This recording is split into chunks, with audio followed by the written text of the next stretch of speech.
It's a new week, it's a new Friday, and you know what that means? It means more LPL action coming your way very shortly.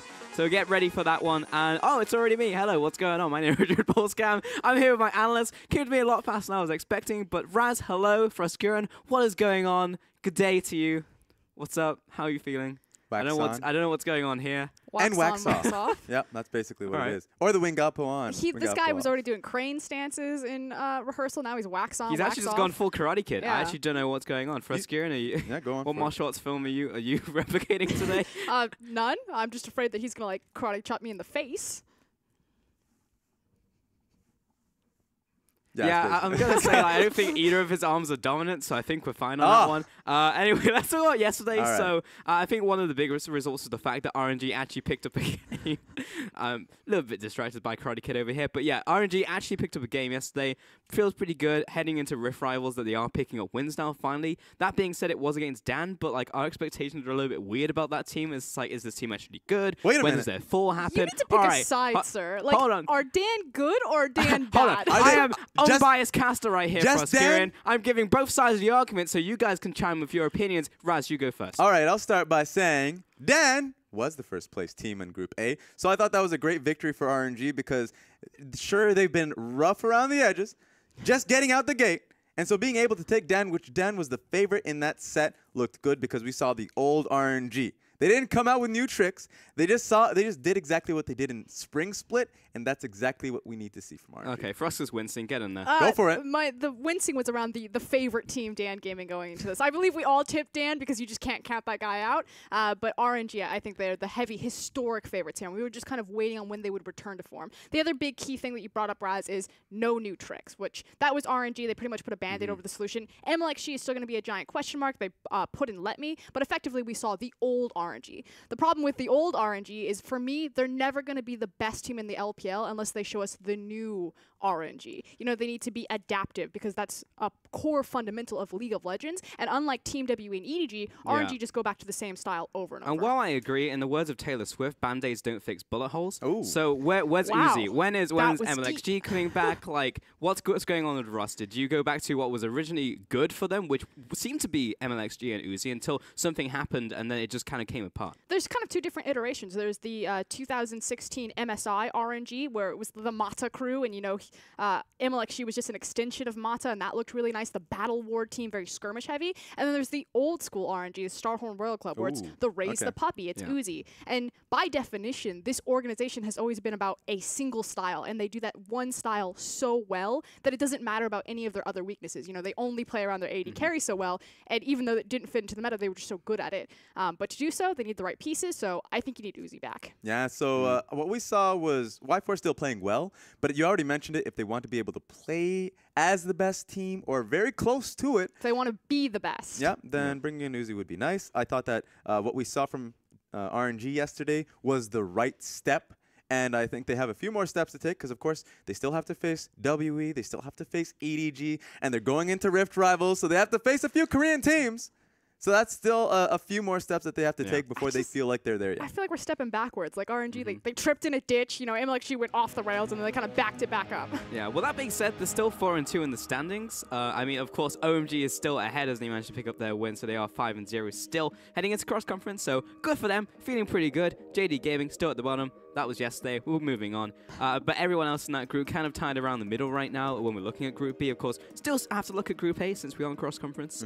WE and Dan Gaming still at the top. EDG just a little bit behind, but WE and EDG have not played their games yet this week. So WE is seeing later today against LGD, and then EDG playing again later in the week. So we'll see if they can actually catch up and maybe even overtake Dan, because it feels like the fall of Dan is, they peaked very early, you have to feel. And you know what comes after a peak? A fall. Ooh. Yeah. If they did peak. So there we go. Got you on that one. No, I didn't.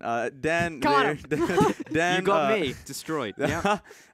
Dan's gonna have a bit of a rough time going into. I think they're the only Group A team that I feel like will face that reality going up against Group B teams, because we would favor Group A teams generally speaking. Yeah. So it was a bit of a surprise that RNG was able to take a win just because Group B versus Group A, all that nonsense. But we'll see if Dan can actually start learning, because that's what we really need to see. Adaptability. Exactly. And so one of the lessons they took away from yesterday was just about the fact of they commit to a play, but is it the right play? We saw them commit to the bot lane team fight, but they realized very quickly that RNG was making the right play. They were there first, and it was like, well, maybe we shouldn't have committed to the play. So we'll see a lot more of those question marks around it where, yeah, Dan Gaming got a lot of praises because they committed to a play immediately when they thought they had an advantage. Now they just need to have a little bit more understanding, I would say, of these macro decisions. Yeah, they are very good at going against bigger teams. Like, the bigger they are, the harder they fall. Seems to be like the Dan motto right now. But when they're against like smaller prey, it seems like they might be able to get the better of them. I mean, today we're actually going to see a lot of those teams who are around the middle of the pack, including WE. I mean, WE are pretty much at the top right now, but everyone else, we're looking towards the middle. So let's actually talk about our first game of the day. Is going to be NewBee and IME. These two teams feels like they're pretty evenly matched, and I also just realized I didn't put in my tips just yet. So did you guys actually put in your tips right now? I feel like I might need to type that one over to my producer. I think we're very bad at this because we definitely didn't do that. We were having a discussion, or at least I was having a discussion about it. Okay, look, here's your chance, guys. So you guys need to convince me why I should vote for one team or the other. So where would you tip if you're going to tip? For me, I'm going to go for NewBee. And the thing is everything in my body is telling me not to go for NewBee. You know, they're fielding a completely different roster. We will see it as the lineups start coming out. Swift is probably the only, he's the only stable member in the roster that they're fielding tonight. Yep. But on the other side, IME, they've been rotating between two different rosters, and they just are so out of sorts. They don't know where to put their resources. Are we playing around Amazing J? Is Sleeping Beauty Athena in the mid lane ever going to wake up and do his job? Jin Zhao, late game still a monster, but IME have really struggled to get to late game, and then even when they do, they're struggling to close. I feel like NewBee are just a couple steps ahead of IME in terms of how to play fundamental League of Legends, and around the core of Swift, it doesn't matter what roster they field. Yeah, and so for me, just to hit that point a little harder, because I do agree with you, it just comes down to, well, what roster do we favor? Ben4 and Road. Road makes the hard decisions, so we've always liked how he's able to be as decisive on certain calls. Versus Ben4, I'd say Ben4 is a jungler that, of course, we call him the highlight hunter since he even showed up in the LPL, but he's just not on the map early on in the game. He's not setting down wards. When he has positive matchups, he's not looking to influence the jungle matchups by looking to invade. He is just invisible. And a lot of the times when they have these very tough early game compositions where, when I say tough because they're very late scaling comps, so early on in the game, they're just really hard to get going, and it's only on Ben4 with the Nidalee picks that he's had, the Lee Sin picks to walk forward, and there's the roster, everybody. You can see it. That's Vasily, the big man himself. Look at this beautiful. Is that Coco starting in the mid lane next to Vasily? What more do you need, Pulse, to pick NewBee in this? Vasily and Coco? That's a dream come true. That is Sky, Swift, Coco, Vasily, and more. And you also said, what more would I want? Well, I also want more in the bottom lane. Fantastic. So you got the full house. Vasily, I didn't know it was possible, but he's definitely looking more stacked today than the last time I saw him. Yeah, a little bit. More on the other hand, of course, shot caller, playmaker, and he's right beside Coco, so we might have a little bit more of a decisive team in the NewBee roster. But across from them, it's IME, Amazing J, Flawless, Athena, Jin Zhao, and Starlight, so sticking with their Korean mid-jungle duo. And while I favor this lineup here, Flawless and Starlight just haven't had the time with this roster, and time is very necessary, especially in competitive play. And hopefully this is a good experience for them, but you want to actually have them pick up wins. Yeah, just to piggyback on that, I feel like Flawless is the better cerebral jungle. We say it all the time. He's smarter than Ben4, and while he understands the enemy better than Ben4 does, he doesn't understand his teammates as well. He doesn't understand what the team needs. So I feel like we talked about this a little bit before, Raz, that IME need to plug into Flawless instead of Flawless plugging into IME. Don't camp Amazing J's lane. Amazing J rotate with Flawless when you invade. Exactly. So it's kind of hard for the team. We've already talked about how Athena's had a tough time, but when you have to alternate between a jungler like Ben4, who is going to be playing towards your lanes and maybe not be doing it the best, but that is his style, versus Athena, who knows what he's doing, highly mechanical as well. And so he's definitely going to be walking to the enemy jungle, and if he doesn't have a teammate near him, he's going to die. And that's happened a few times. So how weighted is this matchup? Because to me, to the untrained eye, I'm looking at this, and I'm like, this is probably going to be like a 3-game series. Are you really? They are actually that's a fan service up. Right there. Woo, this is like Season 2 Code Geass coming out right at you. I'm sold. They provided a service, and I was looking for it. All right. Love it. Anyway, how weighted is this? Is this a 2-0 series? It feels like a 3-game to me. It's NewBee and IME. These are both middle-of-the-pack teams. They oscillate all over the spectrum, so I feel like this is probably going to go to 3 games. NewBee and IME both struggle with closing out, even if they achieve early game leads, although NewBee would probably achieve them more often. But this is a giant question mark. I weight it slightly to NewBee. Yeah, I would give it to NewBee. How much so? You never can count out IMA. They always come out with some ridiculous comeback victory. You just can't do it.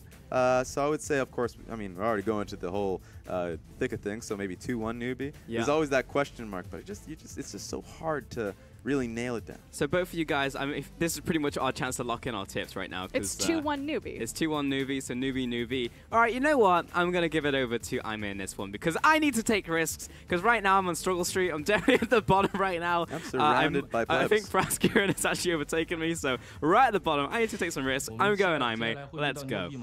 NewBee 其实 Yeah, okay, there we go. We ain't listening to See, him. strong words as well from Yeah. Jin Jiao. I don't speak Mandarin, but I have to assume those are fighting words. So, in my opinion, it's definitely going to be IMA here. Just because they have so much tenacity, like they have picked up some wins in the wins that they had, they just keep on coming at you. But this is the one strong point of IMA is Jin Jiao, the guy that was on your screen. You know, we still say that he's in the probably the top 4 80 carries in the league out of 12 teams. That's not a bad standing to have. And across from Vasily, we have no idea what type of form Vasily is going to enter in. Yes, he's right next to his partner in crime, Moore. They've been together for years. You go all the way back to their LMQ days, even before they entered the NALCS.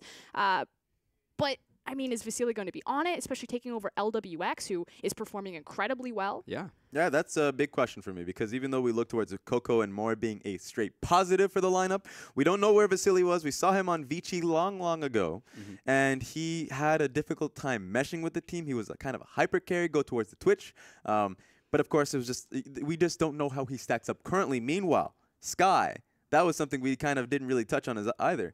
V's been a great top laner. Sky, the last time we saw him, he performed well as well. So we don't know where Sky is currently. If he's able to play up to par with V, I would assume yes, he will be able to. And Vasily, on the other hand, I think that he can. It's just that LWX, I feel, has been playing much better. I mean, it's not a hard bar to hit. No shade or disrespect to V, but he's a role player. You know, he does his job. He plays the tanks. Sometimes he can pull out something like the Fiora and draw a lot of pressure. Yeah. He's a flexible top laner, but he's not a superstar. Sky is going to fill a very similar vein, but with a smaller champion pool because he's had less experience on the Rift. You think about Gnar was kind of the big Sky pick. Maybe he'll branch out towards the Rumble on 7.12. I'm sure he'll play meta, but you know, this isn't like a Duke or a Shy taking over in the top lane. And you mentioned 2 very mechanically powerful top lanes, but do you think AJ also fits within that category? Do you think AJ is going to be able to just blast him out of the water here? AJ has never really been known for his mechanics or his 1v1 dueling potential. It's more so how he fits in with a team and the type of pressure he draws and how he fits his responsibility for IMA. Sure. Yeah, that's definitely true. That being said, I guess we just got straight into the champion select. Yeah, we're getting in there, so get off my desk for a screen. Thank you very much for announcers, by the way. But yeah, NewBee and IMA, let's get into game 1. So bans have already come in thick and fast. So Camille, Caston, and Nidley. There will be Jace, Caitlyn, and Zach coming out from IMA. So that has left out Galio. Exactly. Galio's left up and available. We've had question marks about the champion pool of Sky, but everyone, if you're a top laner, should be able to play Galio. And Even if you're a mid laner, you probably play Galio too. That's true. He's been able to transition into the mid lane position a little bit more, I would say, better because the Doran's ring changes. We'll have to see if that does, if Swift just, if Sky does not care about that and goes for it himself. But that's just going to be a lock-in. And it seems like everyone's going for the pick-and-mix build nowadays. With the top laners, you go for like a Dark Sealed, a Refillable, Corrupting Potion, and maybe you add a Doran's ring after that, and you'll have these unique passives, so you're actually okay. But yeah, triple Doran's almost gone. I still see a lot of people doing it in different regions right now, so it will eventually, I feel, will phase out. That being said, Jarvan, big counterpart to Galio in the top lane when it's picked. That said, we don't know where the Jarvan or Galio is going just yet. Exactly, because there are a few teams, IG included, that they can just flex it. They pick it early because they know that they can hold on to their top lane pick, or technically their jungle pick. So it makes it all the more flexible, especially in the jungle position where you see a lot of jungle bans, Nidalee and Zac being one of them. So being able to go into your second phase while holding on to that is pretty valuable. Corki was also locked in alongside that Jarvan, so we'll see where that one's going. Could be mid or ADC, more likely to be mid lane, while Rommel gets picked up for NewBee. We are waiting on their third pick now as well. I've been anticipating the Corki pick to be a very strong blind pick mid lane, and it's going to really help out Athena, who technically has gone towards Assassins in the beginning of Spring Split, so he's not, you can't just hard say that he is only a mage player, but that is definitely a comfort for him. So Corki fills the gap of being able to play just a mage player, play backline, Yeah. but at the same time you have a massive playmaking potential with the package. I definitely want to touch more on Corki in a second, but we have more picks coming through here. So NewBee, Lee Sin going over to Swift, and definitely feel like Swift and Coco always that bromance in the mid lane and the jungle, going to be a big factor for them. So glad to see Lee Sin coming out here. But we do know now that the Galio is going mid lane, while the Rumble will be going top and the jungle into jungle, of course. We So talked about Swift and Coco being a dynamic duo. So Galio always helping out the Lee Sin. If Lee Sin ever gets into a skirmish in the jungle, is always a positive for me. You can already see that this is a massive change towards what the style was previously when Korn was in the mid lane, going towards 1-3-1s constantly. And this time around, you might see a little bit more of a team fight style with that Rumble being picked up in the top lane. Gragas also came out for Aimee. While they'll ban away the Thresh, which NewBee were contemplating, would give them an extra bit of engage there alongside the pretty stellar team fight right now, or at the very least skirmish until we start fleshing out the rest of this roster. Kog'Maw was the final ban in from Aimee, while Jin was banned out against Jin Zhao, the namesake champion, of course, and the final ban over to NewBee right now. That being said, you already mentioned it. 80 carries for me are going to be the major focus. Ashe is still available. NewBee has to take it away. Jin Zhao has been fantastic on the Ashe pick, and on top of that, you can go towards the Ashe and pick up Tahm Kench as well. I think NewBee's trying to gamble with it. Maybe they give away Ashe and say we can pick up Tahm Kench and be able to counter it within the lane. No, they're going to outright ban it away. So this is going to be a big question mark of which 80 carry they pick up. Twitch has definitely been one of them. It's a possibility, and with so many ADC bans coming out here, I mean, Twitch certainly rises up in priority significantly. Varus is still an option, though. Definitely glossed over that one. Also gives you a bit of engage. I mean, it's not the same range as Ashe, but still it gives you a little bit of that. And to be honest, NewBee need some type of engage right now that's more reliable than Lee Sin getting a flank. So Twitch was picked up for Aimee, and now we are looking towards NewBee. Wouldn't be surprised if they just complete the Varus. Yeah, I wonder what the support pick is going to be for NewBee. They're going to have to outright pick it immediately. Oh, wait, Tristana! Oh, here we go. Quick left turn. First Tristana we've had of the entire split. Braum alongside that. That's fine. Whatever. Tristana in the ADC position. Wow. The fact that Vasily coming into the LPL, debut for the summer split, debut for NewBee, immediately brings out the Tristana, which we've seen in EU with, I guess we always talk about Fnatic's 80 carry pickup. Well, they've lost Kennen now, Yeah, so they've got to go somewhere else, haven't they, Raz? That's going to be Tristana, who's always a side lane threat, has that ability to just outright duel you. Might be a focus for Vasily. Would be a bit of a change, a right swing, I would say. We'll have to see where they go towards it. But also, Trundle support! Oh, baby! Actually, might be Trundle top. I don't know where this is going. No, it has to be Trundle support. Because that is a true pick towards the Braum.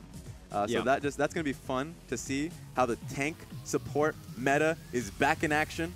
We're seeing a lot of Tahm Kench, Braum picks, which means that one of the true counters, or just like people who are very comfortable picking like a Taric, now looks like Trundle's joined the force on that one. So this is going to be beautiful to watch. Pretty cool, because coming into this patch, everyone was saying, oh, it's going to be like tank top lanes again, it's going to be so boring.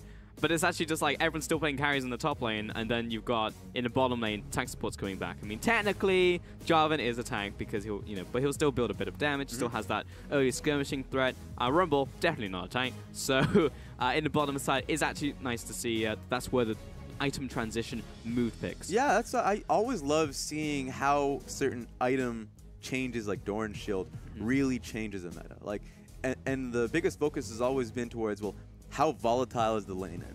Bottom lane has turned into a very safe lane.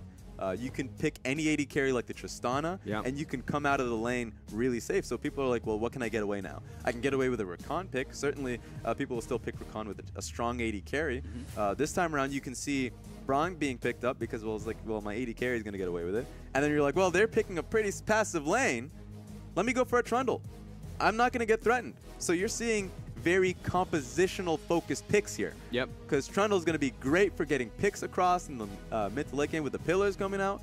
And then Braum, of course, strong team fighting, strong protection with the shield. And I want to see where Tristana goes as mid game comes around, because if Tristana's going into the side lane, might be very difficult for the Aimee roster to deal with. That's true, and it's always fun to watch those hyper carries later into the game, Raz, especially the ones with the resets on the jumps or to get excited or anything that just allows you to pick up kill after kill and clean up those team fights. So very excited to see not only the Tristana come back, but also Vasily. You know, it's been a while since we've seen him in the LPL, so it's nice to see him come back. Exactly, and he is, I would say, a hyper carry style player. If you're going to take away Twitch from him, then he's going to come up with a Tristana.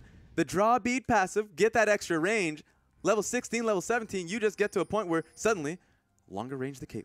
Oh, let's get into this one. So, NewBee and Aimee going head-to-head, and I've tipped Aimee in this one. I definitely think that somehow they'll pick out a win. I just feel like the variables that they have on this team, you know, a Jin Zhao in the late game, especially in the hyper carry meta, and the fact that all the reasons you mentioned, Raz, he's going to be able to get out of laning phase pretty much unscathed. I feel like he's going to be a big power point on the side of Aimee. And to support your point, even though I went towards the NewBee roster, is because this team and Aimee, if they can get to the mid game, to get to the late game, their team fighting is spectacular. And Amazing Jay, if he gets onto Camille or Jarvan in this instant, has showcased himself to be a major force in being able to get on top of the AD carry, being able to really have these massive flank actions. So Aimee, definitely a strong force. You can't count him out. And the Super Pull coming in. Oh, and that final Winter's Bite as well. Just fantastic for Swift. So he'll be racing through his jungle. And I love how Vasily and Moore are able to tear that up. They don't lose a single creep, or at least the experience. He's going to miss two minions in CS in actual gold, but he doesn't care because he's still going to hit level 2 faster with the Tristana push. I'll be honest, I would have been a little bit tilted there if I was Vasily, because it definitely looked like he lasted that minion, and if he did, both of them were going to die. Well, welcome to Tristana. Well, Tristana just legitimately makes you cry if you try to farm a CS that is right beside another minion. This does not feel good. Nope. Got the CS in a slightly different way, so something a lot of people forget about when they're playing at Tristana. Swift heads into the jungle. One thing that's very fun to talk about in this lane before we see Swift try and mess up Flawless. Oh, you've only got a couple seconds here, Russ. Okay, Trundle. Oh, no, I'm not. I don't have no time at all. Oh, he's going to wait. No, we're going to have to build this one No, up. Flawless. He needs to check the push. Oh, he walks right into Swift. He's going to hold the Q. You can't hold on to it for so long. I probably should have activated right there, He's but Flawless still running away. Just kidding. He's going to keep the flash, but he may lose the red buff here. Yeah, I was wondering if he was going to try and flash Gragas's body slam out. Yeah, he was waiting for the flash. That's true. Pretty much. So he was just going to walk it out. Oh, no. Oh, don't do this to him. He has the red buff. He'd kill him. He knows that he's going to go to Krug. He's actually just going to go to Krug first. Oh, what? Sky's there, even. This is remember when we first saw Sky last split? When he first came in. Yeah, I worked with Swift incredibly well in the Renekton pick. This time around, doesn't matter if he's on Rumble. He's going to just be a bro to the man. Really well done between these two. I mean, we always talk about Coco and Swift. Never Sky and Swift. That's because we don't see much of Sky. And it's nice to see in the early game, a little bit of an advantage given over to NewBee. Now Flawless, he's pretty much got nowhere to go because he can't go over to that blue buff in the bottom lane. Just trading back and forth. I mean, it's a Brom Trundle lane with 2 hyper carries, so don't really expect to see too many kills down here early. One thing, I guess one thing I wanted to talk about was the Trundle and Tristana interaction. You Trundle pillar, Tristana jump. You ain't jumping anymore. It's a very sad interaction. What's the timing on that? You get interrupted. I think it's actually it's hard to say because it's not a jump, it's a dash. So if you are able to hit you in the skies, you're dropping right down. Because with Tristana, if you actually wait until the CC lands and then you cast it and you buffer it, she just goes anyway. It's That's like true. It has a weird Ezreal interaction with it. So I was wondering what the timing was. Yeah, I would call it just kind of its own thing because you definitely you get messed up in a lot of ways, kind of like Aatrox jump. Yeah. But yeah, it's always fun to see because you can definitely see the frustration on players when they get messed up. We might get to see the interaction now. He was waiting on that jump, but Vasily's just going to turn around and get at least another couple auto attacks on Starlight. So wasn't exactly fun. Though it gave a couple more seconds for Jin Zhao to get this farm under his belt. True as that may be, if Starlight gets gets punished a little bit with that trade, the sustain of Trundle, it's always frustrating to deal with. Minions die, suddenly he's just right back at full HP. And again, Swift is just in the jungle. He's got Smite, takes it away. Flawless didn't have Smite, so what can he do? And Swift is just taking everything from him. That's what you like to see, and it's just the rest of the team helping him whenever he does it. Top side of the map, makes Gragas' life living hell. Goes to the bottom side of the map, and bot lane is already just naturally pushing because of Tristana. So you can see Aimee immediately getting punished. Doesn't matter that Flawless is in the roster. This is the composition that they pick. going to be very difficult for them to get any bit of pressure because every lane is just getting pushed in. Yep. Feels like NewBee just have the small advantage in pretty much everywhere on the map right now, which maybe feels a little bit bad. Top lane, mostly even. I have to feel like a Hexdrinker early might be it for Silly. Gonna be waiting on that rocket jump real quick so Starlight doesn't get the interrupt there. But nice bit of damage, nice bit of trading on towards him from Jin Zhao. Yeah, he's putting just a little bit of damage on that turret time and time again. It's going to build up. Start 5 minutes into the game, and we've seen ourselves some very early turret takes. So you might expect jungle pressure coming towards that side of the map in about 2 minutes. I would say 2 minutes just because that's when the Flawless is definitely going to be more tuned towards, well, we don't want to lose the tower this quickly into the game. I have to do something about it. And I'm a Gragas, so I might want to look to actually create some CC and a play on that lane. Meanwhile, Swift is definitely going to be on the ball on that one. And he should be there for a counter game. Thing is, Raz, I'm going to hold you to that. 8 minutes exactly. I think it was 8 minutes and 1 second. Yep. I'll be expecting Swift to be down there to take that tower. That ward is literally on top of the wall. So just, I know I'd definitely took a right turn on that one, but that ward tilted. So, yeah, just take a look at it. It's just time and time again. Greg is going to have to look at this lane. I'm telling you, it's going to happen in 8 minutes. Starlight's getting some nice timings with the pillar. He knows that when it explodes, it's going to hit the bottom lane, so the aggro will swap to Vasily, but certainly a little bit of extra. Wow, Swift's a madman. You're joking, right? Absolute madman. What is he doing to himself? He just took 2 tower shots and is now below 50%. That is never worth it. Outplayed. Good job, Athena. He is full HP. What did he expect to do? I guess he knew this was up, so he's like, yeah. No, you know I'm giving him too much credit. Yep. He did it because he wanted to jump in. He hit the Q. He wants to make the high play. Didn't even have ult. I don't even think his mind was telling him no. Oh. Okay, well. That was a good challenge. That was a good challenge. Yeah, that was a very good. That almost went over to Swift as well. He even had Smite. I'm actually surprised he didn't pick that one up. I think he was just slightly out of range. Yeah. Yeah. Bot lane still pushing. And Vasily is always going to have the push over Twitch. I mean, you can't really out-push Tristana. Yeah, the composition that they have, the big focus is for Twitch to get out of the laning phase, but they don't want him to get out of laning phase this early. They definitely want it to be held on to a little bit. This is really interesting. So the control war is just being defended by Coco. He definitely was not moving to again because that would be crazy. How full HP Jin Zhao and Starlight was in the camps that were available to Swift. Yeah, also how are you ever going to get in there? Like, it's not like you have a Jarvan on your team, you can jump in. Yeah, so Coco's role right now is just to sit in mid lane and to keep Athena there. He's in Galio, so he has his ulti and TP. If the play was made, of course if it looked great, then he can walk over. But currently right now his job is very easy. He may be behind in CS by 10, but it's still an easy job with how much of a lead the map currently is in favor of NewBee. 8 minutes, 25 seconds. Hey, look, you're 20 seconds off, but hey, pretty close. Close enough. Around 2 minutes. They're just not dealing that much damage to the tower. No. I expected too much. I don't know, man. It could go either way, but looks like there is a defense coming out of IMA. That was great from IMA. Me still went bot, so you're still technically correct. Yeah, I'll take the win. It wasn't a hard win. It was definitely a 2-1 victory. IMA did play it correctly, though. So even though they didn't have Gragas available, they just played it safe. Jin Zhao missed out on some farm. He's pretty far behind. But I'm happy that he's behind and not dove under tower. So I'll take that. That's definitely a win. Athena was thinking about going down. He puts down a deep ward, actually just covering the jungle entrance. On the bottom lane of NewBee, actually playing pretty respectful. So I guess they just haven't seen Gragas in a while. Yeah, and IMA hasn't seen Swift in a long time either. Even though they would have expected him to be looking for that dive, there's been too much control in this bottom side of the map for NewBee. Looks like Athena's gonna go for it. For the farm. Oh, he got that CS. He got it, everybody. The farm was taken. Congratulations. Well, I hope that Jin Zhao isn't that type of player who would just go AFK, because Athena literally used his package to go bot lane and take a single caster creep. That's legitimately a moment where you just, if you are Athena, make the play and then slash mute all. Yep. Because you don't want to hear it from Jin Zhao. Nope. The typical Twitch player that is toxic. Yeah. I don't think that Twitch players are typically too bad. It's the Shaco players, the Yasuos, But you have and to then find followed by the Rivens. You have to find an AD carry equivalent. Okay, Vayne. Vayne players. He's close enough. Twitch? Nah, because I don't think players do that. Because I think like Twitch requires a decent amount of skill, but he's still like a more traditional ADC. Okay. Whereas like the Vayne, it's just like I can outplay everything. Yeah, because I'm Vayne. I suppose so. if we're different communities we're reaching here in solo queue. Yeah. That's probably a fair point to make. Hang on. Is there something in common with all those champions? As Starlight is just going to take the Musco now. He's good to go. Okay. Because Riven has lots of small dashes and shields and stuff. Yasuo has lots of dashes. Vayne has... Are you trying to say characters with dashes? Yeah, but then That's Shaco. every character in the game. Shaco doesn't have a dash. He has like a blink. Okay, well, now we're getting into a little bit of the nitty-gritty part of that. Close enough.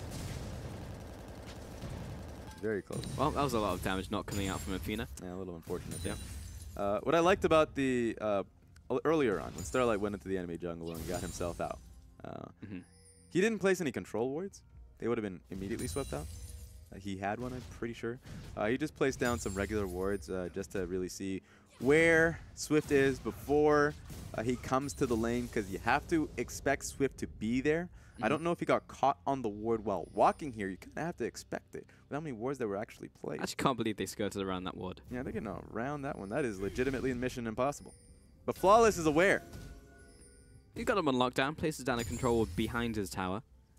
And what this means is that this this tower is definitely Under attack. someone has to defend it. Tower defense. Flawless is having to stay. He's like starting his recall, stopping his recall. Because he's still there. He's actually just sitting there. Yeah, what I don't like about this is that Coco's just smashing this with his stone hands. He could actually be walking towards the bottom lane and pushing them out of there and taking free shots at the tower. Sure, he's taking free shots at mid lane, and that's eventually going to turn into something if NewBee is coordinated enough. But it feels like the takeaway of just denying the bottom lane a little harder and being able to probably end up taking that tower entirely because Athena had a bad back timing is just a larger win. Okay, So. well, the real objective, Raz, was not the bot tower. Okay, of It course. was, in fact, blue buff, which is now resetting, so a little bit awkward for NewBee. Tiny bit. But Swift really wants it. I mean, he sees Athena, sees Flawless, he still wants the blue buff. Remember this. Right now where Rumble is currently, he's probably putting down a few wards. That means that if this play does happen, TP is available for Amazing J. Jin Zhao is going to come out of that stealth. Gallo pops the ultimate, slams back down right in front of him. And hops a couple meters right to the right. Okay, so NewBee will go for the dragon now. Not really sure if Aimee can contest this, as Smite is down from Flawless. I would like to believe that all of that was coordinated so they can get the Smite off of Gragas, and they can just go towards the dragon with it, which is an Earth Dragon. Pretty valuable one. So NewBee comes out with a big Vin. Yep. Okay. Vin. But yeah, they come out with a... Raz has just revealed his true identity as a vampire. I just didn't know where to take that one. That being said, I wanted to go straight stereotypical vampire, but that just would not. That wouldn't work. That wouldn't work. I would just hard face plant. I think you could rock it with the popped collar and because it's like what the I don't want to call it a napkin, but what is it you have around your neck? That, my friend, is style. You don't even have to call it anything other than style. But when you have that style, that's also a very typical vampire thing, right? They have like the frilly... They're just stylish people. You go towards any vampire movie, they are all stylish. They come out with a modern look. They come out with some 70s vibe in every generation. They're just good-looking people. That's all they have to be. I mean, not people, though, are they? The vampires. Look close enough. All right. That's how they get their prey. All right, and that's how Razzle will get you. None of us suspected. Bottel's slowly going down. That's the thing. Aimee cannot stop this except for, let's say, a team fight. Team fight's not happening because they are legitimately just slowly losing the map. Athena has had so many backs. He's keeping up in CS, which is fine by him. He's got his Trinity Force, which he's going to be happy about. But at the larger scheme of things, in the big picture, you're losing your mid tower, you're losing your bot tower. You have to start a skirmish to upset the current wave of things. And even though, sure, you're not too far behind in gold, the gold is coming down. The investment is going to be paid off. And you have to stop it before the actual loan sharks come and knock on your door. Well, Athena, look at his package. Full Kappa Pride. It's a big package. But he's going bot lane. And no one's there. But they should be able to take the... I swear to God, if I may pick up this first tower of the game in this one push, Flawless is in the right place at the right time. Garland's coming down, but no one's in range for him to activate his ultimate. Yeah, he's given up. Coco is back mid, boys. And that's the first tower of the game to Aimee. Unbelievable. That was legitimately the moment that NewBee decided it was a good time to swap lanes. So they put Tristana and Braum in the top lane. You'd have to question why. Their strategy in the bottom side of the map was working very well. Maybe they thought they can sweep the tower underneath Aimee, but definitely outplayed. They get this tower. It's not a valuable tower. Sure, you get the tower, but you literally lost first tower gold.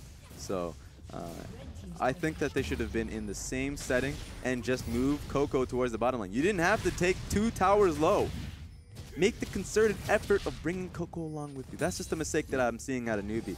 But it looks like Aime really taking aim at that. I mean, right now, Aime need to probably stop the Rift Herald because that would firmly put NewBee back in tempo. That's true. Athena's trying to contest. Here comes Starlight. Flawless as well. Coco is zoning out the front. This is going to go down. It's actually gone over to NewBee, and now the fight will ensue, but Aime don't really have anything to fight over right now, but they'll go in anyway. Amazing J jumps into the backline, but he's instantly taken down by Swift, who follows after. Starlight now trapped in the Cataclysm. Has to flash out of that one while Sky flashes over the pillar. There's so much terrain being created by these players right now. Oh my god! Swift's going in all the way on top of Starlight. Oh, but it comes down. The fissure, another kill. The reset's coming in from Vasily. Jumps after Jinjiao for a second, following up onto Athena, but no one else is low enough for him to get a kill within range. Flawless was low, but he'd already skirted to the bottom side. That's 3 kills over to NewBee, and mid tower set to fall. Unbelievable. Out of nowhere, NewBee come out with a victory. It was just a bad coordination coming out of Aime. Flawless picks out Braum. The rest of the team says, nah, we're going in the opposite direction. Another teammate kind of needs to get dead a little bit. The worst delivery I've ever had.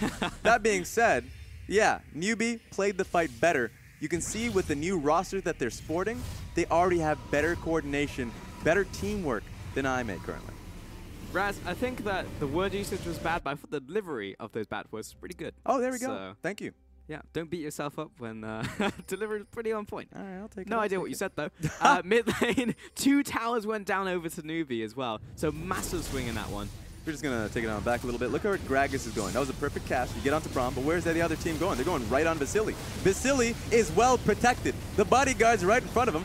Do not go towards him. You can get the easy kill onto Moore. So NewBee back away. Coco, beautiful positioning, flashes over and gets right on top of Flawless and Starlight. So at this point forward, Vasily finds very low HP targets, even though he jumps in the opposite direction of Jinjiao, corrects it. And that's 2 easy kills for him. Apparently now kills. Sky's just dead in the top lane, so there you go. Sometimes that just happens. And Jinjiao pushing up this top tower with Flawless and Starlight. Looks like another tower fell in the bot lane though. Braum is pushing that one up alongside his ADC. On top tower will finally fall. Coco, he's kind of, kind of stuck, to be honest. It's going to take a long time to kill him, to be fair, because he is Galio. They've been at him for a good 10 seconds now.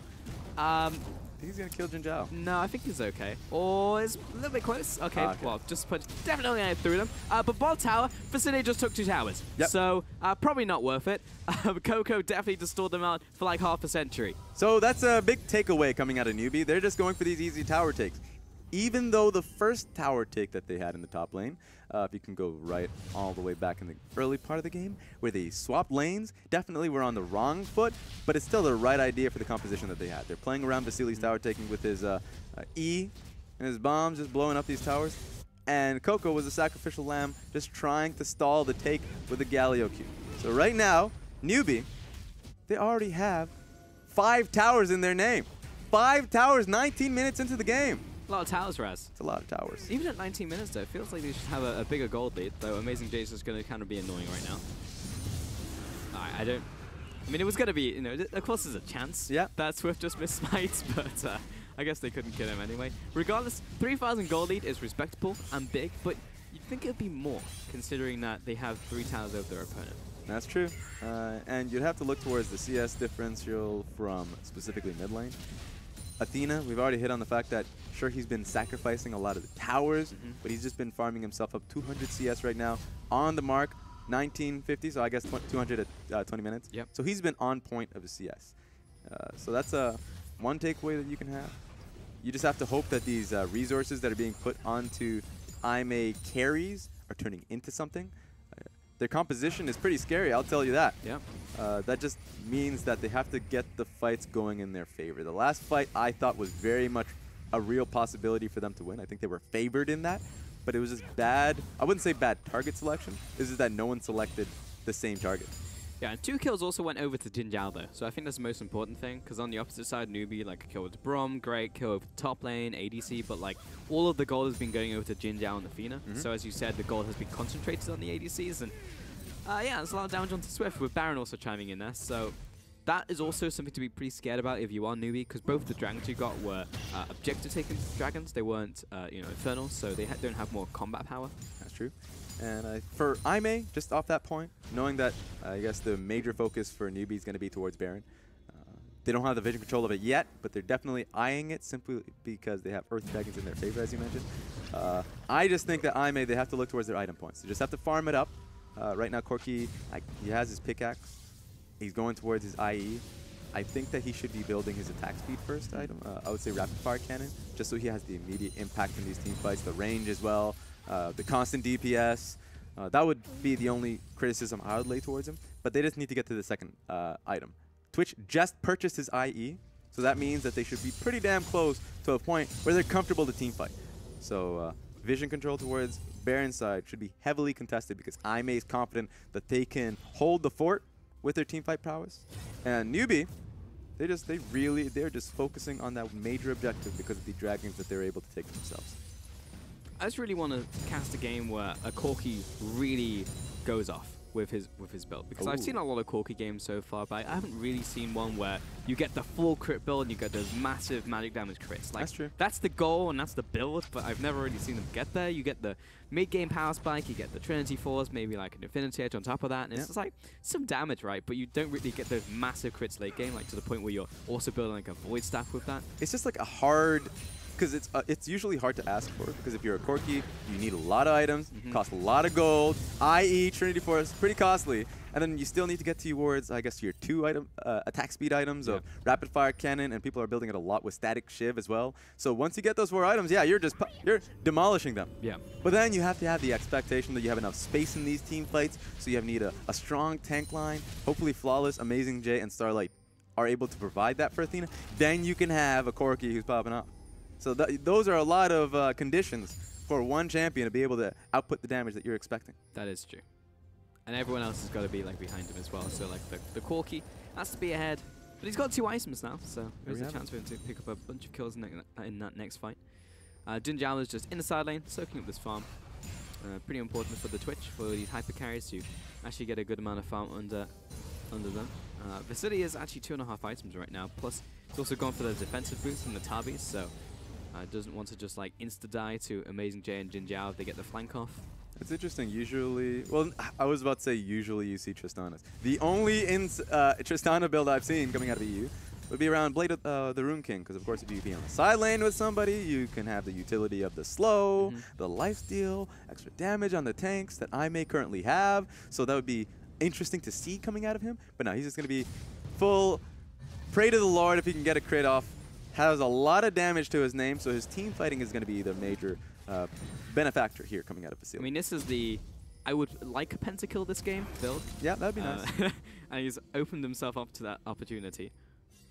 It's like one of those Rivington Zoidberg like points when he was Kha'Zix jumping. That was Kha'Zix, yeah, right? there we go. But it's the same idea, you know. Still jumping around in resets. That's true. That's true. Don't have to evolve anything because Tristana is fully evolved. Evolution is in her favor. Yeah. I mean, at the same time, she just needs to get to like late levels for that passive, draw a bead. Yep. To get the extra range in there. Makes her a big late game threat. But for now, it's just been a big stalemate. Both teams have just been kind of hovering back and forth. A lot of vision, including 3 control wards in 1 bush. Actually, 5 wards in 1 bush. But now actually chasing after, really wants this. Myberg, massive kick onto Jinjiao, knocked into the team. He's knocked him again, but somehow he's still alive. Should finally go down, but he's trading with Swift's life for it. Jumping away is Athena, and he'll go for another flash, but he's locked up. Concussive blows comes down. Starlight set to fall as well. Unbelievable. Vasily with another reset, following down Flawless, who has to escape. It's a 3-for-1 trade, all set up by Swift. That was played so well from Swift. And what was great about that is that Vasily was able to get 1 auto attack on Jinjiao and then just focus the front line. So he was dealing tanks, he was in a safe position, but when finally Twitch died, he finally had the reset, or at least just the ability to jump twice in that fight right from the get-go. So he was so mobile in just in the thick of things. So great team fight setup coming out of Swift. Whoa! Get That's out of an there. interaction. That's interesting. That Yeah, was- Buster shot, boys. So, Amazing J wanted to make something happen. Had the Cataclysm as well, but unfortunately, yeah, just got knocked away. But take a look at this engage from Swift. And there are so many targets right in front of him, but he has one person in mind. So Jin Zhao was getting off kind of a lot of damage at the late end of that, but that's just a lot of abilities right on top of you, so you're just going to get popped. And Vasily immediately is being able to do damage to the backline of Athena. And we talked about what Athena needs. None of those conditions were met because his entire team just fell right in front of him. And it was just, honestly, the perfect engage from Swift. The fact that he was able to go for the major damage on the team, Jin Zhao, and Athena also had to keep moving backwards, so he was never really getting his full amount of damage off, and NewBee just pretty much ran over them, and that'll be another dragon over to them, which is also the Clown Dragon. Baron is still an objective, but they had the top inhibitor. And Amazing J, yes, he managed to trade the bottom side because they were going for the 4-1. They just got engaged on. And that's the end of that one. It was all over a red buff as well. That's the thing. We saw the action. Oh, no, I not guess there again. might be more action here. Okay. Escape party. No, you can't escape from Lee Sin. He's found you. Oh, well, he's gone very deep. I mean, you've got Galio coming on top of him, but he's taking a lot of damage. Brom's there as well, but he's still getting beaten up on the front lines by Trundle, the support of all players. Jin Zhao coming out of the ultimate will take down one onto Swift. Now Coco, he's in no man's land, and he's got Amazing J coming out there as well for the flag and drag. And he's locked up, so that's going to be an easy kill once more over to Aime. And those 2 kills now put them in a great position for Baron. Yep, not very well coordinated coming out of NewBee. They had 2 fronts of that fight, and their DPS was just unprotected. So Coco and Swift had one target in mind, but just didn't work out for them with Vasily and Moore being looking towards someone else completely. So you mentioned it. Baron is on the cards now, and Vasily, Moore, and Sky have to do something. Oh, but we're going for the engage anyway. Sky, so much damage on top of him. He'll eventually go Wait to a the minute! So much damage for the equalizer. And Vasily wants to pop off. Comes in for 1 kill, the second, but he's shut down by his opposite counterpart. Athena trying to kite away from Moore and will eventually get it. But still, the Baron has been stopped by NewBee. Mission complete. You could just see the interaction. Sky using his ultimate on top of the 3 parties, and then Vasily was just in a great position to fire off. That being said, I guess these minions are going to have a different plan entirely. This is great for NewBee. They didn't expect the minions to help them out on this net front, but they didn't have the numbers. They all went on top of Sky. Sky did his job. Great ulti from Moore, and in the meanwhile, Vasily going in ham for Jin Zhao. So they were able to get the damage down, and that's all that matters at the end of the day. Great stop and a lot of kills in Vasily's pocket. Got a feeling a bit salty about that final kill. He was definitely on like single digits of HP before Athena comes in with a dangerous game. Yep. But still, alive on that one. Baron stopped, and we're back to even once more. So NewBee just need to not get picked off again like they were before by Aime, and they'll be in a significantly better place. But man, Sky played that fight so well with the Flame Splitter, the Equalizer, and the Zonias aimed at the right angle as well. And that's literally the only reason they won that fight. Yeah, incredible execution from Sky, who's coming in first game of the summer split, and he's showcasing why he can come in and sub in for V. So these players, all of them except for Swift, and Coco technically doesn't have to prove himself to be on this lineup, but all of them just coming in and showcasing that there is so much natural synergy amongst these guys. So you might see them a little bit more often with how well they are playing around Aime's faults. Good to see from NewBee, but also that I may have not just given up without a fight. The fact that we're, what, half an hour in, and this game is, I mean, it's not even, but, I mean, it's getting there because you have 2 massive hyper carries on Aime. Definitely competitive. It's competitive, but with an asterisk, because NewBee, they made that mistake there. They had the priority within these lanes. They knew just to walk into the enemy jungle and to place the vision towards Baron. They had the ability to just outright rush it because they have Earth Dragon. All they need to do is just push Aime out of their own red side jungle. That's all it is. With how much damage they have on Vasily, they can just burn it. That being said, it was just their mistake coming into the fight, and the first fight we saw when NewBee came out incredibly far ahead, that just came off the fact that, you know what, they came out ahead just because they knew how to coordinate the fights. And that's simple as that. They were calm in doing so and played around Swift's kit.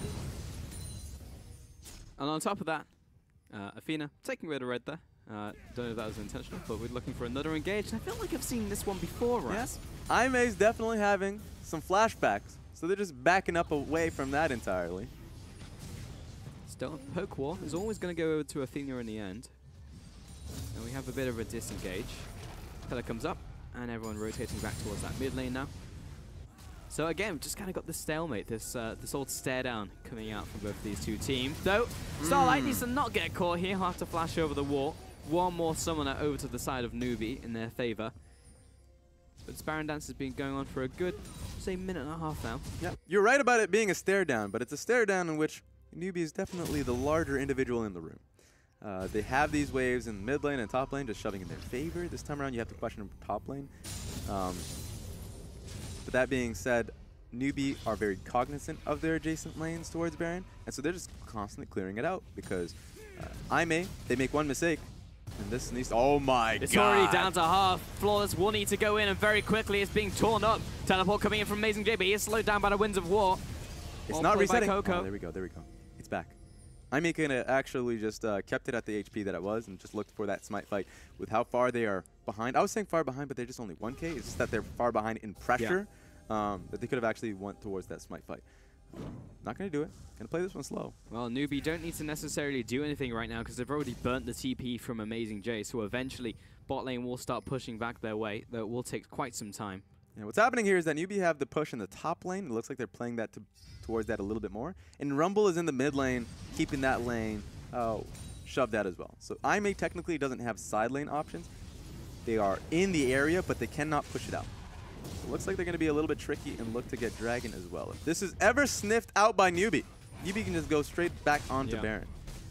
But the two members who could be away right now and just lurking in the shadows, of course, is the Jarvan and the Twitch, who could be stealth. The other one probably in bot lane. So they managed to pick it up. Now, NewBee didn't manage to get their third Mountain Dragon, so IMA are in a slightly better position because of it. Yeah, and I think that was such a risky take from IMA. Not only did they put two individuals towards the Dragon, but they also had Gragas backing at the exact same time, and we're just banking off the fact that NewBee didn't have vision of any of that. Didn't have vision of Flawless backing, didn't have vision of Jin Zhao and Amazing J walking towards the bottom side of the map. So you can say that this is IMA, or at least NewBee, I mean, just not having the vision necessary in the red side jungle to catch someone backing, or the vision towards the Dragon, just even one ward to make the decision. So that's one criticism you can put to NewBee there. But because this kind of Baron dance has gone on for a good 4 minutes at this point in time, Jin Zhao is able to keep soaking the top lane wave, go to that mid lane. Athena is also picking that one up, and a massive differential between Facility and Jin Zhao is starting to close. Mid lane's only getting bigger. I mean, he's about to flame Horizon Coco. So IMA getting scary and scary. I feel like NewBee have to be thinking about this in the back of their minds now, Raz. And they have to be. It's kind of hard not to because there are a lot of VODs to showcase what happens in this exact scenario. IMA have found themselves with a few objective steals, so they don't want to outright put it into a 50-50 around Baron. And at the top of that, IMA is able to turtle it out a little bit better than the enemy team. And so they are constantly in the defense, but that doesn't mean too much, especially with Sky getting caught out here. It's a little bit awkward. The flash over that one as well. The crit in the bush as well. Can't escape the Earth Rider Corki on that one. It's a very simple task from IMA now. They have an extra man on the map. No Sky means that IMA can just walk towards Baron, take vision. They don't have to outright start it, but they know they have 30, 40 seconds now of Sky just being off the map completely. NewBee were trying to see if they could find a good engage in that 4v4 while they knew Corki was back at base. I don't know if he has the package. But Definitely over. Definitely a change in shift. We're going for the engage anyway. Amazing J a little early on that trigger pull as Athena is only now just arriving. Didn't lose too much off that though. So Amazing J, even though he went for the attempt, didn't exactly have the members in the area for it.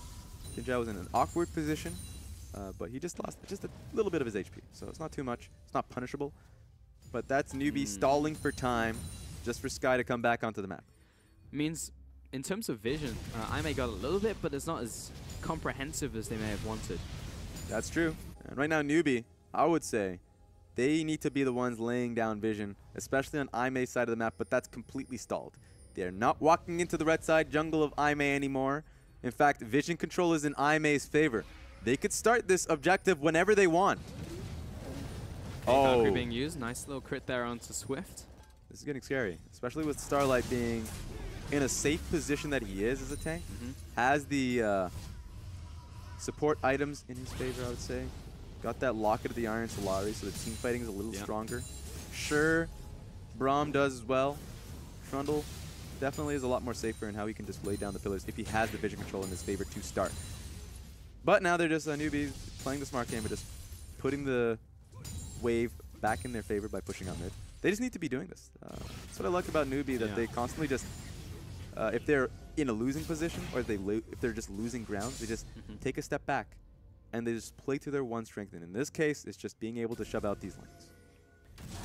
That's pretty much all they're doing, though, and in terms of time, I'm almost always going to give it over to Aime, though Moore is almost caught out of position. He'll jump over to Vasily. Oh my God. So What the hell? Vasily just destroys him on the spot. Amazing J has to try and kite back from this one. Has activated the goggles, but that's going to turn off very quickly. Oh Swift my gets God. the kick onto Athena. He tries to jump away to Valkyrie. In comes Galio as well to confirm that kill. And Jinjal followed after by Vasily, gets the heal up, but it's not enough to save his life. 3 kills over to NewBee. They're looking for the 4th one onto Amazing J as he gets his way out of that fight. What an incredible kick from Swift. And apparently, Vasily is a monster at this point in the game. They don't need minions. Minion wave's pretty far back. And Trundle is stalling it. So they can only take this inhib. They cannot end the game off this wave alone. Unless if they decide they're pretty tanky. We'll have to see if that's the case. Starlight is doing an incredible job at stalling this one out. Yeah, they might rotate towards the top tower as well because it's already gone down. They'll be able to go towards this 2nd inhibitor. That's all they really need at this point in time, right? Because now they can turn towards the Baron. Yeah, that's pretty massive. NewBee have done a great job of keeping towards the adjacent waves pushed in both mid and top lane, but they don't even have to do that anymore. 5 men strong can just step on top of each other. They're just going to start the objective. I may see this. Amazing J, it's not like he's got a smite. He needs to get Flawless in there with the payload, which is the smite. Not going to happen. There's too many people over that wall. Swift was able to jump back in and secure alongside Sky. That's the Baron now over to NewBee, and it was a long Baron dance, but eventually managed to pick it up. And NewBee fully back in the driver's seat. Very well played. It was off of NewBee getting caught just a little bit, but look at Vasily here. Braum passive stacked of Flawless. Whew. Actually demolished. And so Amazing J is the next target. He's pretty tanky. He's actually tanky. He's not just the AP heavy we saw from Gragas. And Swift, beautiful kick on Athena, and the Galio follows up. From that point, it's over. It's completely done. NewBee's going to be able to clean up the rest of the fight. And that's really nice to see them play out that way. That being said, Moore, get out of there. You don't want none of that. And let's be honest, Raz, like Swift is playing out of his mind in this game. That's true. Like, the amount of kick flashes he's gotten off is just absolutely absurd onto those key targets. And that's the thing.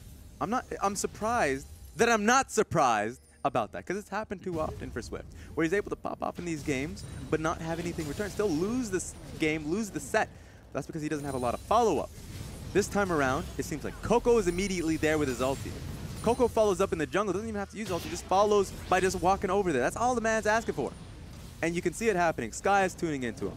Vasily and Moore had their game plan set of pushing waves, and then when they're in the mid to late game, they know just to sit in the mid line, push that out, walk towards it. And then Vasily's playing a very simple game. Technically, he doesn't have a lot to worry about because he's such a strong front line of Moore, Coco, and Swift just basically making it so he's a protected man. But he's doing the DPS, and that's what you want out of the carry. But Swift is like always going in from the front door. He's never coming in for the flank, and it's still working after him. You'd think with like all of the player-created terrain that I may have to play with, the Cataclysm, the pillar coming up, like Flaws with the disengage, be a little bit harder for him to just come in from the front, but just making it happen.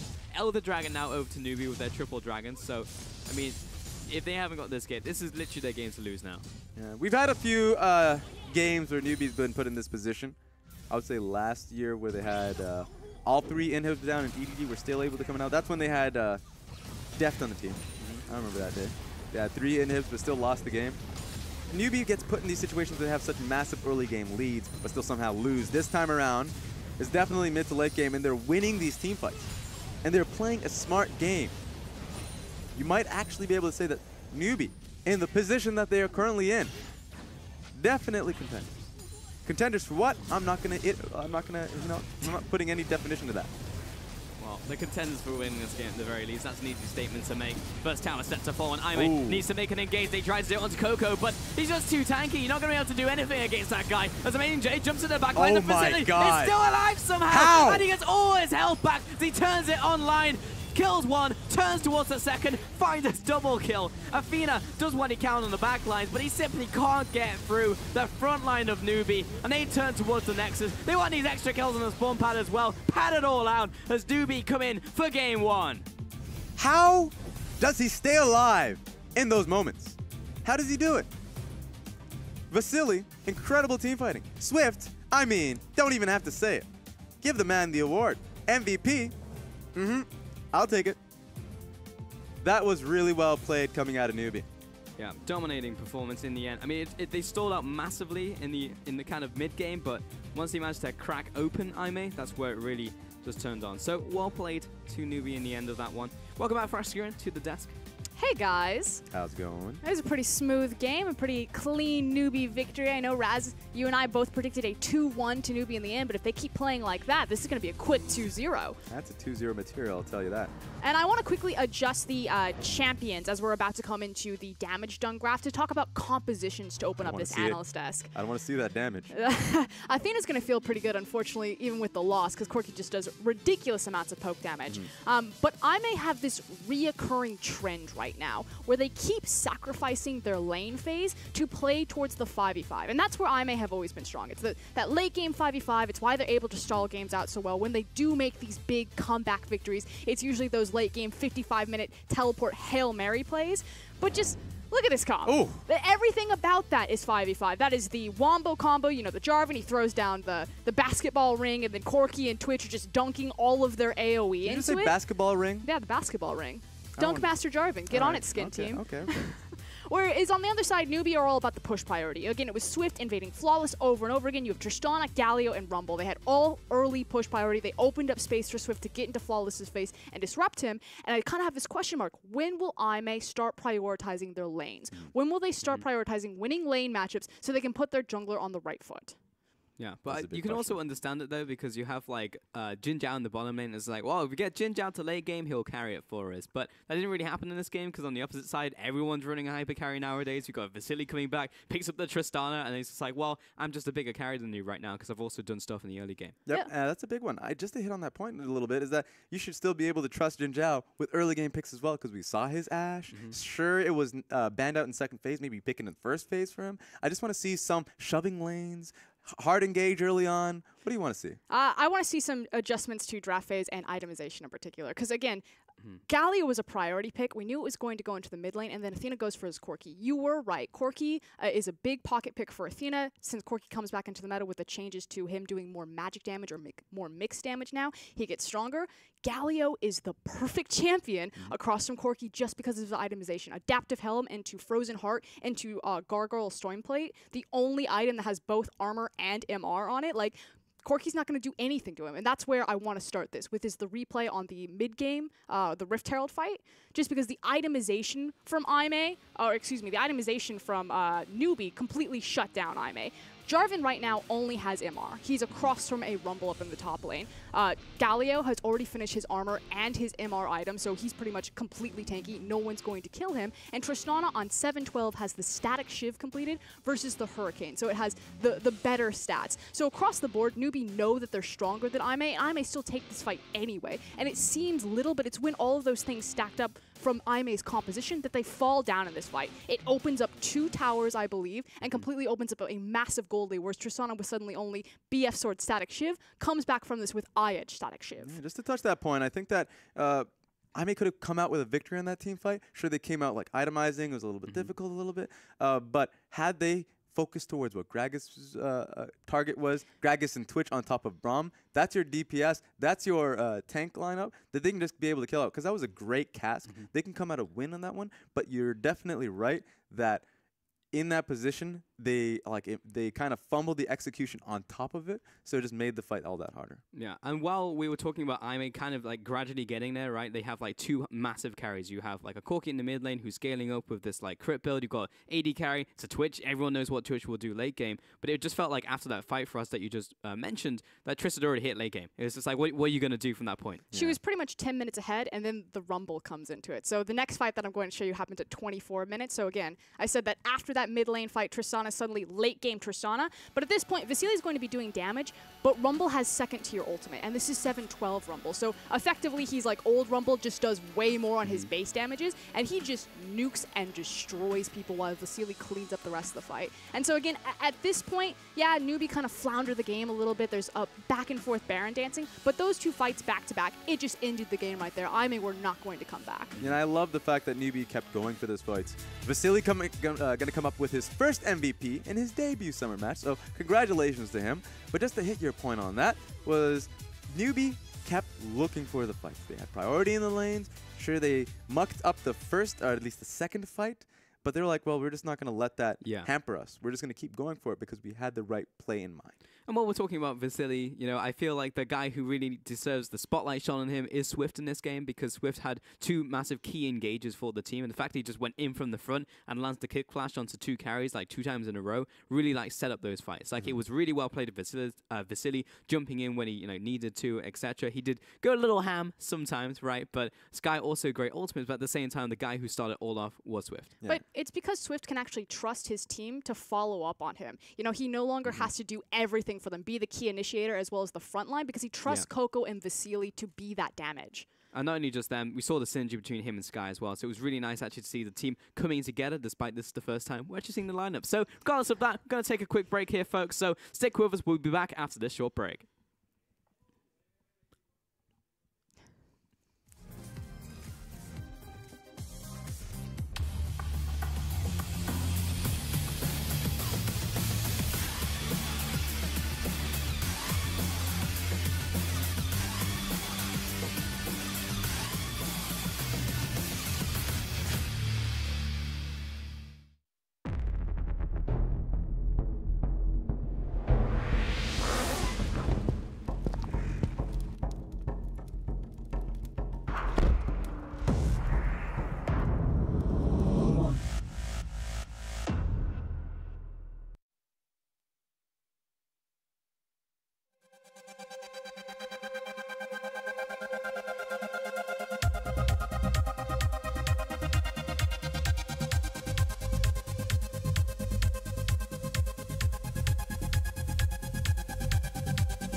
What's up, guys? Welcome back to the LPL for our first game of the day in our first series. NewBee up against IMA. And I think it's fair to say that NewBee looks significantly better than we were all expecting coming into game one. I mean, you guys talked them off, of course, and I still went IMA without starting to feel that was maybe a mistake. But NewBee... I tried to help you. It all came together. I mean, none of you guys pinpointed the fact that it would just synergize so well, right? Like, the fact that Swift out of the mid lane and the bot lane, you said a post-game for us, but in the early game, like, in the pre-game, like, top lane as well, like, I just didn't expect all of the pieces to mesh so well with Swift. Personally, I wouldn't have expected it either. I just didn't. I know that last time we saw Swift, Sky, he did synergize very well with Swift immediately, so maybe you can foresee that. Mid lane as well, we can talk about Coco, but that's just one of those moments where we haven't seen them play together for so long. And if you look towards the EU LCS, GT is a good example of, sure, you know, come in with a small break, small vacation, and then suddenly just in shatters, where you're just like, wait a minute, I don't know, like you have to start from step one. We thought that was going to be, or at least I thought that was going to be the same case with NewBee. I still took them to take win, but that was a commanding victory. To be fair to Swift and Coco, those two religiously duo queue together. Yeah. They are constantly spamming and playing alongside. So even though we missed Coco for a couple of weeks on the Rift, I'm sure he's been close in Swift's heart. And I miss this man right here. I miss you, Vasily. He was on ING for a little bit. No, This- IG. Yeah, go on. This is now just the team of bromances. You got Vasily and Moore reunited, you know, across a flower field, Okay. slowly running towards each other. You got Swift and Coco. There's just Seeing it. there's so much love there. What about top lane? Top lane's an island. You know this. Okay, so just got fifth wheeled. Yeah, look, pretty much. Okay. The well. fifth wheel is real. That feels a little bit bad, but oh well. I mean, Vasily looks like a giant. He actually looks I like mean, he he's actually playing is. on a toy keyboard. yep. I wonder if everything's scaled down. No, it probably isn't. But it just looks like, because he's so big compared to everyone else, because he's so stacked. I think he's also just like a tall dude as well. He's definitely Sick crushing human. that. He's crushing that cup. Yeah. That cup does not appreciate how much standing pressure next to him. he's had on Incredible. that cup. I would love for him just to like look across the enemy team and just like crush his ball. Kind of like Just Bob. eye contact with Athena, just crushes the cup, drops it. Kind of like Bob Sapp has an apple, and he's like, no, I crushed it. Look at me. It's gone. It's Wouldn't just that be great? That's all I want in life. There we have it. All right, someone get that over to Vasily ASAP. But all right, let's get into game two. It's just going to be a 2-0 now, because that was pretty strong from NewBee. I may need to adjust the draft phase. NewBee have shown that they're competent enough to take over an early game under the helm of Swift, so either deny Swift the ability to do that on an early game jungler or start prioritizing lane assignments. I may, please. There we have it. She Yep. said it. I share that sentiment. All right, Like let's you get said. into game two. NewBee and Aime. Bans coming in, so Camille, Caston, same as game one. Caitlyn and Zach out from Aime. And we have the same side selection as well, so...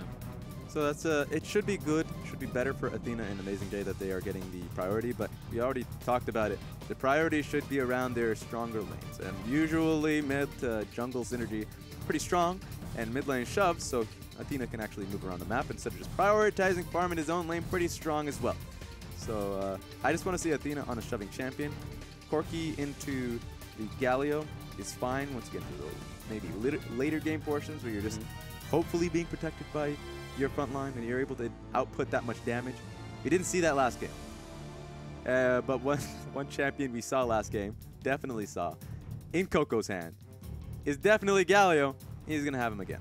Okay, I'm a little bit confused about this one, Raz, Go for because it. in the last game, it was first pick Galio, of course, because on the opposite side, you would expect to get like a Zac or something, and it was like, okay, well, I may get like a Jarvan here, that's fine, but why would you give over the Galio here unless you have something exceptionally good for your first rotation? Good question. I think it's been around Aime's focus around their laning phase top lane, so that they say that Galio's going top lane, then they can deal with it, because Amazing J can actually deal with these mage champions fairly well in the laning phase. And if it goes mid lane, then Athena already has a wide enough pool, I would say, to be able to deal with the mid lane pick of Galio.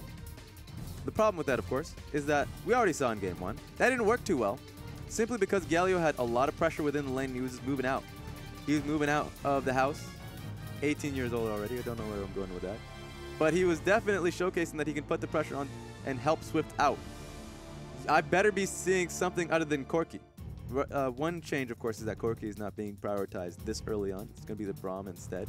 That might be a change to look for, to see if Athena goes towards something completely different. What's with the Braum priority, though, on the side of Aimee? Why would you pick this so early? Braum is nice for early game skirmishing power in the bottom side of the map. And also, it's been the go-to pick if you're going towards tank support. So you might be seeing it because Moore has also been known very well as a great Braum. So they're thinking of it as a takeaway and just to hold the rest of their picks. Hold their mid lane to see if they can pick up something different. Hold the AD carry as well. So it's a nice blind pick support. On the side of NewBee, I don't know what else there is to say other than this is the exact same rotation that they had last time. And also on the opposite side, Aimee locking the Corki. What was Braum last time? Because they locked in the Jarvan first, and the Corki came in soon after. Yep, it's a good question. I do not remember. My memory is gone. It's Kaput. blank. Kaput. If you're ever in the office with me, which of course every one of you viewers have not been, I lose a lot of things and I don't remember a lot. Great assets. You lost your headset the other day and it was literally next to you. Well, it was under the couch, all right? I'll give myself a pass on that one. Usually I can't give myself a pass because it's right in front of me and I just can't see it. Well, there you have it, folks. Thrash banned out there against NewBee, so taking that away from Moore since he did also have his Braum removed from him. Jin, again, taken away from Jin Jiang. Trundle. It was Trundle. Ah, it was Trundle, yes. There we have it. See, Raz will eventually find what he's lost, though it does take some time. Takes a lot of time. I'm still not sure about that. Anyways, let's get on to the draft itself. Still good. Jin, probably Ashe again if I remember what exactly happened in the last draft. It was. Yeah, so it's one of those moments where you would want Jin Jiao to be able to pick up his champion for himself instead of going straight into the, I guess, exact same champion pools. Man, that's when you find something, but you find something that you like lost years ago, like in the same place. And you're like, wow, I didn't know I still own this. I thought it was gone. It's a very flat basketball. Yep. Guess I can use it again. How did you get the basketball on the couch? Oh, I mean, not. Oh, okay. It was in the garage. Oh, okay. But there was a lot of things in my garage. My family is not very good about keeping things in the garage. Well, Tam Kench apparently was also in the garage. He's going to be kept there forever. So is Twitch. So NewBee cared about the Twitch enough to ban it away. There we have it. So Ashe being available, I think, is a strong asset for Aimee that they can pick up.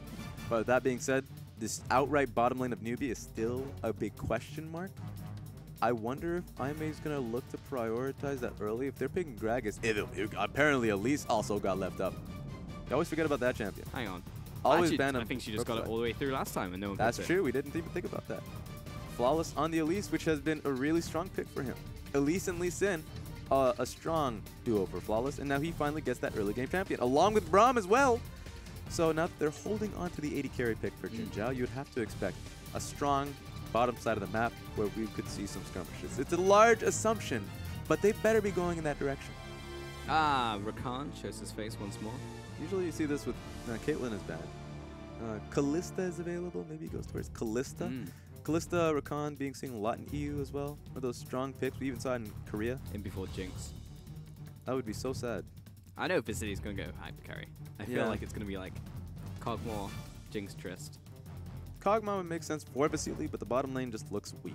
And so, that being said, you got to look towards Aimee saying, oh, okay, maybe we can pick a Vayne, but Jin Jiao's not a Vayne player. You can pick legitimately anything. I'm actually just at loss for words. You can even pick an Ezreal, and it would be fine in this laning phase. For NewBee? For Aimee. For Aimee. Like, Ezreal's a bad champion right now in the meta, but I'm just trying to showcase that. You can pick legitimately any champion. Okay. Callista works. I wanted NewBee to pick up Callista, but you don't get everything you want. That's just a rough lesson in life.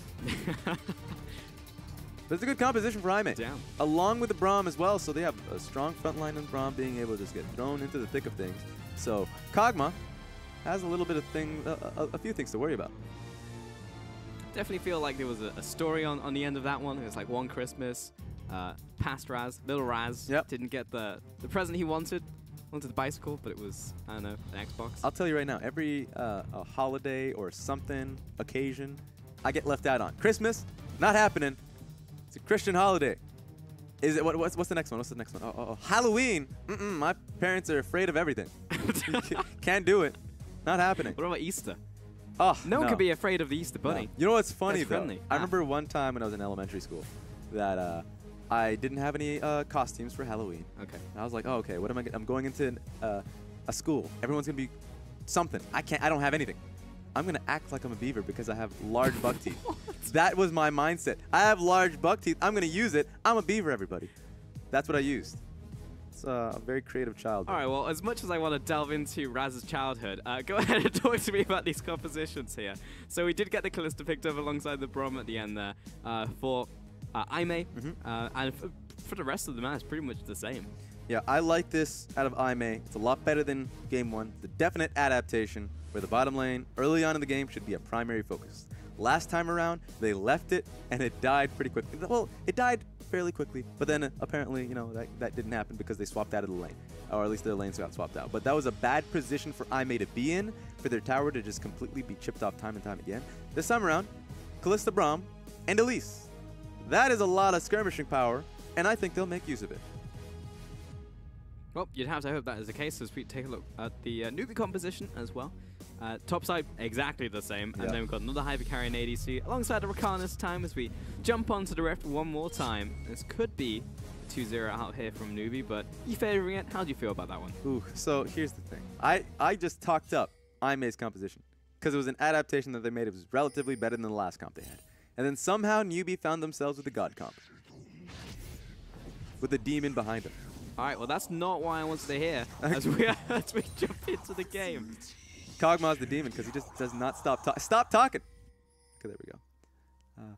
But yeah, Rakan, Galio, ridiculous combination because Rakan goes in, Galio comes in as well off the back of it. Charm into just knocked 10 feet up in the air. It's such a strong engage composition with Rumble being able to, of course, layer an ulti on top of it. So you can see it. You could already see the composition working around if NewBee is put in that position. So this has been a comp minus the Kog'Maw where you just have to fear. Kog'Maw is just afraid because he's Kog'Maw, and apparently that's just going to be so much dive threat and protection for him that he can just output as much damage as he wants. So I just want to see if NewBee can get cut down in the laning phase. If bottom lane gets struck, it could happen. You can see where Braum is sitting currently with Jin Zhao. Starlight and Jin Zhao just trying to get him. Let's see if we can do it.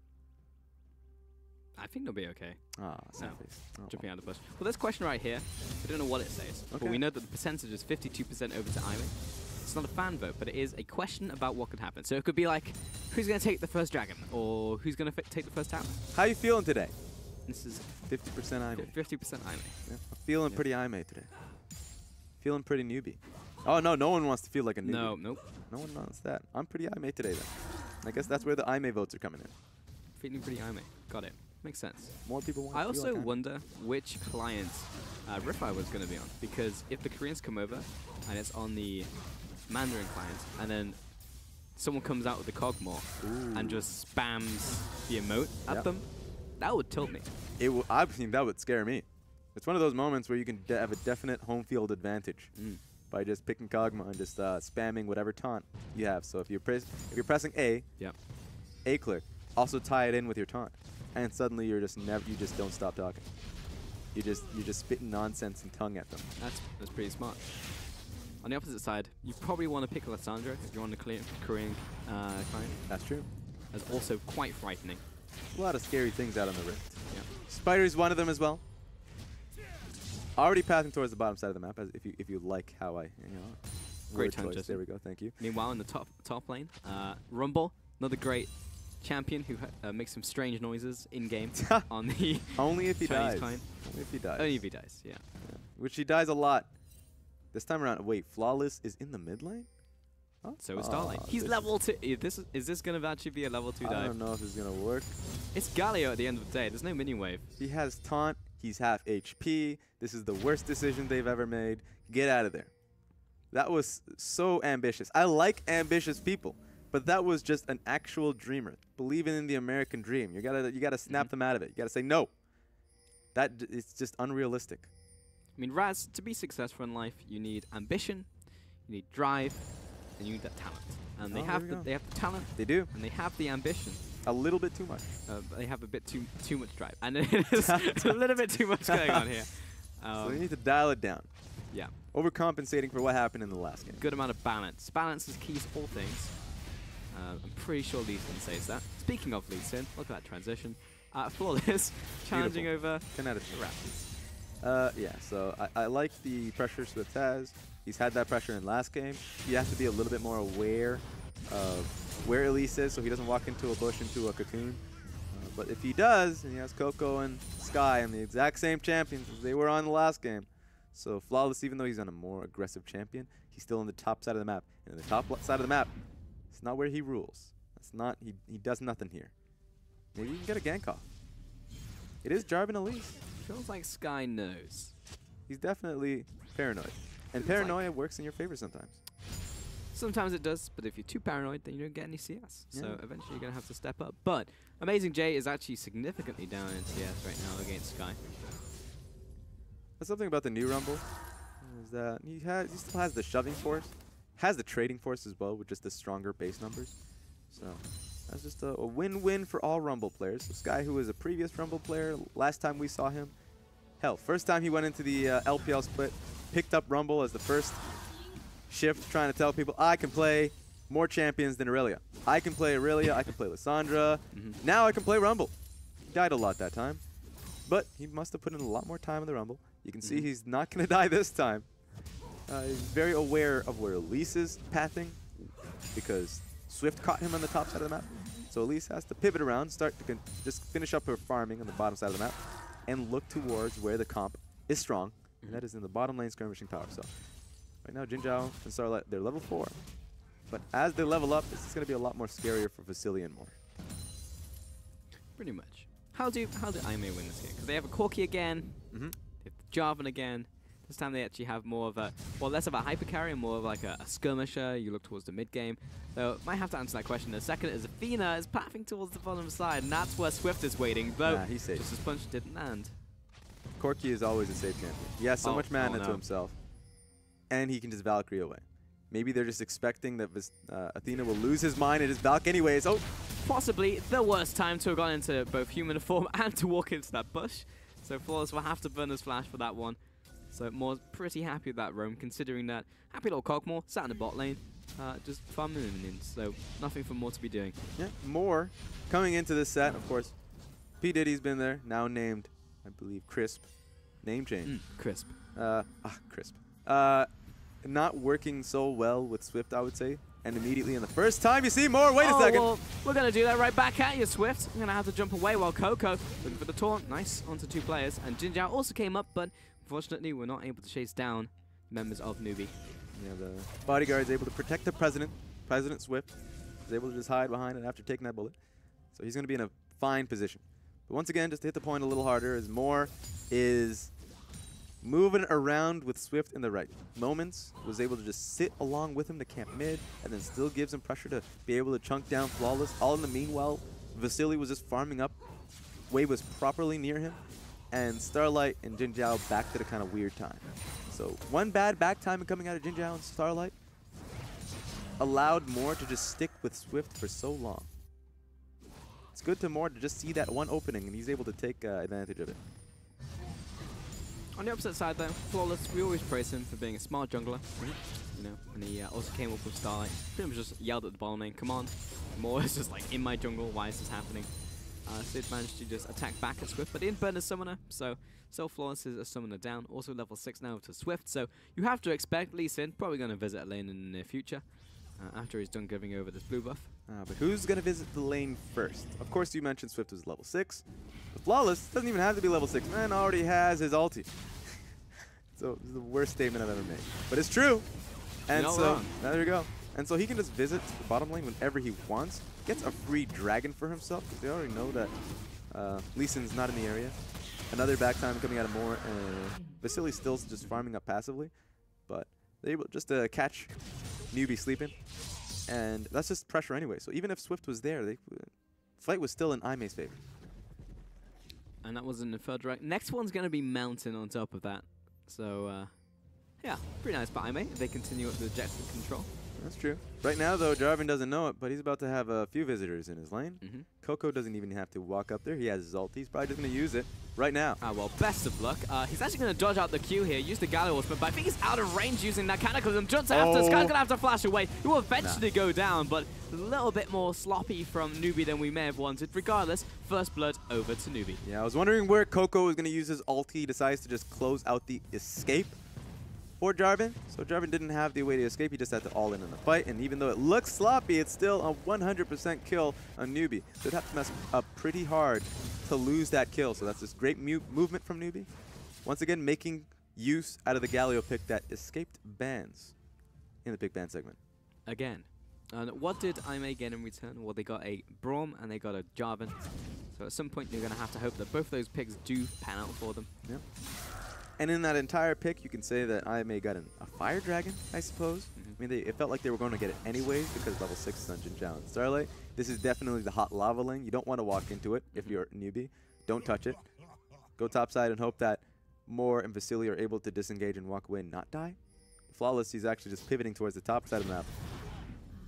Be able to get something here. And it comes down to the Cocoon, which does land. The flag, the drag, the combo, and Sky, he's overheated. He has nowhere to go, and that's a kill in return. So looks like the floor was playing safe. There we have it.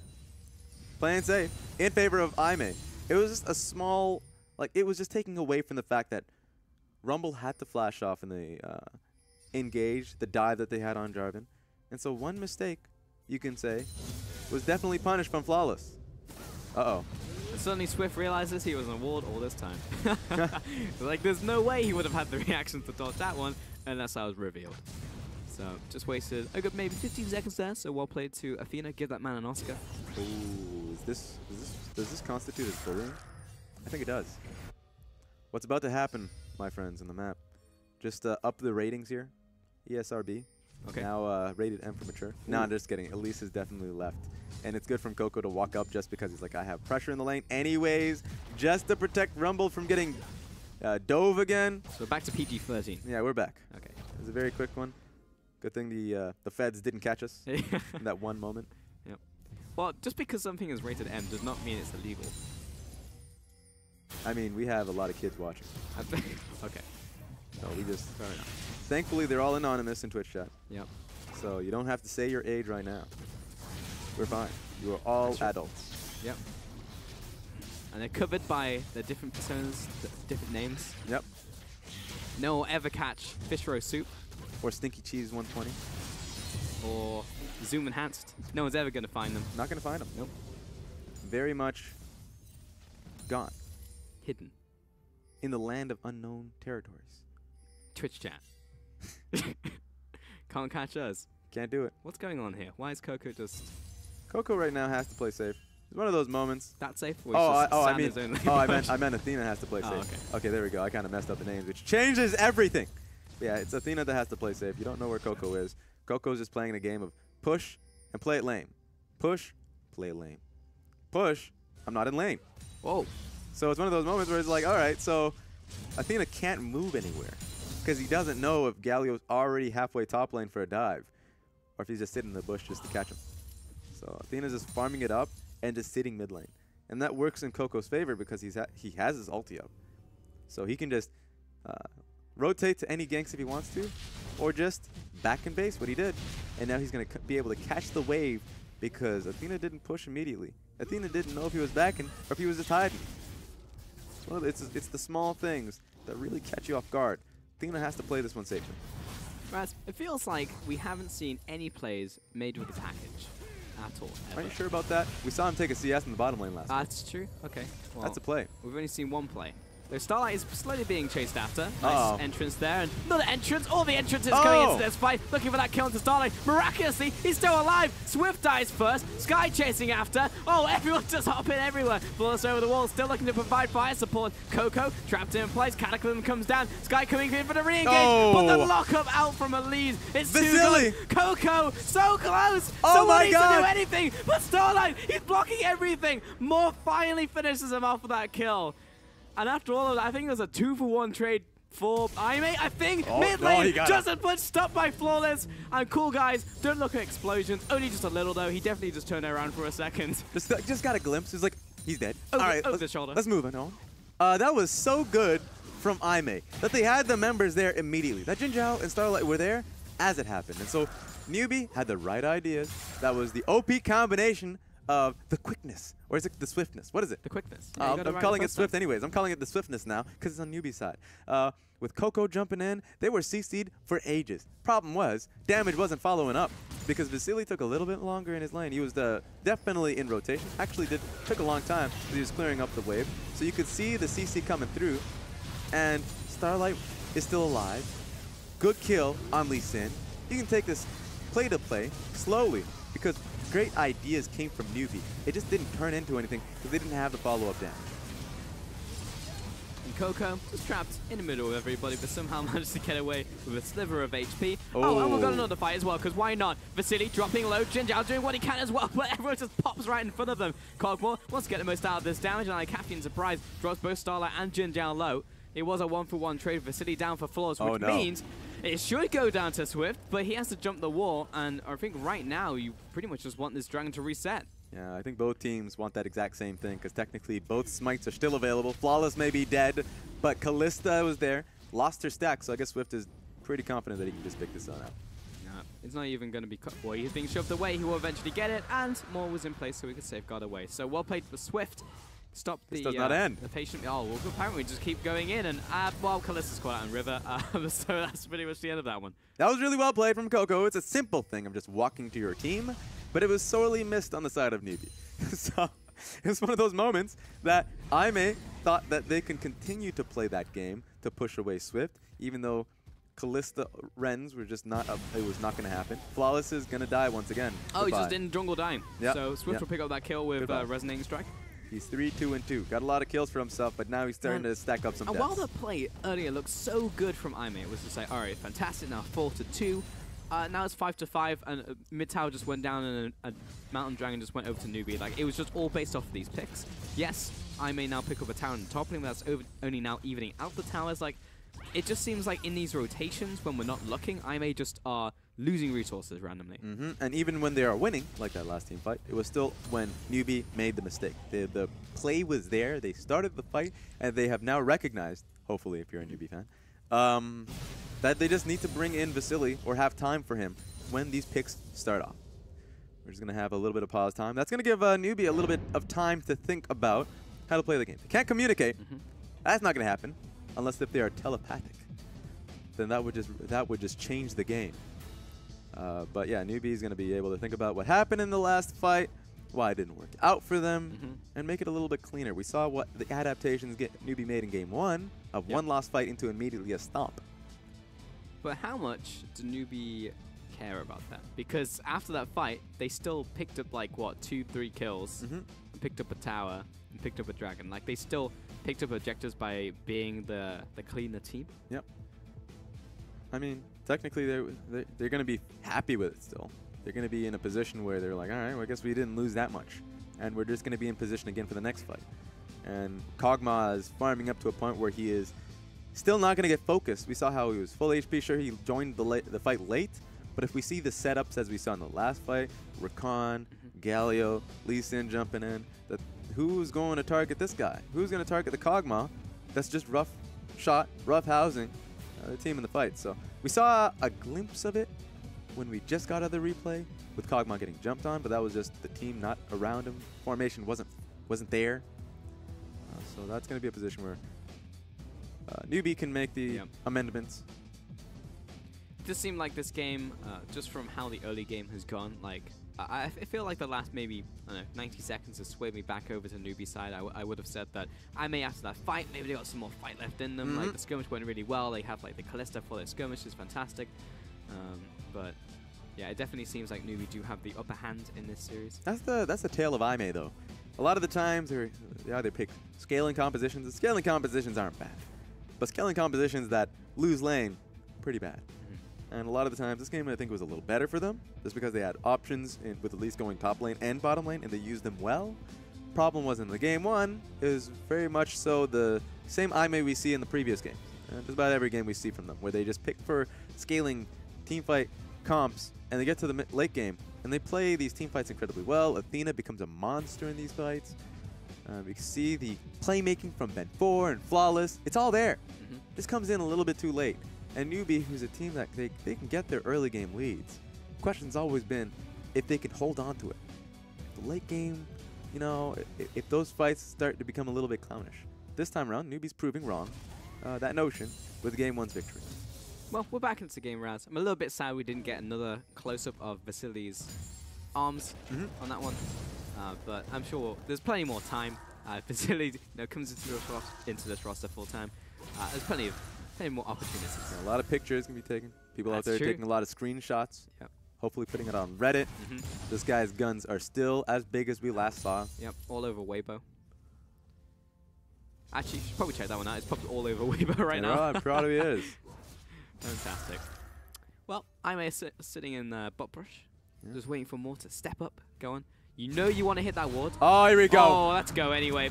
Starlight's going to jump in. Glacial Fisher out of the Vasily has not been able to move. God. Now he's locked up again as well. Counter guy coming out from Swift and the TP as well. Both coming down out of Aime and NewBee. Starlight jumping away. An amazing J. Looks like he's just here for the disengage. Sky did not want to launch the ultimate.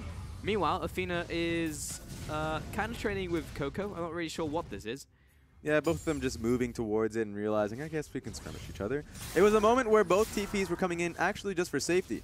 Where, oh, wait, no, there we go. Okay, the swiftness coming out of Moore, still calling it the swiftness, was such a great disengage tool. Actually put them all into the bin, popped them back up. And so the entire engage or pick that we were seeing from Aime, I guess is not stopping. But they couldn't net a kill. Not yet, but they are slowly putting damage onto this bottom lane tower. Aime, they are losing minions though, fairly quickly. And now Athena is looking to rotate towards it, or at least has the push mid lane, so he can do it. Coco still has his ulti, so we might see something. He gets the kick off onto Amazing J. The grand entrance comes down on top of them as well. Knock up onto Starlight. Oh! First kill to Swift though from Jin Zhao. The chase now comes in from NewBee. They're doing what they can, and Jin Zhao is being burned alive. Vasily coming out here as well. Picks another one onto Flawless. A 2-for-1, a 3-for-1 trade to NewBee. Yeah, 3 very easy kills for NewBee. They're going to lose the tower for this, but they're going to be happy that they're able to get that much out of the situation. I was talking about how Athena was looking to move. I think he should have anyways. He had the push in the mid lane. He needs to get there because 100% Coco has ulti. He's going to get there first. So he made the move.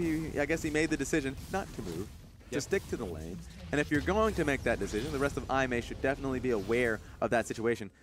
Maybe they were aware, but they were definitely not respecting Swift's ability to engage on Lee Sin. I mean, they need to know that they need to back away and not like actually go for the full-on skirmish, because it started off well and it's like fantastic. Jin Zhao gets the kill into Swift, good stuff. But then it's like, well, we've gone too deep for this kill and Athena's not here, so I guess we lose. Yep. And while he took mid tower, it's just not really the same as the amount of kills and pressure that NewBee just acquired for themselves. So again, another advantage to them. 2,000 gold. Again, it's not going to end the game, and Flawless gets the smite off there as well. But it's just these small things that will, in the end, add up. And it really is. It's amounting to quite a lot. It's just like a 1K goal lead, so you look at the goals like, I mean, it didn't mean much, right? They get a tower for it, sure. But these are right plays, correct plays being made from NewBee. And you have to assume that they are continuing to make the correct plays while Aime is just not moving. So we saw it in last game, where Athena's sticking to lane a lot of the times. And even if he has the position to move along with his teammate, move along with Flawless, it's just not happening. So, sure, it's a better composition coming out of Aime, but they're just not looking to make the best out of it. NewBee is. Pretty much. In the last fight, definitely called Visility, and there's a player in EU. You may have been following the scene as well in Challenger. That's definitely a layover from EUCS. There we go. You get that sometimes. Sometimes, yeah. And these players have very similar names. Bit of a play there as well. As you said, the swiftness was used there some more. Sky is definitely caught out by Amazing J. Athena flashing over the wall. They really want this kill, apparently. Athena flashing aggressively. Did he already use the Valkyrie? He must have done. Yeah. Bullets around the corner. He's going to be popping this one down onto more, but Swift over the wall jumps onto Flawless. Vasily turning around as well into Starlight. So bit of a scuffle in the jungle, but all of that was just one kill into Sky. Yeah, good skirmish, good skirmish. I wonder what Aime is going to turn this into. Baron is up. It's 21 minutes. If you were Dan Gaming, you would immediately go to Baron. But if you're Aime, you start to wonder. Oh, actually, I guess they're suddenly Dan Gaming. Touch it! They're not feeling it. The Dan Gaming players just to go in all of the time. Like 10,000 gold ahead, go in. 10,000 gold behind, go in. Like, I mean, it's never the wrong follow answer. Cat. This is never the wrong answer. See what he does. If Baron is up, You touch it, and hopefully, yeah, you can last hit it. You can last hit the Baron, you win the game. Sometimes it's that easy. If you last hit the Nexus, you win the game. Ooh, you know what? We should prioritize the Nexus a little more. Maybe. Yeah, fine. See a lot of these teams focusing on Baron, maybe a little bit too much sometimes. Swift just taking this by himself, apparently. A second Mountain Dragon, and again, actually feels like this is just a carbon copy of game 1.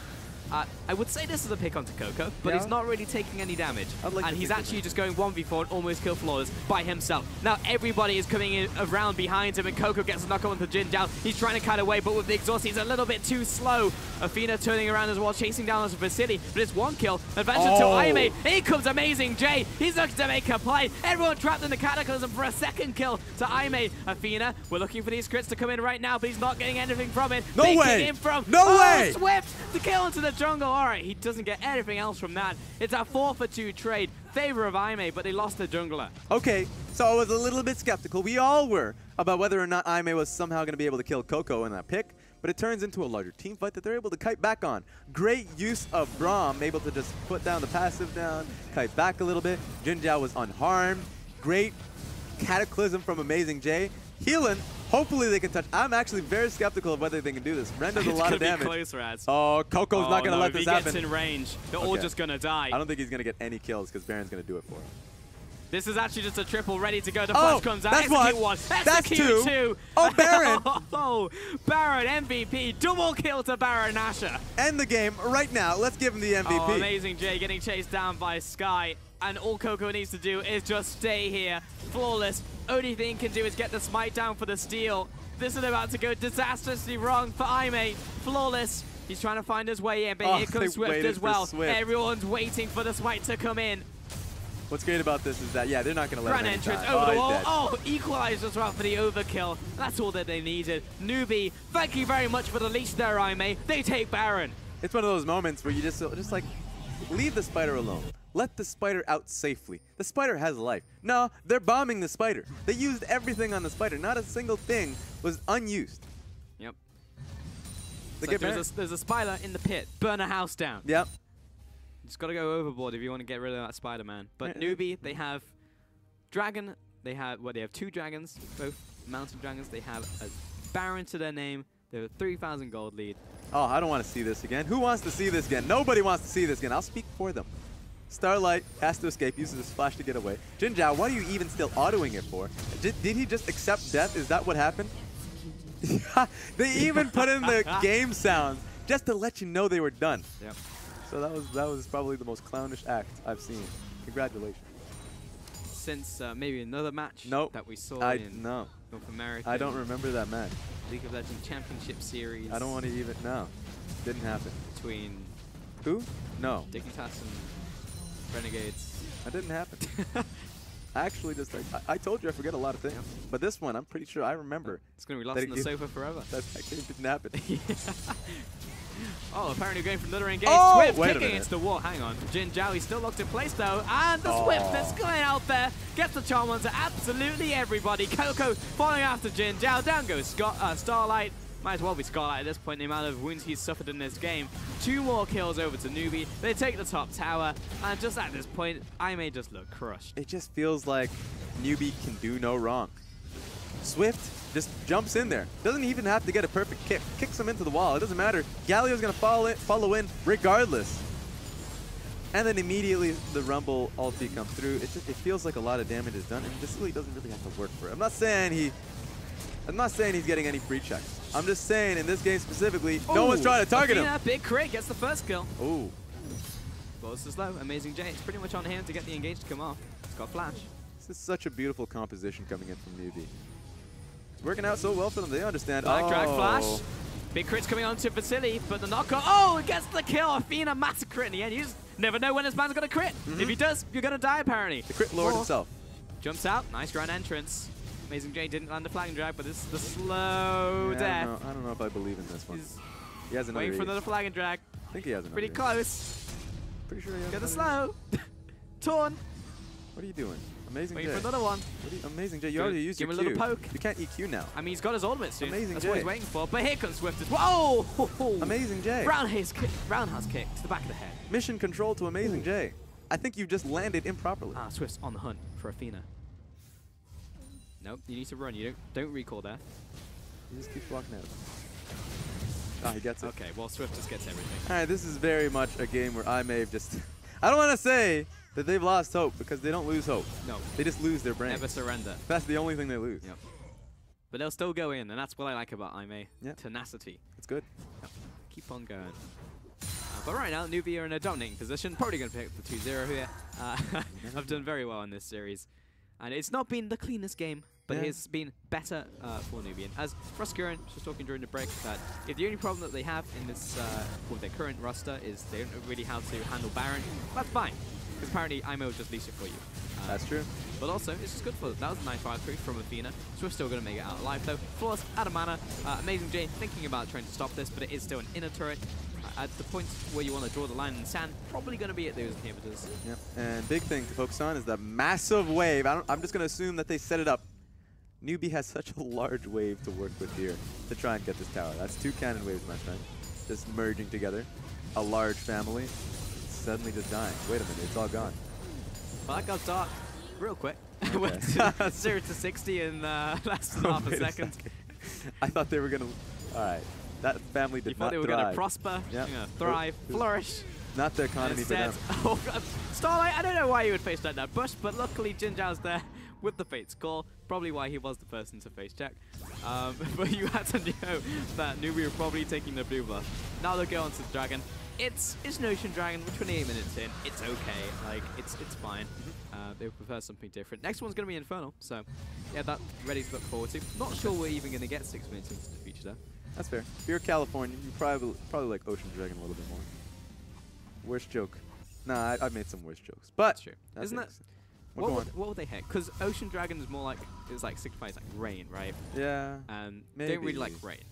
Like, I don't know if you've been in LA when it's been raining, like it's been in like Santa Monica, but everyone thinks the sky is falling down. Yep. And nobody goes outside. Everyone's just like on the inside looking at the windows like, what is happening? I remember the first day I It's the landed, apocalypse. came out of the airport. It was raining. And my taxi driver was legitimately just dumbfounded. So at least it saved me from the conversations that taxi drivers usually give me. But that one specifically was just him talking about only the rain. That was it. Usually I'm fine with the small talks about the weather is nice today, but this one was just like, the weather is, this is ridiculous. This is crazy. Never happens to before. Mate, it's rain. It's just Get it together. Bit of says- precipitation. Says Mr. UK. Yeah, rains almost every day. It's like the inverse of Santa Monica. Never get sunshine. Or if there is sunshine, it's behind some clouds. So, classic. All right. Love it. It's the same thing in Australia, right? Like, never get snow. So Oh, you're right. Australians, when they go to a different country and it's snowing, it's just, what it is? What's going on? See, when I'm crazy. Canadian, so whenever I talk about snow, whenever I like even mention it, it's like, oh, I've never had it before. It's like, wait a minute. Hang on, what accent is that, Raz? That might be Was that the accent of your British? people. I think that was your people.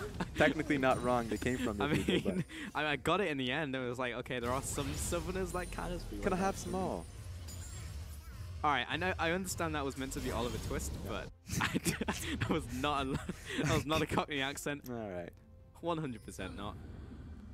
I'll try and tilt you some more. Okay, no problem. Well, I'll try and do a Canadian accent at some point. That which- doesn't even exist. I mean, it does, but that's very stereotypical, and only Eastern Canadians have that one. Very, that's like maritimer accent. What But are you? people, everyone just thinks that all Canadians say a boot, A boot, and maple sorry. syrup. Maple syrup. Everyone loves maple syrup. Yeah, everyone. Yeah, maple syrup's great. Yeah, global thing. You have a lot of moose. Oh, we do have Yeah. those. Yeah, that's true. Moose lot on of the loose. That is no. no.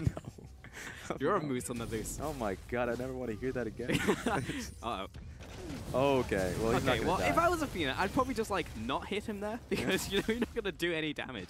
Just wait for him to go past, and be like, okay, well maybe Vasily will be the next person to come past, and I'll kill him instead. Yep. You're just waiting. This is the waiting game. You're stalling him out. It's a stakeout. When you hit a Galio, you're committing for the entire night. You're like, all right, cool down and his W is down. That's a lot of damage reduction. A lot of resistances, so I just got to get it through it. Now I've just got to wait. His entire team is here. Maybe we win the team fight. We've lost the team fight. The game is over. We're shaking hands now. Going to my family. Hopefully it wasn't the same as that minion. That minion wave. That's the family just doesn't exist anymore. Yeah, that was it. Oh my god. Alright, so again we're at the Baron dance. If you hadn't noticed, we're just waiting for NewBee to get their act together. And NewBee, you're very slow around the Baron. I feel like there are teams in this league, Raz, who will definitely pull the trigger and abuse them for their Baron play. But IMA is not one of them. That's true. That's a good point.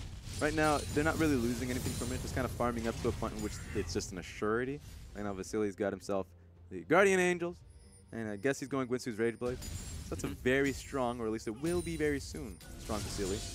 So when they get towards the Baron, and when they start clearing out these minions, I mean actual wards, so once they actually start putting pressure into the enemy jungle and start moving towards it, if they play the same pressured game and start strangling the map as they did in Game 1, I don't want to say that we can expect the same result.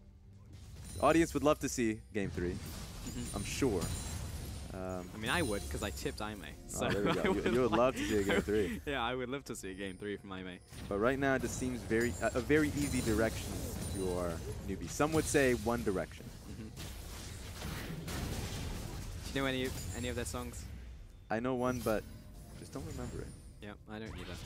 Something, be my girl. Yeah, be my girl. Oh, there we go. That is the one. They do Hail for My Country as well. Never heard the end of it when they suddenly just appeared. It's on every radio. Pretty terrible. I don't think we have any. Oh, we had Nickelback in Canada. Nickelback. It never really happened in like the UK. Like it did, but like not on just like every radio station ever. Yeah, it was in every radio station. You couldn't not hear it.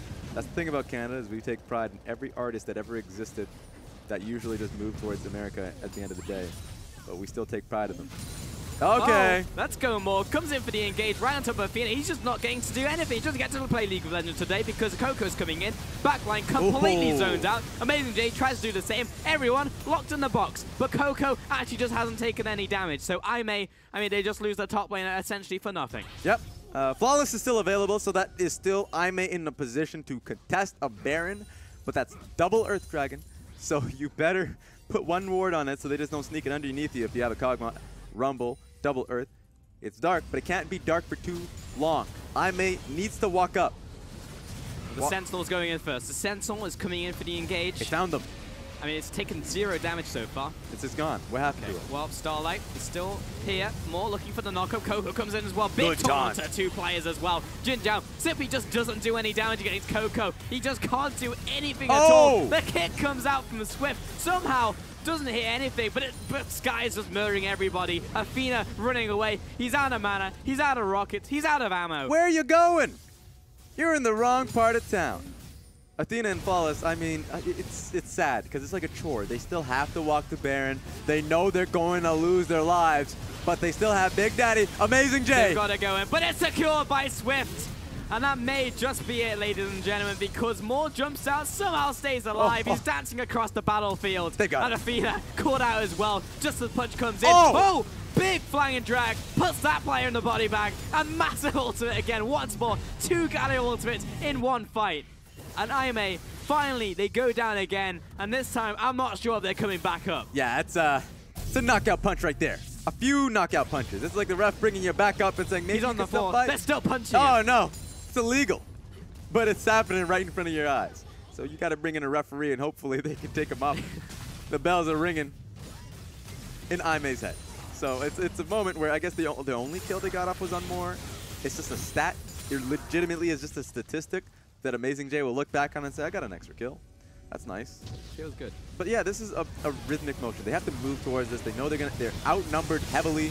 Maybe they can get it. That was a nice attempt coming out of Elise. But the moment you lose Baron, you just know the next 10 seconds of your life. How did Moore actually die? Oh, yeah, he got Oh, ulti. it's Amazing Yeah, J. but you just walked up to him and like, all right, boom. That's it. The dunk. Yeah, he thought he can get it to Sky as well. Sky was like, nah, I still have flash. It just feels so good when a Galio comes down and kills someone with his ultimate. It does, All when they die at the same time. because his passive is ridiculous. He's actually smashing the ground. So if he smashes the ground and kills somebody, he's just legitimately just dominated you. It just feels awesome, Yeah. but it just like no damage otherwise. So Yep. they have to be really low. Maybe has someone went AD Galio yet? AD? Not competitively, but I mean like if you found somebody in solo queue normal. Why'd you go AD? You Because- mean AP? Oh no, AD. Legitimately, I mean like you smash down and you punch him to death. Oh. Well, I'm he doesn't doing really that in have solo. He doesn't really have any AD scaling. He That's the doesn't. problem. He just has auto attacks. I'm saying right now, if you're playing normals with me tonight, Yeah. watch out. Okay. Well, I'll probably be going middle sticks. I'm addicted to that currently. You're just addicted to everything that's bad. Yeah. Well, no, I was playing Mordekaiser the other day. And Okay. Mordekaiser, I'll have you know, is undefeated in competitive play this year. Yeah, okay, I'll take it. Season 7. You got Kikis and you got I forget which couple team. times for in you. LCK. I think Khan played it. Yeah. Yeah, there we have it. Undefeated. Great champ. Might as well be meta. Yeah.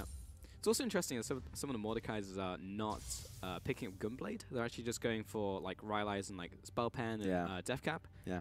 It's pretty interesting. It's pretty hard to deal with because immediately in the lane you get Dorn Shield and the usual armor boots. You just don't die, and so I guess you can invest a little bit more into the utility. Let's say the Rylai's Crystal Scepter. It's pretty nice.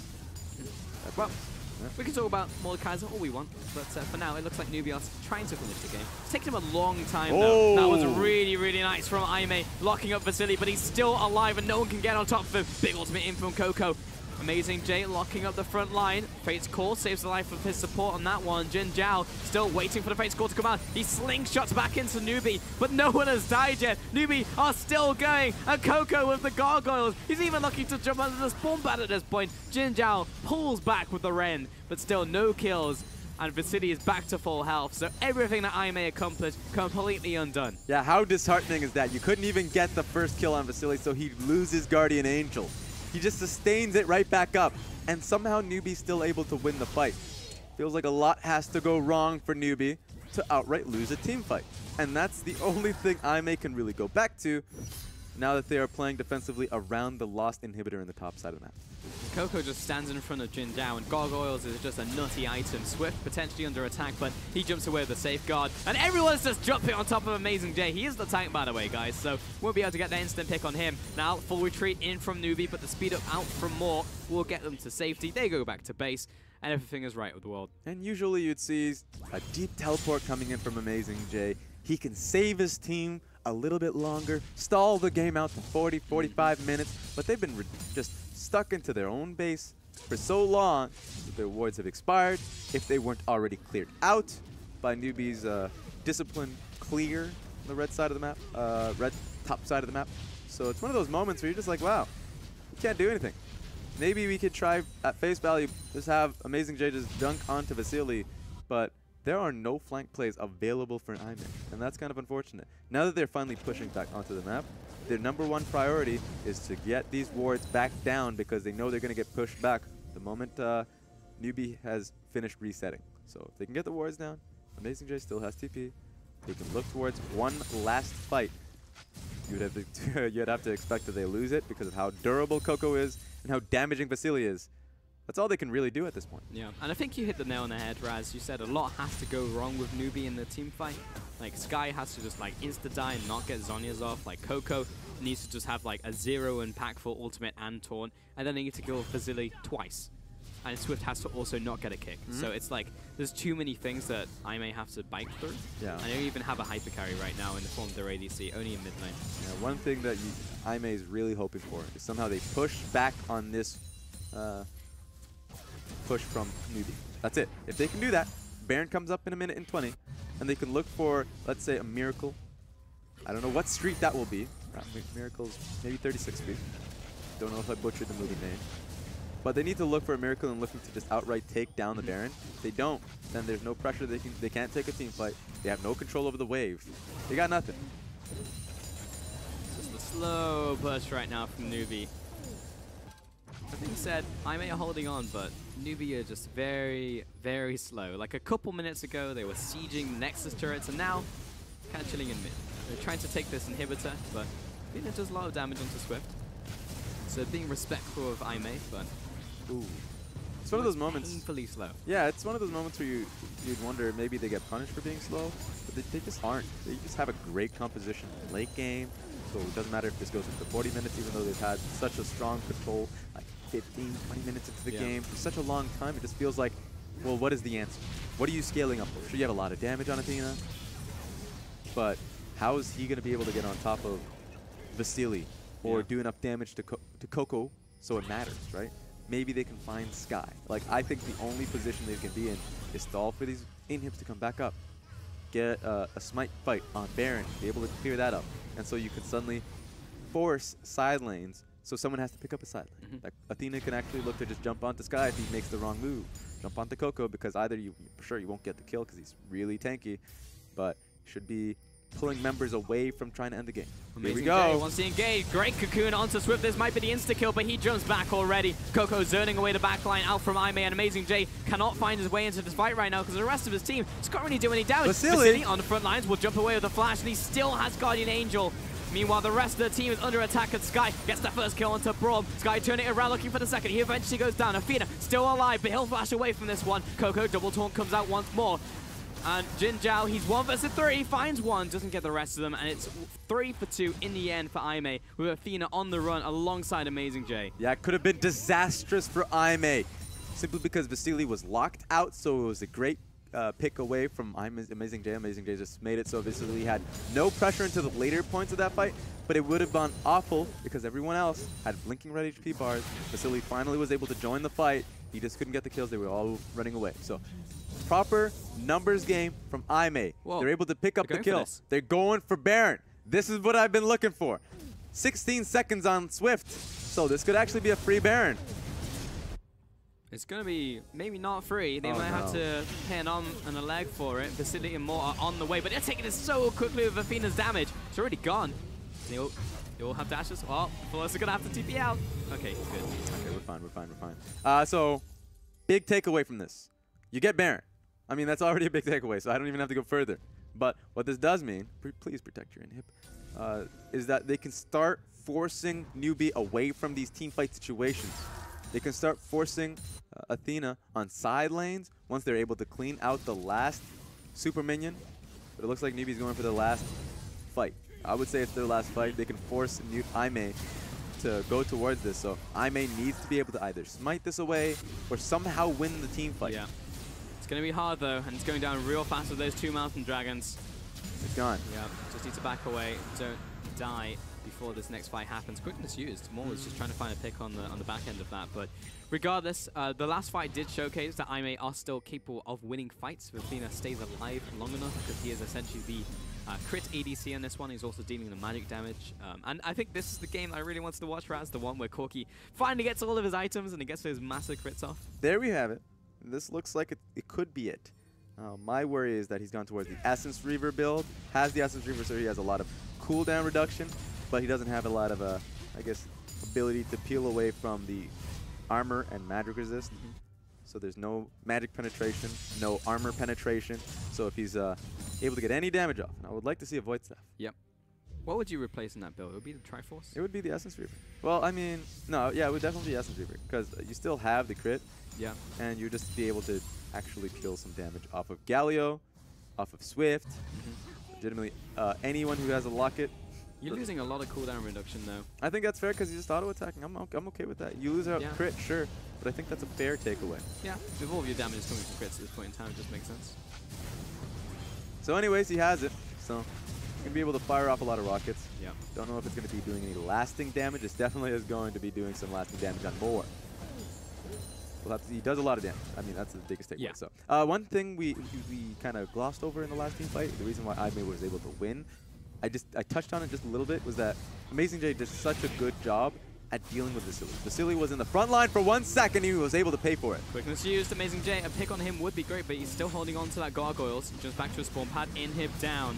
Their name being pushed in as well. Super Minions knocking on the front door. Bot lane, massive wave mounting up for NewBee, so they just need to wait on that one. Yeah, so suddenly Aimee have to play towards that 50 or 55 minute win condition.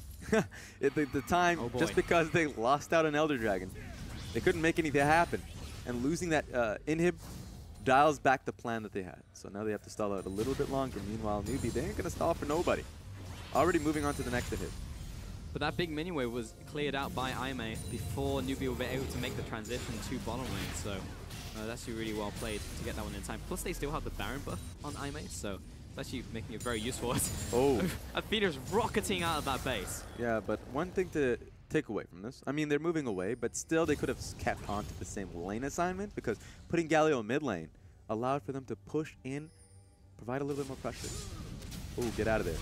Oh, kicked into the rest of the team. Amazing J will not He's last gone. long against the Cogmore. Knocker comes out, flash over the wall. Q connects. Does he go for the kick?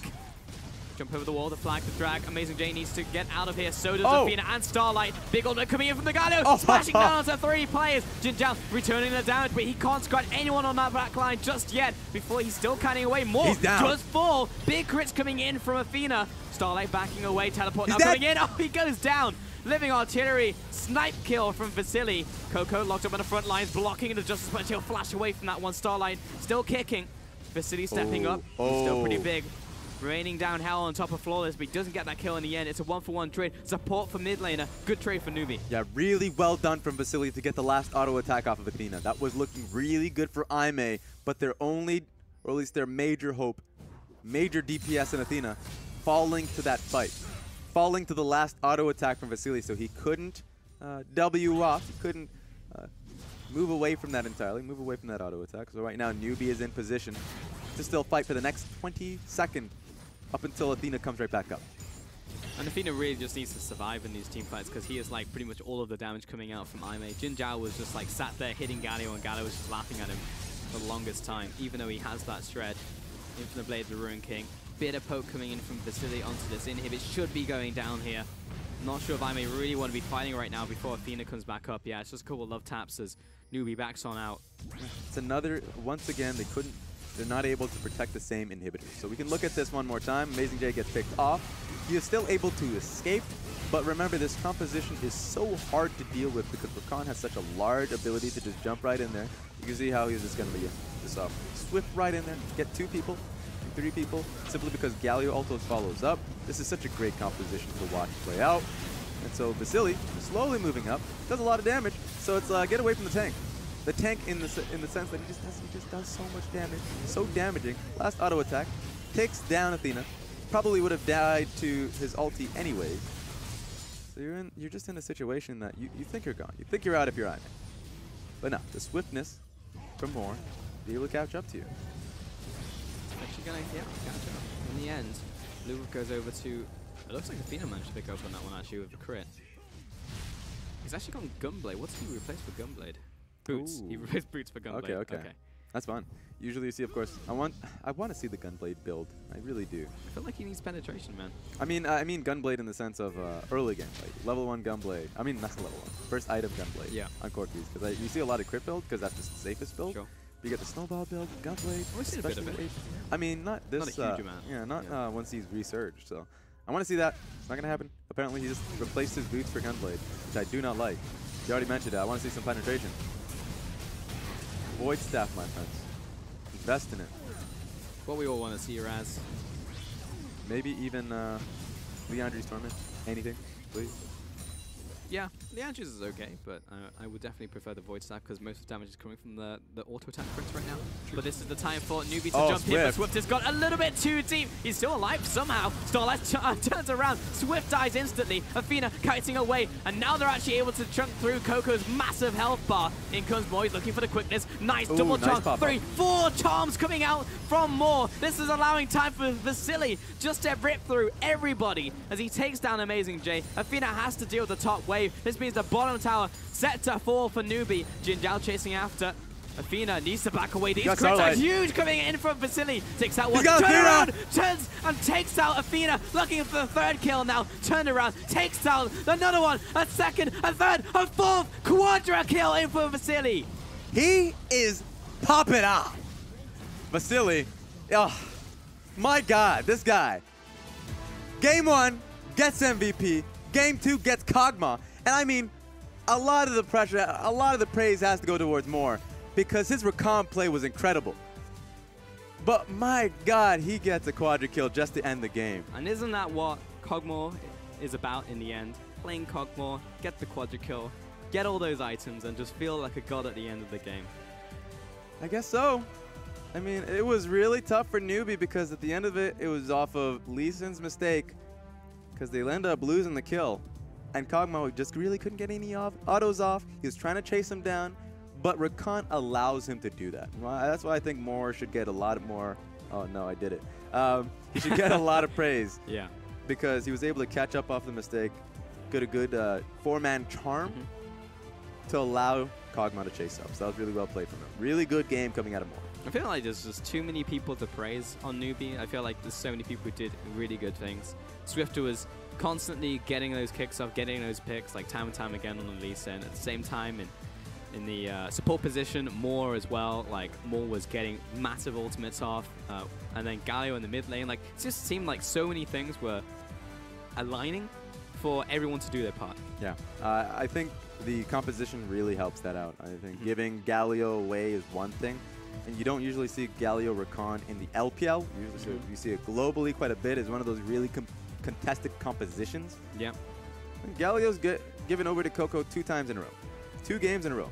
And of course, I would assume that NewBee's been looking globally to know that that composition is really sick. So Moore comes in with a Rakan pick, and they're just able to get engage after engage. Oh my god, Vasily is a beast of a human being. Welcome back, Musker, into the desk.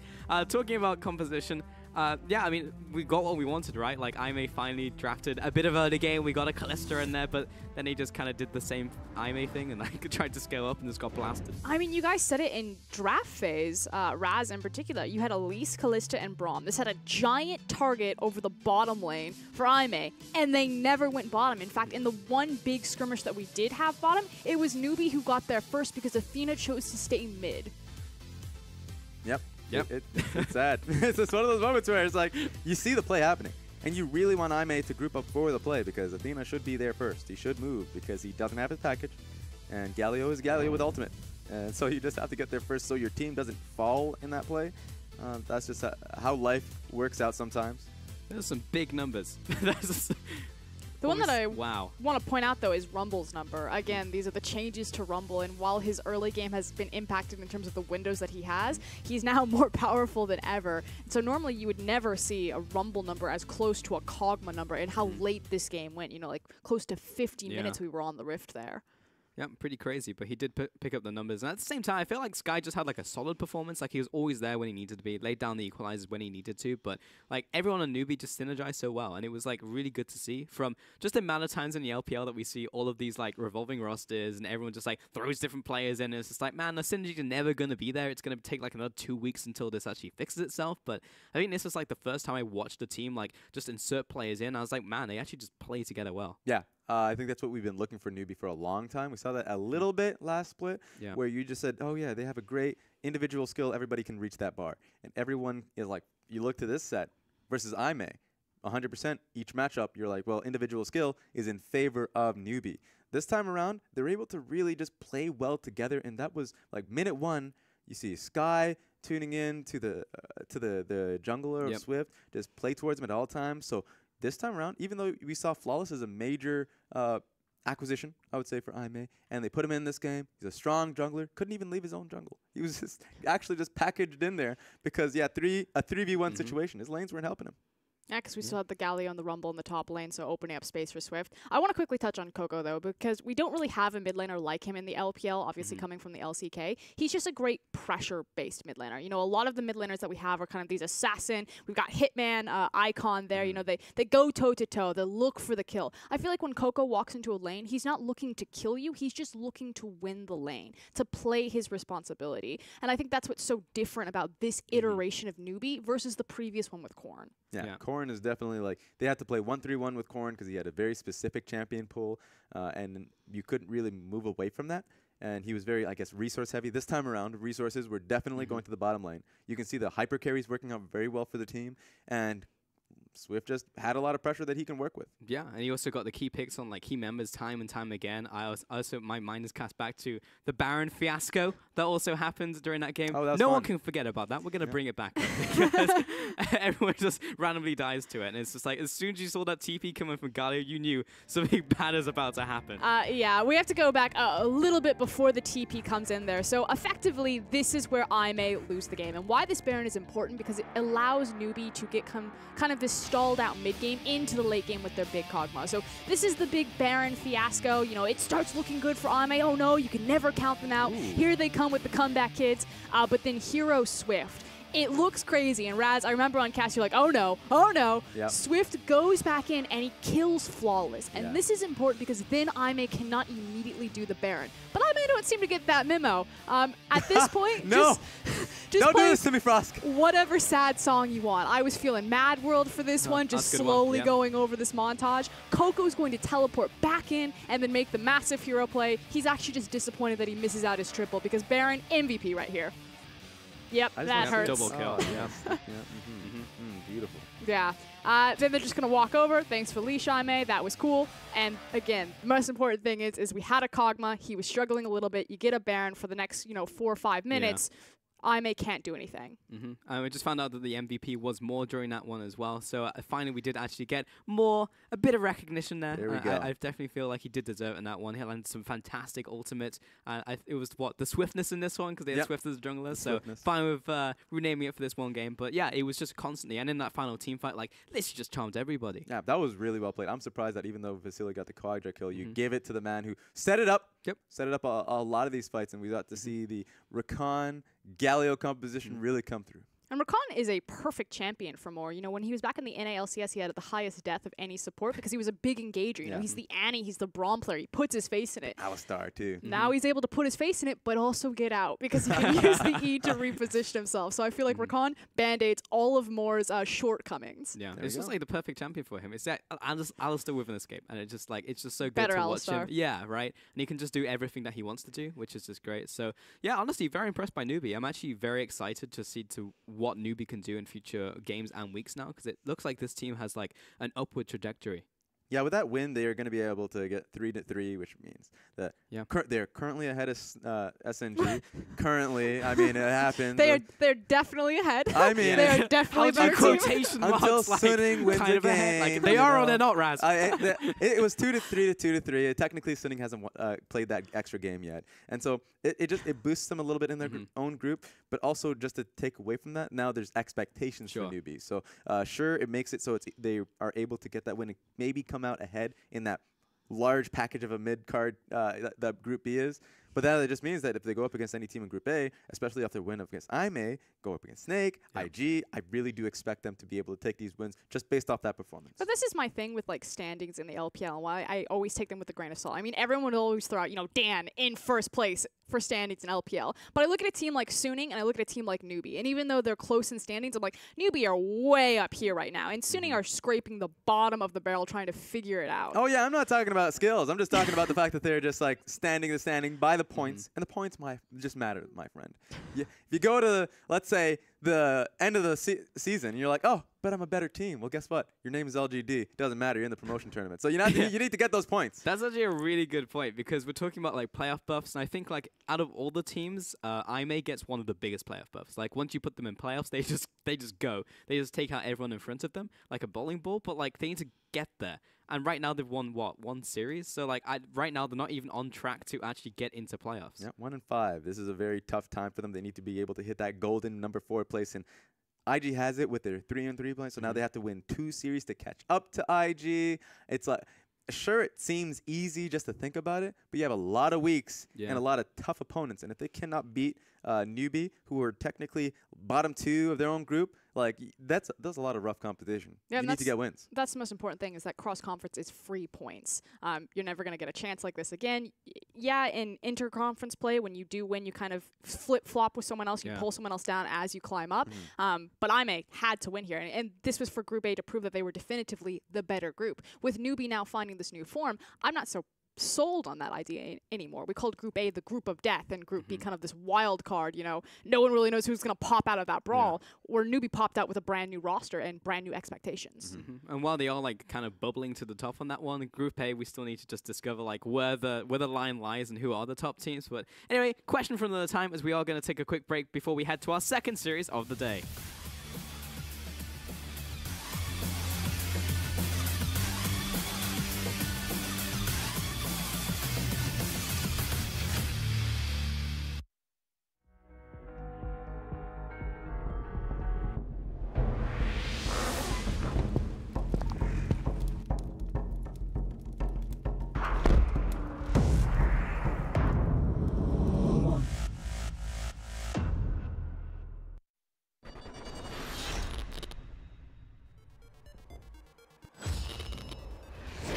皇子做了一波勾引，两段一都用光了，只能靠自己的一个闪现，还有个闪现一，闪现预判的一个位置。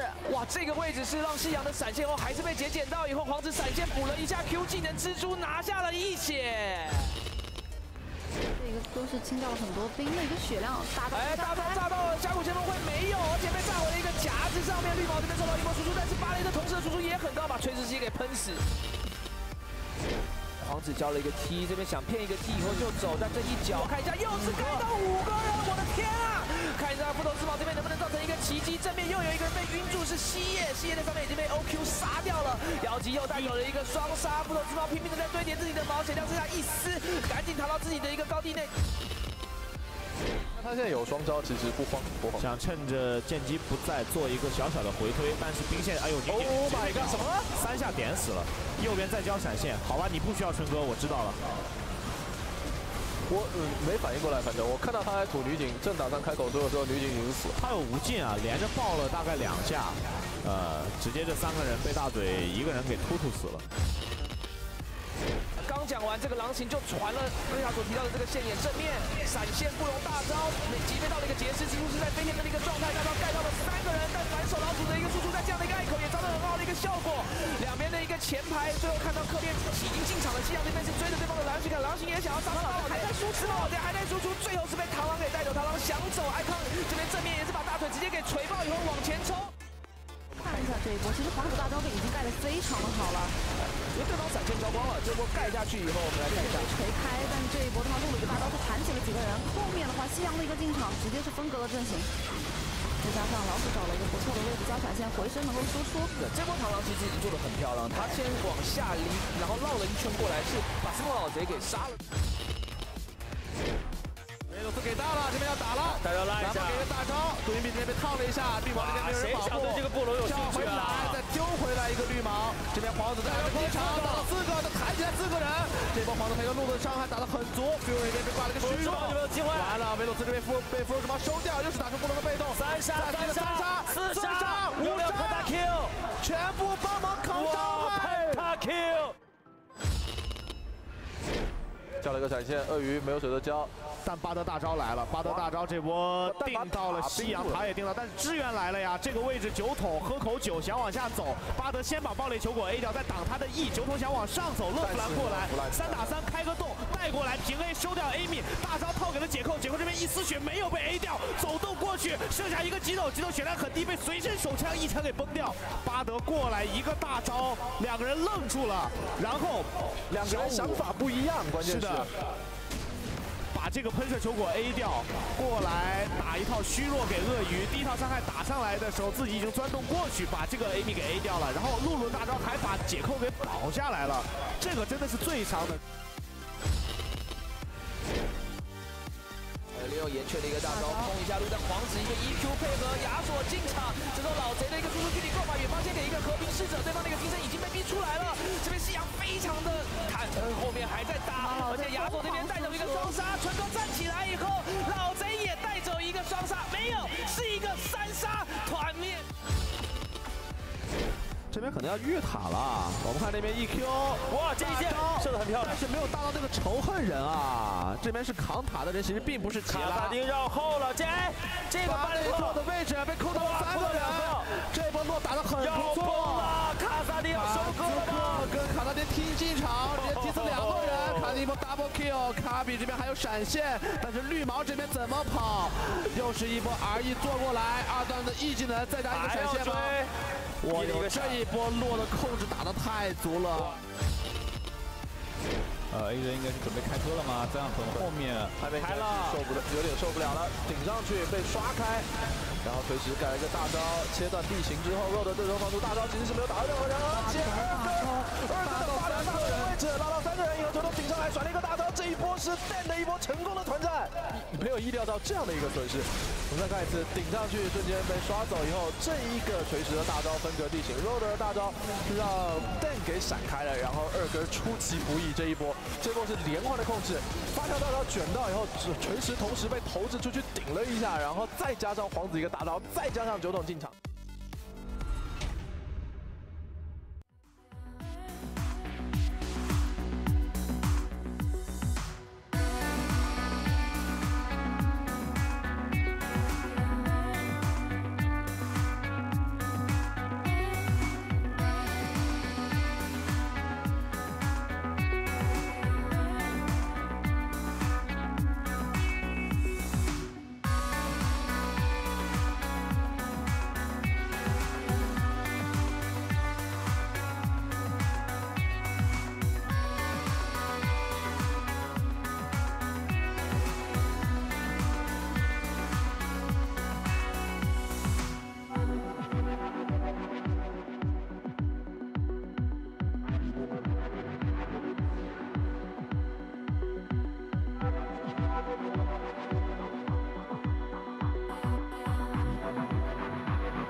can't hold on to the other side, 'cause it's been gone for days and I won't wait. No. Shine ashes for me to explore. Every bit of your heart never seen before. I don't know what to tell you, I don't know if I should. Everything's burning like fireworks.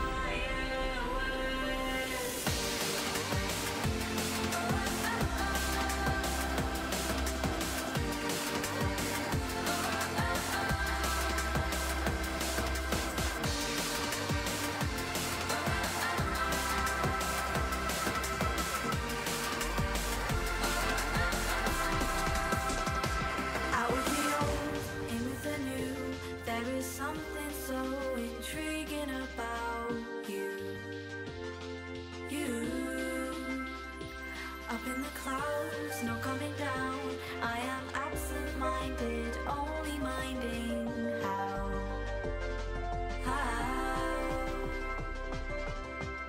You take me and immerse me in your stare. Till I'm almost there. Shine ashes, call me to explore. Every bit of your heart, never seen before. I don't know what to tell you, I don't know if I should. Everything's burning like fireworks. My little secret. You're my little secret, and I can't hold on to the other side, 'cause it's been gone for days and I won't wait. Welcome back to the LPL. We're here for our final game of the day. It will be LGD going up against WE. So on the outside, definitely seems like WE are very much the favorites to win this game. But LGD have randomly just been having good games and significantly more this split than they were in the spring split. Last split, it just didn't seem like their heart was in it. This time, Imp and the rest of the team actually look like they just want to win every single game that they're in. Yep, I think that's a good point to put out. LGD. What is this? There we go. What does this mean? You're not a part of the crew. Okay. LGD. We always talk about NewBee having individual talent. LGD also has that point. We're already getting into the roster. Immediately WE. By the way, 957 in the top lane, Condi in the jungle, Xie in the mid lane, and Mystic and Ban rounding out the bottom lane. Awesome. Fast, that was really fast. You know what? Don't want to talk about it. But it's fine, because across from me, you were talking about that superstar talent. It's Jinwoo in the top lane, Amy in the jungle, Cool leading in mid lane, and then Imp in POL, the longest standing bottom lane in the LPL. So tell me about LGD, Frost. Let me tell you about LGD. I'm on the hype train. I've been on them since week 1. You said it yourself, Pulse, that right now it feels like they have heart, that they actually care, that they're trying to win. And the biggest difference between last split and this split is that they have a consistent roster. There's no longer Punish floating around. They've committed to Jinwoo. They've committed to Amy. Intruder's been kicked down into the LSPL. And then Cool is filling a completely different responsibility than Godby. He's much more about playing towards the side lanes, much more about empowering his team and being a facilitator as well as a carry. There we go. And I think that's the biggest focus that we can actually pick up when it comes to LGD, that the fact that they do have a focus. It's not a 5-point front. Everybody plays to their own lane. That is the worst picture I've ever seen in my life. Someone take it away from him. Can't even tell who that is from that angle. This time around, there's an actual focus to bringing someone up, and it's either Imp in the bottom lane or Jinwoo in the top lane. It's not everybody trying to get as many resources as possible so they can individually carry their lanes, because that's not a thing. We try and make it a thing. LGD, there are only so many resources on the map that you can take, and you know what? You're going to be left out. So that was a bad idea from LGD. This time around, they have better compositions that they're playing towards. Yeah. Cool is playing as well as he did in the last split, which is saying something. And he just has constant pressure in the lane. But is it enough to actually beat out WE? Because it's still WE at the end of the day, and while they had that 1 week of hiccups against Snake, outside of that, WE have just looked absolutely fine. They just look like back to normal WE. And while they've looked, okay, a little bit slower and back to like domestic WE, not like the WE we saw at MSI or International last, like they still look damn good. Yeah, I think that's a big takeaway, especially since they were able to take down EDG, I would say in a pretty decent, convincing fashion. Going into the international event, that could they're definitely going to be getting to a scary point. So I would say no. Even though we built up LGD, I was like, no, you're still going to be too tough of a run for you, too tough of a competition. WE is just looking pretty damn good right now. I feel like we were in the roller coaster. We're getting like, there. Strapped in, like, like the drop came. The interesting thing for me specifically in this matchup, I know we always talk about, you know, like mid lane versus mid lane, things like that, where it is Xie and cool. That is very interesting. But it's actually the Vision matchup here, which I don't normally get to say on the LPL. Vision usually isn't a word that we ever talk about. But WE and LGD have great Vision games, or they have so of least, or of recent. So what I want people to pay attention to is PYL and Bin, when they're placing their wards, where they're placing their wards, and what Condi and Amy are doing with the information. Okay, well that's enough of a sell for me, and I definitely forgot to submit my tips, so lock it in for me. WE take the win. I'm already losing points left and right. Raz, how are you doing? And what last thoughts before we head into this series? I'm pretty high up, second place right now. I'm just going to say WE. You ain't getting ahead of me. All right, wow, he's playing the Price is Right over there. He actually is. Oh my god. All right, let's get into this one. WE banning away Cassiopeia, Lulu, and Thresh. LGD taking away Caitlyn, Cogmore, and Zac. So a lot of focus towards Mystic in this one, but that does leave open Galio. Which should mean that the response from LGD will be to deny away that Jarvan. It's very rare that you're giving away both the Galio and the Jarvan interaction. Of course, Jarvan goes in, Galio ults right on top of him, and by the time he lands, everyone's dead. Yep, pretty much the composition.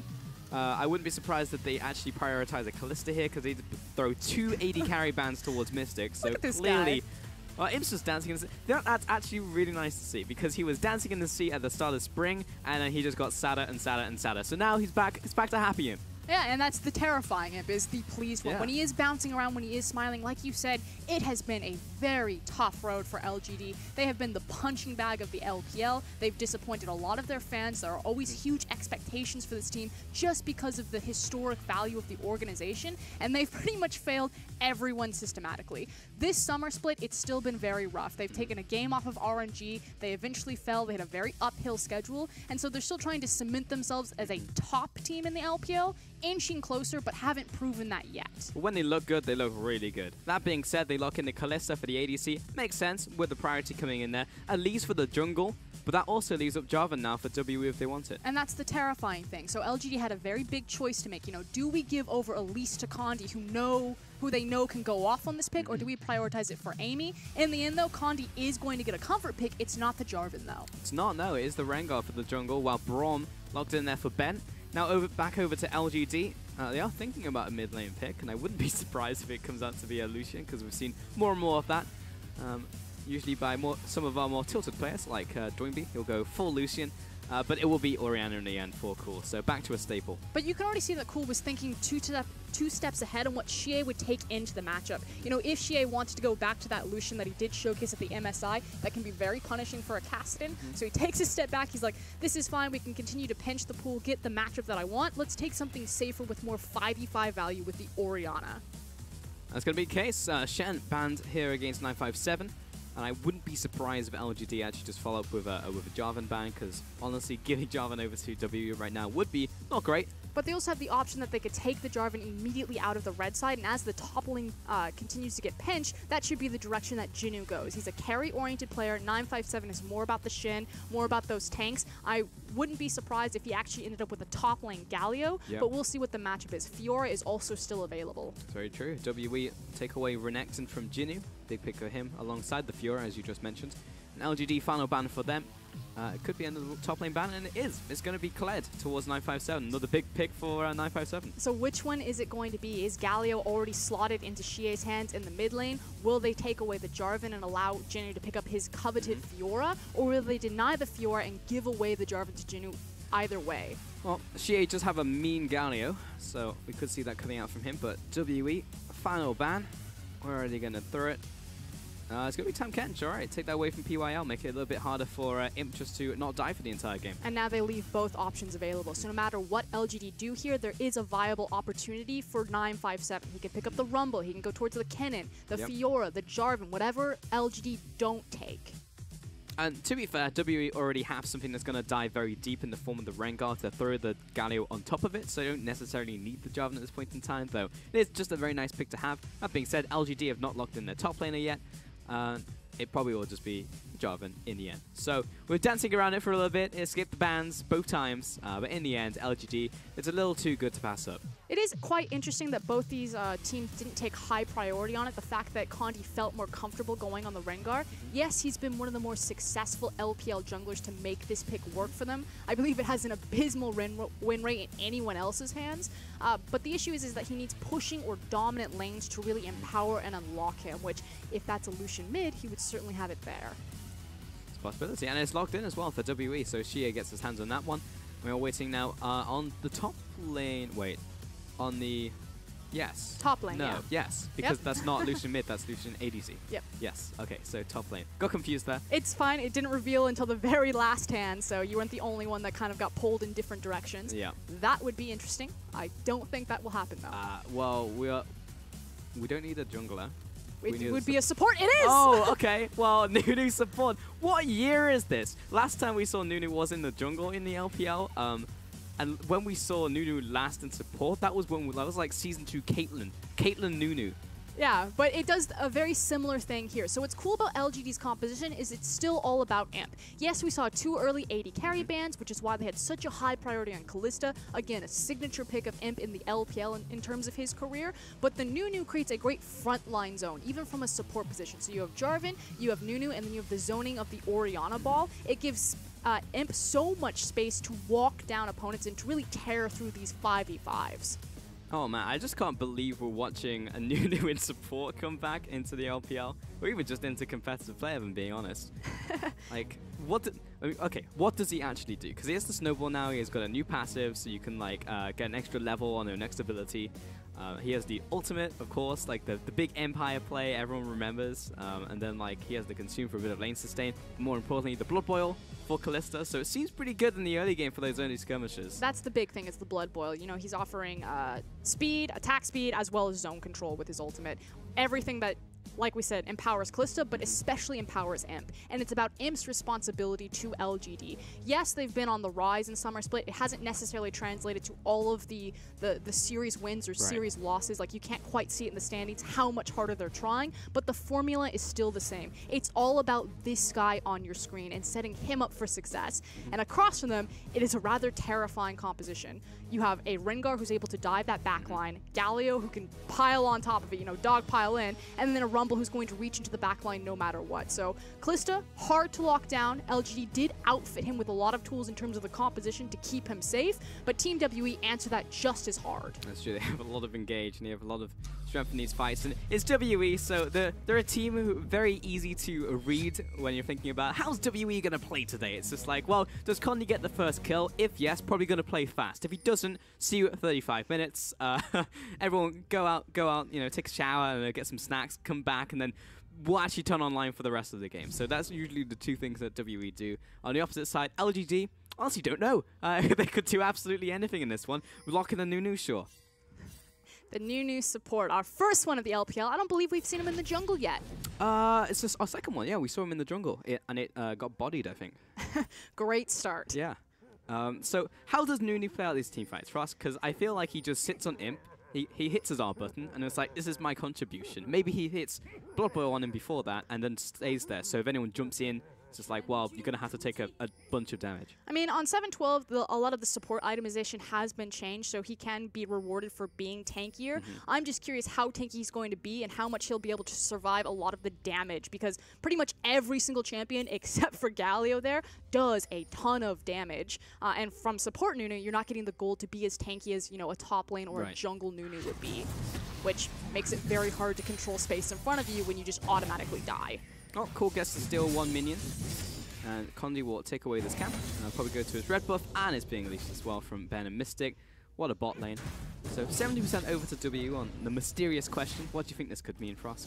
What do you think the question is? I would figure that it's just who's going to win game 1. Probably first blood, though. Oh, yeah.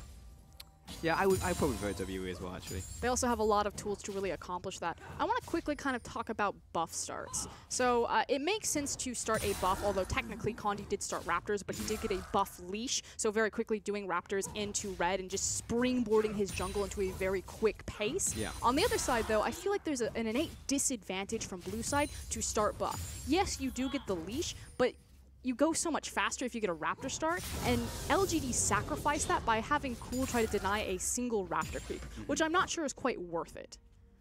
Condi is on his way to the top. He's already level 3. Amy is actually just going to jump over the wall with his blast cone. Jinu's taking a lot of damage here from 957, but Condi is not revealing himself just yet before he jumps right on top of Amy. A lot of bursts coming down. He'll also follow up with another war cry. He's going to Here kill comes him. Jinu.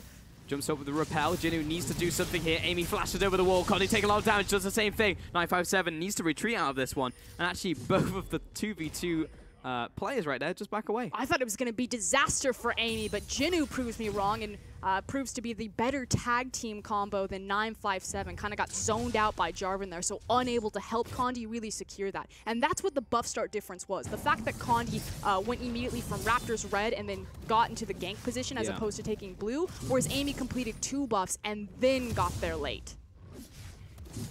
Condi is still being revealed here by Amy. He needs to dodge the cocoon more than anything, but he has line of sight on him with this ward.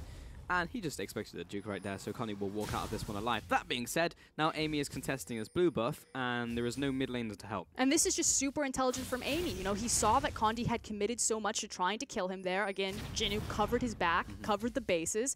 Oh, though, this is a teleport. Oh, God. Here's from Shie. 957 waiting. Amy is... Just disengage. Just go home. He's still here. No, he's on the shrine, so he's got an extra bit of movement speed. Turned around, full combo with Shie. Takes actually just no damage before he turns around and just blasts Amy. Jinu coming in, knock up, the flag, drag, still chasing after Shie. Taking a lot of damage, has to flash away. Blast cone here as well. But if he uses it, he condemns 957, who gets the kill anyway. Jinu over the wall. He's got a shielding coming out. Cool following up as well. Jinu gets that kill finally for a 1-for-1 trade. Disaster across the board, but well played by Jinu, kind of questionable from Shie. It almost works out. In the end, though, it's 957 who pays the price for Team WE. Again, going back to the beginning of all of that, that was actually just smartly played from Amy with the information that he was given. Saw that Condi didn't have his blue buff, goes to contest it, forces a teleport out of Shie, but Team WE just not on the same pages, not lining up their pieces correctly, and don't all engage at once. Yeah, kind of all over the place there, 100%. But still, 1-to-1 trade, and the goal is back to even. Has resulted in a small CS advantage for the mid lane, more than anything else. A small issue, though, is that 957, while he did pick up the kill, he also died, which means that the transfer of the double buff red and blue wasn't completed. Yeah, and that feels a little bit bad. Amy is now just a sad little Elise on level 3. It's on 4 CS. So what is that? We can actually count. That was a buff. That was another buff, and then like 2 of something else. 1, 2, 3. He's actually just like doubled his CS now on his Raptors. 957 on his way back up to the top lane. Big wave is pushing in, so he's got a bit of spare time to use. So we'll take away that Warden River. Bot lane, how are we doing? So earlier today for us, you were like, ask me anything on bot lane. And then Nunu got locked in. So would you like to explain to me how Nunu wins this lane? For a bit of context, both supports have gone for Stoneborn Pact as well. So usually when you do Stoneborn Pack, it means that you want to get involved earlier. I'm assuming that Imp also went for Fervor since he is on Callista. So again, it's more about those all-in engages where I guess Lucian can either go Fervor or Warlords. Yeah. Typically, you can distinguish the difference of I'm going to be poking and sustain versus I'm going to kill you right now. Braum, though, was the guy that I was really looking at because I was like, how do I describe to the audience why Braum is so good in a concise way? And it's just his ability to manipulate trading windows with his Unbreakable in particular. A lot of people know that it does the 30% damage reduction, but a lot of people forget that it completely negates the first incoming source of damage, which is incredibly potent on someone like Caitlyn, who goes to trade with the headshot, and then Braum just denies all of that. In terms of this matchup, it's really hard for Nunu and Callista to go all in and to use the power of Callista, just because Nunu's not going to bring anything to that fight, and Braum loves it when you try to all in. PYL brings the snowball. He just tossed Bring in out the snowball, heat. and that's pretty much it, actually. That was the heat right there. And there's the blood ball. The second thing he'll do in lane. And there's the all in there from Ben. He's like, you wanna. You want to go? Well, I mean, you've pretty much done everything to me, so have fun with that. I'm excited to see new support, but at the same time, I'm wondering what it actually does. What it does with Kalista is it offers so much objective control, especially when you have an Elise. Think of how easy it is for LGD to take things like the Dragon, like the Baron, when they have Consume, Rend, and then the Smite on top. I can see it. And with the current meta, like, you can pretty much put anything in bottom lane and it's going to count up laning phase. And this is actually something that LGD have been building a lot of their compositions around. They run a ton of Kha'Zix, Cassiopeia, Kalista. So monster objective control is incredibly important to them, and it makes sense when you look about how they set up their vision and their side lanes. They're turning much more back into 2015 LGD, which is about objective setup and priority to capitalize advantages. And that, to be fair, is probably the best form of LGD, when LGD were always having good games. It's the best form of any LPL team. I will go proudly on the record and say 2015 LGD in Summer was the best LPL team that we've ever created. And then they completely flopped, so what does that say? Well, definitely just feels like the region as a whole. But if they can reclaim some of that former glory, then LGD would be in good shape. And they are a fun team to watch when they are actually getting ahead. And it's about trying to distinguish what made that glory as we might have an all-in. I mean, PYL is going to get locked up, though he only goes down to half, so he seems like just as obnoxious as the Tam Kench, which was banned. But that's the guy. It was created off of PYL. He's the shot caller. He's the captain of the team. He actually spotted out Condi on a ward incoming into that bush, which is why there was no kill pressure there, which now gives Amy information to try to make a play top. All right, he's waiting in the bush on this one. Just waiting for 957 to push up. Stretching it out. Oh, this was not the right time to check that bush. Going to take a bunch of damage. Level 5 still on Amy. Jinnu needs to get the flag and drag off, but he's slightly out of range. And I feel your frustration. Mid lane, Condi jumping onto Cool. Galio. Oh, he's just on the edge of that one. And we'll follow the Justice Punch. Not quite in range. Big shockwave. Teleport coming down from the top lane as well. Chasing after Jinnu has the Cataclysm, the flag, the drag. Someone's going to die. It's going to be Condi. And with Xie out of mana, Jinnu will just jump on top of him. And this is going to be a second kill over to LGD. And there's the momentum. And there is Cool. This guy is playing at the top of his career. This is old school 2013 version of Cool. He turns that gank on its head. He picks up the kills. And now he's in full control of this lane with blue and red buff. Oh boy, and he's going to have a 30 CS lead. Amy's going to give another blue buff over to him.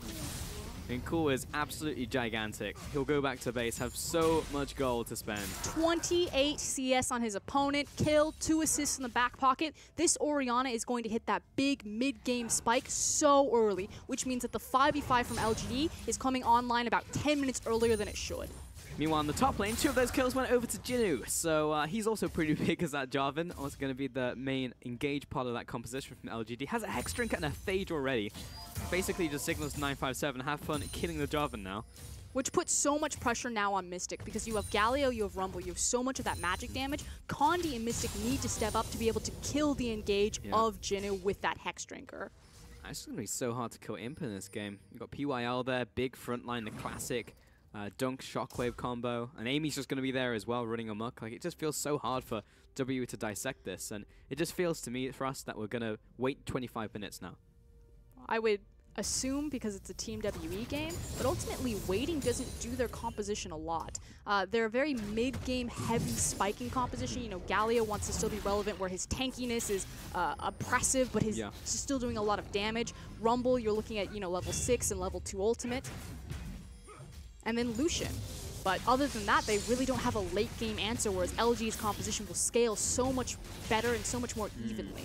At the same time, Mystic's also going for the Blade of the Rune King build instead of going for the crit build for Message Reaver. But take a look at this. So we talked about how LGD are really building around monster objectives. Yes, they didn't use the Nunu and the Kalista in this takedown, but they're also one of the few LPL teams that will focus a very early Rift Herald. They almost always give it to their jungler. They've given it once to PYL, which was quite interesting. So I'm curious where they're going to drop it and where Amy is going to abuse its power. Where would you want to break open first, Rusk? I mean, because the teleport is down from Jinnu, you can't go bottom and just lay it and expect that the Jarvan's going to win with the Rift Herald behind you. So I would say actually go towards the top lane. Jinnu can't make cross map, but Rumble can. So make sure that you kill Rumble so he can't TP either way and then drop Rift Herald. Amy is pinging on towards this dragon. Still hasn't been taken just yet. by LGD, and they also have their bottom side ready to go. That being said, Condi is arriving in the bottom side. And Condi's going to keep trying to throw everything he can at this. Again, it's kind of his one winning lane at this moment. He's got damage from the Lucian Braum, and likewise, Braum also empowers this 3v3 when it comes to engaging the junglers with bot lane. Mystic is still pushing in on top of that, so he's just allowing Condi to come in here. Taking away this ward can be pretty certain there's nothing else in there. But this is where I want LGD to play towards the top side of the map. Again, they don't have the TP. It's just an Ocean Dragon, so even if they trade Ocean for top tower, it's still going to be very well worth for them. And you know that WE want to play towards the bottom side because that's where they have the kill pressure, that's where they have the TP advantage. Still a bit of a calm before the storm you have to feel. I mean, Blue buff is about to spawn, so Amy wants to give this over to Core first. And then maybe they'll start moving and making tracks towards that dragon, but it doesn't look like it's particularly on the cards just yet. Condi was hoping he could get something bot lane. Red buff has just spawned, so he wants to take that one first. Cool is just gradually getting ahead. Like, Xie can't step up to easily farm this wave, and Cool is just picking up all of this farm. I don't know if it's gradual at this point. In fact, Cool's so far ahead that he's actually also pulling Elise and Jarvan. It's not top lane, it's mid lane. Herald's coming in. Xie, he's still very tanky. He has the extra damage reduction coming in from a shield of the Randa. But Herald's charging up. Yeah, and reminder, Herald does count as a minion in terms of delaying the tower defenses, so no 66% reduction there. PYL getting locked up in the bottom lane. Mystic has been exhausted now. It's going to pop the ultimate on top of the Absolute Zero. Does so much damage. Imp dropping low. PYL right in front of him still. And Mystic, he's low. Jumps in, gets the kill onto Imp, and jumps away.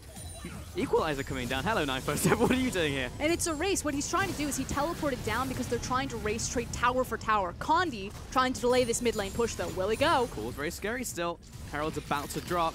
Minion wave dissipating. Condi, just in case they decided to hard commit onto that tower, he would jump in, but that's the end of it. Xie goes back to base. Mystic very happy with that one kill in his pocket, and he'll continue pushing this tower. It's down to about half. He won't take it off this wave. Yeah, because they pulled Rumble and Braum off the play towards Cool. Oh no. Condi caught out in the jungle. There's so much damage. He doesn't even get out of the cocoon before going down. 957 chased out of his jungle as well. And Team WE are actually just getting ripped around the map. It could have been a 1-for-1 tower trade, still in LGD's favor because mid versus bottom, but they don't get anything out of this. In fact, LGD pick up an extra pick, as well as the top lane tower, because that's a massive creep wave, and more important, Elise is now there with her attack steroid. And LGD just, honestly, it's so difficult to tell like what team is going to arrive on the day, but when they really turn online, they really very much do so. Here comes Mystic in spawn lane again. Yeah, LGD's new form doesn't quite always make sense, but this does. We talked about how there's never going to be a world where Kalista and Nunu are going to be able to 2v2 engage on Lucian Braum. It just doesn't happen. Braum offers way too much and synergizes way too well with Lucian, and Mystic punishes that. It's a big advantage to LGD, to be fair, at this point in time. 3,000 gold advantage at not even 15 minutes is pretty big. And LGD are just in a really good position. And as you said, like, WE cannot wait until the late game because they just don't have a composition that's just going to, like, spike late game. Like, LGD are going to beat them to the punch. And the fact that Cool is only continuing to get advantages, he's still 30 farm ahead. He's got another assist to his name. Keeps on getting bigger. He's working his way to his second item now. It just seems pretty bad, honestly, for WE. But unfortunately, it gets worse because WE have kind of missed their big windows. Yes, they're still a mid-game team, and they still have a lot of mid-game left to kind of exploit or to continue to fight and skirmish LGD. But like making a play here on the bottom lane, they don't have the teleport advantage, whereas Jinnu now does. So LGD are perfectly fine to say, Team WE, engage on our bot lane. You know, bring everything you have because we'll bring an extra member. 957 also coming. He also had to walk down, so he's like, I don't have teleport, I actually need to walk down into this. LGD's like, this is fine, we'll pressure top tower. Now 957's getting pulled, ripped around the map, and he's losing valuable experience and valuable gold. He's going to lose some health on this tower as well. Jinnu's just slapping it, I guess, with his spear. And he's just slowly pushing. He'll get maybe half of his health, he'll back away, clear out this minion wave, and 957 only just arrives, and LGD just picking up these small wins across the board are eventually going to mount up. And first dragon 16 minutes in still hasn't been taken, but again it's Cloud Dragon, and we've already exited laning phase for the most part. You know, everyone's roaming about the map, so it's less important. Yeah, and at this point, LGD just want to start the dragon just because A, it's a free thing to take, but more importantly, they want Team WE to fight them, or they'll take the fight to them. It looks like a tower dive. Everyone collapsing in the bottom lane. Missing can Ben. All right, clearing out the mini wave is the right decision. They're trying their best, but it's still there. Shockwave just land onto Missing, and PYL is going to die for this one. Gato jumps in with the heroic entrance. Still the chase after from Jinu. Just needs to slap down Ben. Another auto attack will do it, but Amy comes in from the top side, secures that kill. Cool and Imp coming up behind Jinu. There won't be any more kills on this one, but it's a 1-for-2 trade and the bot tower set to fall. And this started 2 minutes ago with phenomenal wave management and teleport management from LGD. Again, they're returning to their 2015 form and what made them strong. Jinu pressures top lane, he pulls 957 from bot lane all the way to top and then walks down himself. They get the numbers advantage, they make the dive, they take another tower. 957 gets damage onto the top tower, but doesn't actually take it down. Jinu is actually on his way up there alongside PYL. I don't know if he'll burn teleport from this, which means 957 may actually just pick up the tower himself. LGD still get an advantage over that one because they pick up the dragon. So it's good from LGD. Plus they got the 1 kill advantage, though Jinu didn't burn his TP. He's going for the long chase on this one. Or not. He's given up. He doesn't know where Galio was, and you can already see that Xie was swinging up into the river, so Jinu just playing that one safer. Another byproduct of LGD actually climbing up the ladder is the cross-map communication. You can tell that Jinu and Amy are plugging better into this iteration of LGD. Yeah. It's also interesting that LGD just decided to sack the tower instead of the TP on that one. Definitely could have saved it if he wanted to. He had the TP at the end of that fight, but just felt that the TP was more valuable to keep to match 957. So he hasn't used it. So now they're still set up to make another play for LGD, which means tempo is still in their favor. Exactly, denying Team WE any sort of those windows in the mid game where they can try to exploit their item advantages, or excuse me, item breakpoints, as well as kind of their 5v5 wombo combo comp. Second time now I'm seeing first item adaptive helm over to Galio in the mid lane. I know, it's been adaptive helm into Frozen Heart into Gargoyles. Yeah. Whereas before, I believe it was a very heavy Randuin's. It was like health and then also stat buffs. Yep. But now it's like straight over to adaptive helm. And everyone's doing it, so there's got to be a reason. I mean, it brings you CDR as well as... it gives you everything that Spirit Visage does, except 150 less health. Yeah. So CDR, magic resistance, and health, all 3 of those stats Galio loves and works so well with his kit. And again, mid-game, even though Galio's ridiculously tanky and very hard to kill just because of how his kit works, he's also doing a ton of damage. I don't want to say that he's exactly like old Lulu, but kind of in that same vein of, you know, Lulu makes everyone impossible to kill. She's fairly hard to kill herself, and around this time frame, she's still hitting like a truck. Whereas eventually he'll teeter off. That's true. Galio, I mean, he just got shockwaves and actually just didn't really take any damage. I mean, he's down to a third. He's kind of out of the fight, but Condi comes in. He just jumps back right in there, but ultimate used by PYL takes out Condi, fully charged in the burst. 957 turning up into this fight, though. He's already dropped the equalizer, and LGD is still looking for the chase. Jinu is very healthy. Ball comes in, command attack, picks up another kill there. Amy chimes in for the actual kill itself. And 2 more kills over to LGD. They are in a fantastic position. Baron is about to spawn. Mystic's in the bottom lane. And this is an objective, or this is a composition that's made to kill monster objectives. We talked about it at the very beginning, and it's going to lead to a 20-minute Baron. Unfortunately for WE, Condi was popped by the absolute zero, and now you have Nunu, Elise, and Kalista all on the Baron. And this is absolutely insane. LGD are completely destroying WE.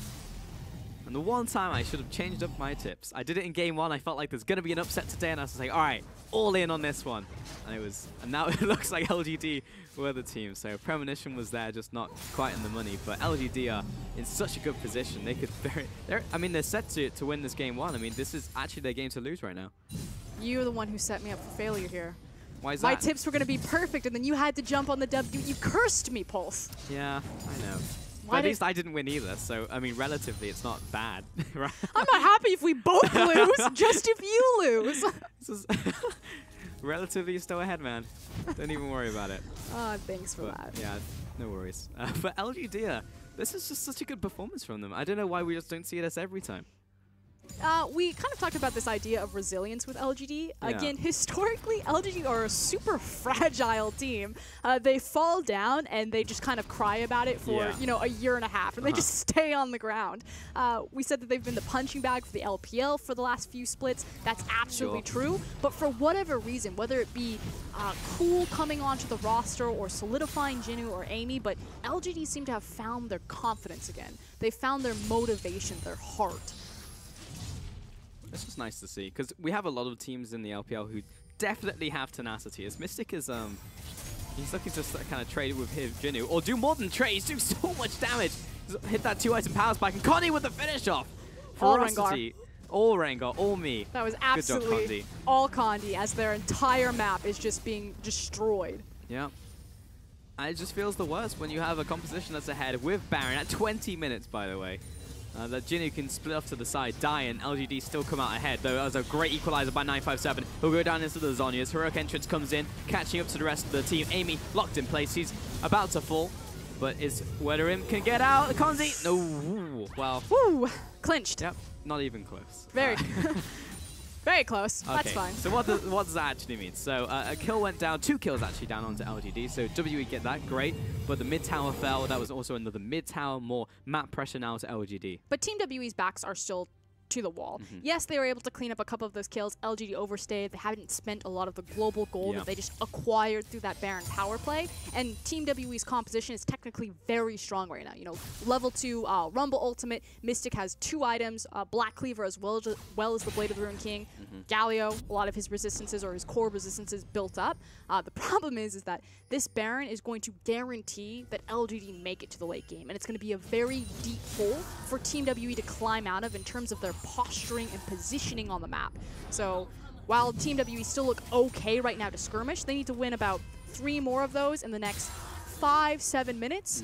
Otherwise, this game is going to get very scary and very out of control. Look at Cool's itemization. That Orianna pretty big. Is, what, 1,000 gold from something terrifying? Around that, yeah, he's pretty close to the death cap. And Imp is apparently just going to solo up the dragon. Why not? Rest of LGD is coming into the jungle of WE. The Vanguard is already there to place down the wards. Bot lane being sieged in.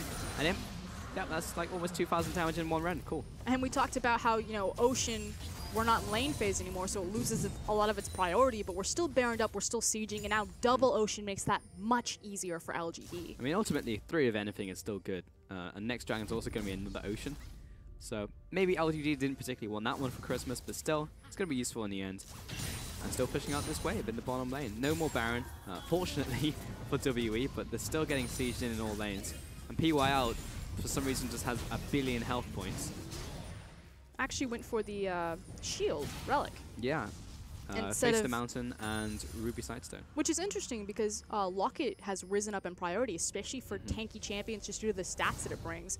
I think it might be PYL saying that he's confident enough that A, it's not going to be massive AoE burst damage, that it's more going to be single target from Rengar at this point in the game, and so, you know, a bit of a cheaper solution there. And later you have to feel that Locket is going to be picked up by LGD. I mean, they have an Aegis right now in the jungle from Amy, for example, so at some point they will, because 957 will start hurting his Rumble. Yep. But maybe it's not right now. Tower defense is the game, is the name of the game from WE. They have been kind of just waiting in these lanes for a while. LGD are just, as long as they can chip these towers, that's fine, as long as they just don't die in these pushes. And that is something that LGD's composition does struggle with, is sieging the towers. Condi trying to punish it with a flank now. Here we go. He's coming in from behind, Core's buying some time, but that's a fantastic equalizer right on top of him. But he's immediately going to go down to 957. Amy was doing what he could on the back lines, and now Jinnu jumps in there to try and save him. The tag team, will it be enough though? Because he takes down 1, destroys Condi. It's a 1-for-1 trade. And LGD, that went way better than it should have done. Okay, that's 1 skirmish that Team WE have won again. Still need to stack up probably about 2 more before they feel really confident exiting out of this position in the game, but good job so far. Yeah. And it was a good flank from Condi. He jumped in there, and the equalizer from 957 was what really solved the fight. And this is the thing, when you're in an elongated siege like this, it opens you up for these flanks. Like you said, the equalizer brilliantly placed from 957. Xie jumps in. There's the dog pile that we were talking about. But LGD pretty much just going to play the waiting game until they have the Baron to siege into Team W's composition. They still have really short range and a lot of wave clear stacked on Team WE. So it's a funny interaction there at the very end as well. Shie couldn't make it back into the Cataclysm. It's technically terrain, so he just bumps his head against it with Justice Punch. But in the end, LGD are still getting advantages off this. They were still pushing in the bottom side. Top tower's already gone, so that's the only tower they can kill now. And it's below half health, so LGD on a return could manage to pick it up. But next dragon is going to be that Baron. And LGD are already setting up the vision around it. They're carrying out all the wards. And as you said, they have an amazing team composition to take it, so it will be hard for WE. They essentially just have to contest this. Yeah, and we also have big breaking points in terms of Cool's itemization. So took a left turn, didn't go for the death cap, and instead completed his Void Staff. Still fairly standard for Orianna, but just means that she's going to hit like a truck on all 5 members. Same kind of right turn. Shie didn't complete his Frozen Heart. Instead, he went second items Gargoyle. So it's really all about Condi, 957, and Mystic now. Shie has taken a definite backstep that I'm going to be contributing, 60% less damage now. Yeah, but he can sit in the front lines and just soak damage from LGD, buy some time, essentially, for his back line. Okay, we're just going to start it. But really nice timing on the blue trinket. And WE, Condi and Ben stepping up. A slowed down. Cool also separated. He is the prize target right now. Here comes Gallo as well, and Cool's about to be knocked up. Everyone dogpiling on top of him. Takes out Cool.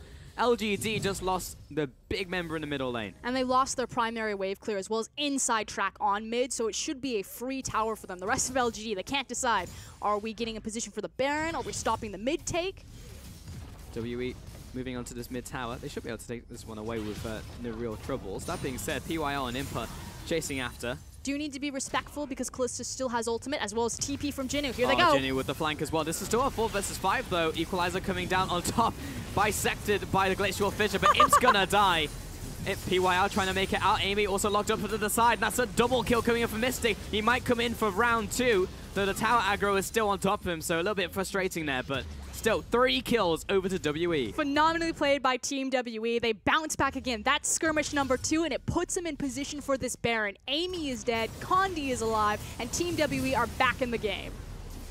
And just like that, WE somehow just win these fights, get a pick, and just by being a smart team, will be able to do this. And if they manage to pick up this Baron here, it would slingshot them back at the lead. Okay. That was a bit close. That was a little bit close, but Condi had the spike. It was around 600 HP as the Dragon Strike came in from Jinnu, so it's not too bad from WE. But what does the Baron actually mean for Team WE? We talked about how their composition not the greatest at scaling into late game, although with an itemization like that, Mystic's doing his darndest to make sure that Lucian stays relevant, especially in smaller 3v3 and 2v2 skirmishes.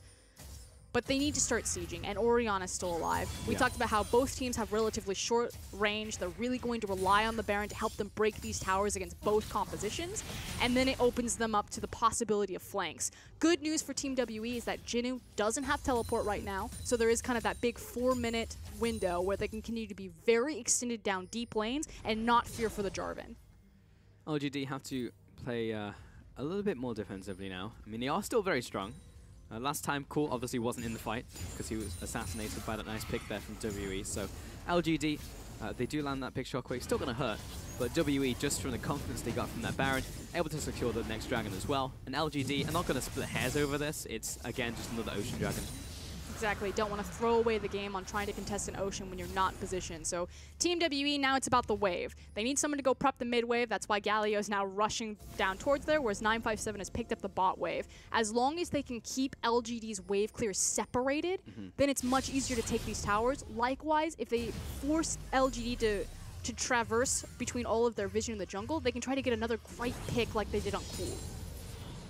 Another push in the bottom lane. Culling used onto the backside of Jinnu as he is forced back, but it's very hard. You can actually see it's so hard for W to step up to these towers and actually hit them. That being said, there was a rotation in the middle lane from Shie and Condi. Again, being blocked up by PYL and Imp, so breaking this inner line is so hard for WE. Yeah, and Team WE should continue to do this, just ping-pong back and forth between different lanes and just grab millimeters, just chip damage on some of these structures. Eventually they'll give, or someone will get caught. And they have absolutely secured that vision. So many on the way pings. It's just a battle of rotations at this point in time. And It's about the same in terms of travel time for LGD and WE at this point. And all right, back to the mid lane. But it is going to get easier for Team WE because check up to the top lane. They have a massive creep wave that will be crashing into the tower, so another option is going to become available for this game of ping pong right now. Okay. We've pinged to the mid lane. I'm ready for the pong spot lane. There goes Condi. He's ponging top. All right, we're going. Rotation should be good. LGD have not sent anyone just yet. Now Cool's starting to run. But if it's just Cool, he's a very easy subject to dive right now. He's like, guys, I need help. New, please. This is the only one there. Call this one Cool Runnings. Okay, he turns up. But this is all caster creeps. So, I mean, he's probably just going to instantly clear this one out. All right, there's a couple many ones chiming in there. This is also being cleared out. So, played some ping pong. I think LGD won. Or at least they went even. They did a good job covering all of their lanes and making sure that no one fell into the trap of Team WE's vision. They didn't cut any corners, they took the safe route all the way around, and Team WE were too respectful of the composition to attempt to dive. So what this means is that we're going to have a 5v5 brawl over the Elder Dragon for the game. All right, I'm ready. Elder Dragon is coming up next, and what's that? 3 minutes and 35 minutes. Like, you can't write this. Like, well, I guess you could, right? Definitely could. You definitely could write this every single time.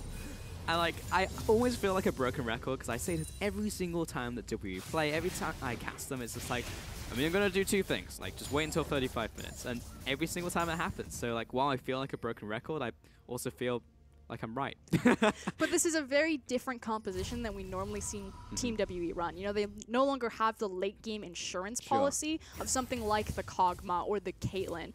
Mystic's going to have to, you know, really test his mettle to do this on a Lucian, especially into this type of composition from LGD. Still very short range. He's going to have to get very close, very upfront and personal, and he's going to have to hit them a lot to shred through so many tanky members. That's actually right. Like, it feels very weird just seeing Mystic on Lucian, actually, in the first place. Like, he's not on the Caitlyn, he's not on the Kog'Maw. Like, those are his usual go-tos. And it's him expanding and trying to answer the power of Kalista. You know, you see Imp throw down the gauntlet, locking the big dueling 80 carry left available, and so he just wants to match that aggression. Yeah.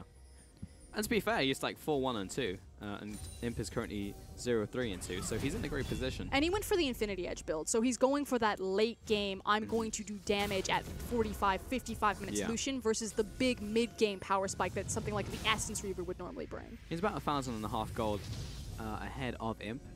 TP from Xie. I think he was hoping that someone was escaping through the jungle so he could get a pick, but anyway, he's back into this mid lane now for siege number, like, I don't know, 96. Even if he doesn't get the pick that he was looking for, the engagement that he was trying to find, it does open up Team WE because he brought a sweeper through the jungle to start controlling that entire jungle area as we start to set up and prep for the Elder Dragon. There's the timer. We've got 2 minutes now on massive monster objectives. It's also, yeah, it's on Baron as well, so both these will be coinciding. If teams had to pick, which one would be better for each team? Baron is just so important right now just because both teams really struggle at sieging. Yeah. You have Orianna on one side, and she's going to be probably the biggest wave.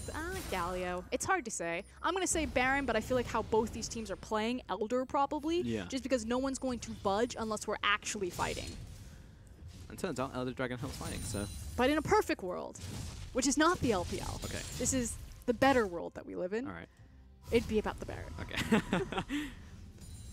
Again, you'd have to feel that LGD have the advantage since they have a composition built around it. What's that for us? I guess there's also the argument that Elder would just help you secure the Baron. Just because you rock up to it, you can't fight them for that. Yeah, I mean, I agree, but like we could get into a situation where like a team goes for a monster objective and the other team just runs to the other one Trades and takes it. that. Yeah. That happens in the LCK a lot, but here in the LPL, we like to play... You're probably just going to fight. They're going to pick one. It's just like, where do we meet you? We will fight at dawn around Elder Dragon.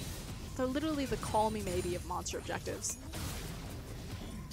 All right, I'm going to need you to explain that one when we aren't about to fight. Jinu's around the side. Sees Condi. Hello, Condi. Please don't flank my AD carry. That'd be great. All right. Please do not destroy my AD carry. That would be fantastic. Scuttle Crab contention, incredibly important. We're now 14 seconds away from Baron. There's now unmovable vision from LGD controlling the area, which means they can pick up all their wards and actually place them around the Elder. Right, mid being pushed in. LGD mid-wave management. Pulse Top is lane, like not tug going of so well. war in the mid lane. Pretty much. I'm just like, all right, can we... all right, yeah, LGD just answer my prez. Just go straight for Baron. A little bit awkward because WE are just going to chase you down now. I would just rush mid. They don't have the creep wave, though. That's the only unfortunate thing. Yep, do it. Yeah. They hear. I mean, they hear it, but as you said, there's no mini wave, so they're going to have to wait for a little bit. If they keep blocking up the front line, though, Jinnu taking a lot of damage, pops the gargoyles very, very late. He will eventually go down. It's going to take a while, but they take out Jinnu, jumps over the wall, the flash, the taunt, onto PYL. He's trying to escape from this one and actually just hasn't taken any damage. That was a great equalizer. Connie coming in from around the side. Really nice exhaust out from PYL before he's dragged back to Imp using the Fate's Call. Blast Plant used, and WE turn their attention now towards the Baron. Jinnu's down, so it's a 4 versus 5. They've started it. Oh no, Mystic's in early, so going to tank a lot of damage. Help, Hopefully please. he heals it back. I mean, he does have Blade of Rune King. We're What's this? trading. We have a trade. Okay, so LGD should be able to finish this faster despite the fact that Team WE did get the head start on the Baron buff, just because, again, Kalista, Nunu, as well as Elise. Right, Baron's down. All right, this is almost, yeah, we're probably within death range already, yeah. Well, he messed up his smite. But it's fine, we got it. There's no equalizer. All right, so objectives traded. That's surprising for the LPL, but good job. But now for LGD to make use of the Elder, and why I said that Baron was more important, is that they have to force Team WE to actually fight them, whereas the onus is much easier for WE to execute. We just need to siege the last setting out, or excuse me, outer towers. It already took mid on the rotation, so that's already good for WE. Now they can go back to base. Jinnu's going to clear out the top wave, fantastic.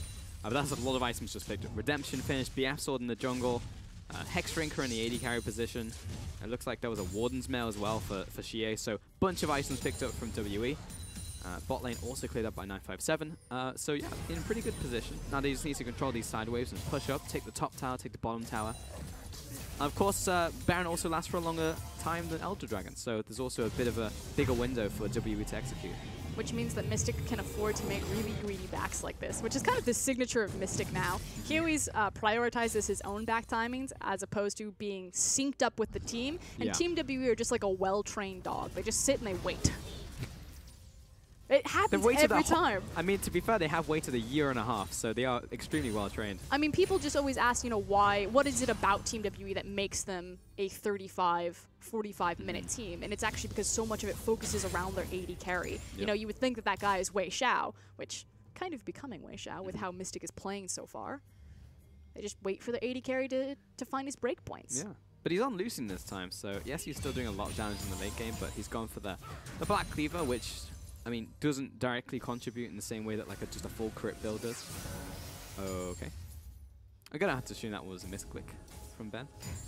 Maybe he wanted to... Did he hit the creep wave at all? And he did, but they hadn't taken any damage. Morale. Morale, okay, got it. Minion morale.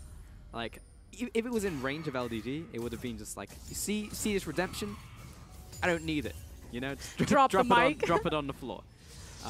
But they couldn't even see it, right? So this is clever from Xie, hiding himself in Fog of War, and now suddenly LGD have a massive Baron-empowered creep wave and a Galio who's going to get a tower for free. So while LGD have been very good about matching Team WE's pressure around the map, a clever Fog of War play might get them the tower. Be close. It's going to keep them buffed up. Bot tower now being seasoned. Got it. Yeah, good job, minions. Get in there. See, morale. It was the morale, yeah. Top lane minions saw it. I was like, man, you know, these champions actually giving back to the minion community. Bot tower now being sieged in. I say siege, but only Imp and PY have turned up, so that's not really a defense. Amy gonna get locked up. He's being stunned. He needs to get out like right now. Fissure being used, but doesn't hit anybody. And with the teleport coming in from Xie, it's good, but there's no fight. So take the tower. Good stuff. And WE back in the driver's seat. And this siege might teeter out because Cool got back into position. Amy able to reset, save his life, and the game continues where Team WE probably still need to pull LGD's wave clear apart before they start breaking into the space. Yeah, pretty much. So got a bit of technical difficulties. We'll be back with a few shortly. But for now, yeah, WE, it took them a long time to get to this position, but I mean, this just happens every single time. And I was like so impressed by LGD. Like they had a great early game. It looked like they had a great mid game as well. It seemed to me like they were doing everything right with the composition they had drafted. But then WE just kind of, hey, we've gone back in time. WE just kind of win, and they're going to win so hard they're going to do it twice. Well, because... how to explain this? I know that it seems like a negative thing to be like, why don't Team WE ever speed up the game? We've seen such a great early game that Condi can play. Why don't they do it every time? But ultimately, it's still a great thing that Team WE can play so well from behind. And especially going into an international tournament like Rift Rivals, I want the Team WE that can fall down, 5,000, 7,000 gold and just play super clean, tight League of Legends with confidence to come back, to slingshot themselves back into games. Yeah, it's nice. It's nice to see a team who can play different facets, not just like I go in or I go back, right? Like who can actually just do both. Because I think we have a lot of teams in the LPL who do go in very well, and there's also teams who just kind of disengage forever. But WE are capable of doing both. They do it kind of slowly. It feels slowly, but I never feel like, man, WE, like, hurry it up, I never feel like that. I always just like, I have faith that they know what they're doing, which is a good thing to have. They feel very controlled. Yeah. You always feel that even if the game is going slower or going faster, that Team WE have both hands on the driver's wheel, even if they're down in gold or something like that. They're just great at bouncing waves, at securing waves or resources of farm for Mystic. Whenever Mystic is by himself, eating up things like Krugs, like red buff, usually he's surrounded by wards and he's freely able to do that. And then Team WE are like the ebb and flow. They never put themselves in danger or overreach their hand.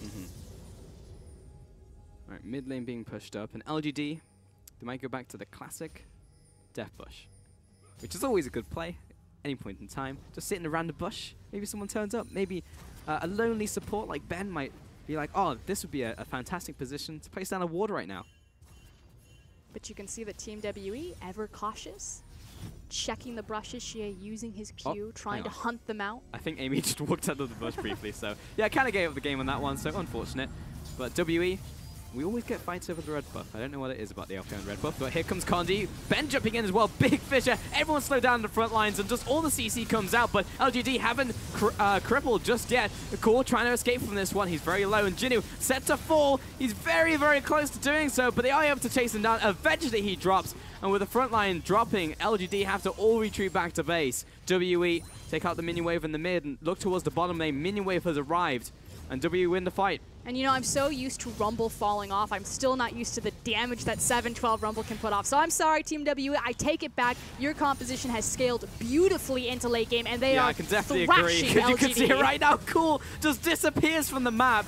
And PYL, I mean, last auto doesn't land on that one, but it doesn't particularly matter because the bottom tower drops. The inhibitor is cracked open, and Xie is chasing after this one as well. Imp gets hit up, and that just is actually really bad for Imp because he's been locked up in place and instantly dies. PYL follows him to the grave. WE, off this one punch, might actually just finish the game. No one else is alive. Amy is the last person, but what is Elite going to do? 1 versus 5. There's nothing that they could do. WE, 42 minutes. Take the game back from LGD's hands. I cannot believe my eyes. Another WE game goes their way. And although it looked shaky at first, faith in WE, both hands on the driver's wheel, knew exactly what they needed to do to get back into the game and executed on it perfectly. Yeah. Yeah, well played, honestly.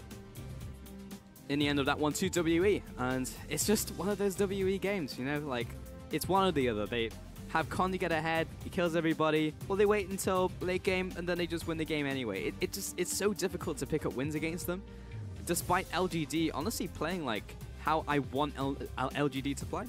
Exactly. This is one of the best forms of LG that we've seen in a very long time, helmed by Imp, one of the best 80 carries to ever pick up the game on a signature champion.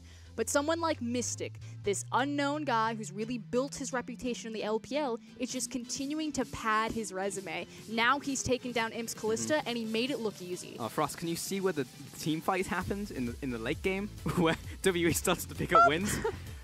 Maybe about 3 times, like I can see right there before the game ended, and that's a big swing, man.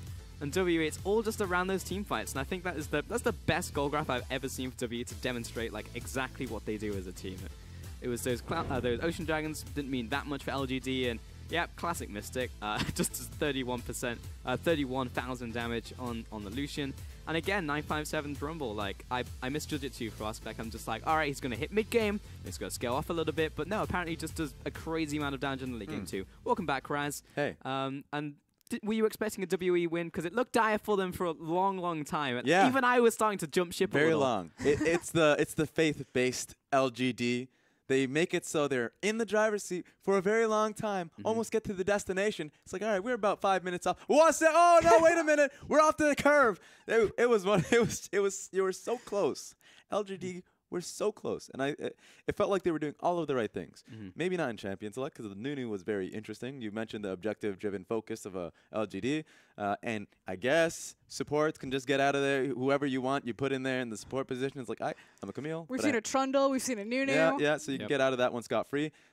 Lost that 2v2 trade in the bottom lane, but still was able to still get out scot-free, focus towards objectives. The problem now, of course, was the fact that WE were still keeping on to they were still focused on playing back. My favorite moment was 17 minutes into the game. There was a bot lane dive that Galio was not going to be a part of. He had to TP because he was out of his ulti range, and that was a good focus from LGD to make that happen. That was when I started to be a little bit more faithful. I was like, you know what? Okay, I'll sit back and wait for the rest of the LGD game to play itself out. And it didn't. it didn't happen because you could see it in the replay coming up. This is a play in which LGD did not have Orianna.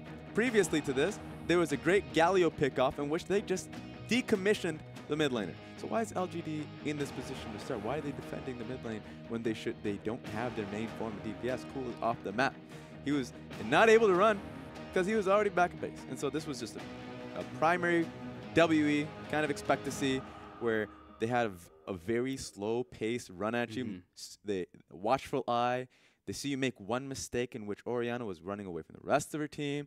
They outright kill her, and in that one team fight turns into a Baron. Suddenly, game out of LGD's hands. But that's why Team WE are the best team in the LPL right now. It's because the smallest individual mistake that you make, they will maximize the punishment on it. So you have to be cohesive and tight across every single member. You can't just have, the puppet master PYL back there who's tugging all the strings, because as soon as someone like Jinu, like Cool, steps one toe out of line, takes one wrong turn or moves one Teemo unit over to the left, Team WE just snap. Yeah. So what's the counterplay then, Raz? Is it literally just like you have to just not make mistakes ever? Because if you make one mistake, then you just lose the game. Like there's got to be something more to it. Every team makes mistakes, right? You just have to own up to it. It's one of those moments where LGD they made a mistake around the Baron area. Orianna died. Own up to it. Like you don't have to try and pressure to keep up mid lane. You don't have to overcompensate and say we can protect this 4v5. No, you cannot.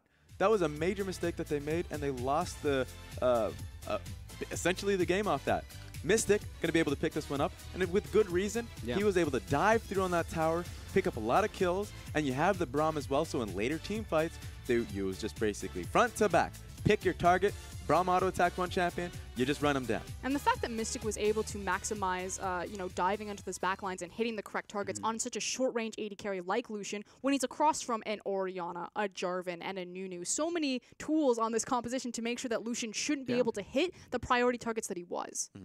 It was just disaster across the board when you got into that late game from LGD, and that just begs the question for going into game 2 that can LGD just from stylistically ever win against WE? Because it seemed like they were playing at the top of their level. Like when you see an LGD win a game, that's exactly how it starts. Like they have advanced in the early game, they push, they make the right momentum plays, and look fantastic. Like there was just this is the LGD I want to see all the time. But then you get to late game and they make one mistake, which as you even said yourself, Raz, every team is going to make mistakes. So does that just mean that WE every single time you play this game out 100 times, then WE win 100% of the time? I think that I think it has to come down to the fact that LGD, their main weakness is the fact that they're greedy, right? So you just have to own up your mistakes, be able to say that we'll make someone will die a few times. 3 picks offs, but you can still defend the Baron. All right, well, I want to continue this topic, but we do have to take a quick break, so thank you very much for watching this game. We'll be back with game 2 right after this.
Welcome back to the LPL for potentially our last game of the day. It's been a very fast one so far. So WE going up against LGD, and well, the early game was fantastic from LGD. They just could not close out, and it seems like maybe stylistically we're not going to... Maybe LGDs can't win against WE. We heard from Raz, Fruskian. Do you agree with that sentiment? Yeah, but I think it's the fact that LGD haven't been playing long enough together with this iteration of their roster. You know, Genu and Amy, they're still trying to find their place in the scheme of things. Cool still feeling out the edges of his responsibility. And while PYL and Imp are solid, and PYL especially is back in form, you can see him moving around the map, commanding the different chess pieces of the team, it's still going to take time. There's still going to be those growing pains before LGD actually level up into their final form. And that's what LGD fans need to be excited about. Because, yeah, they'll probably lose the series to Team WE. Team WE are just too good, but they also have, you know, 2 splits advantage on in terms of this roster.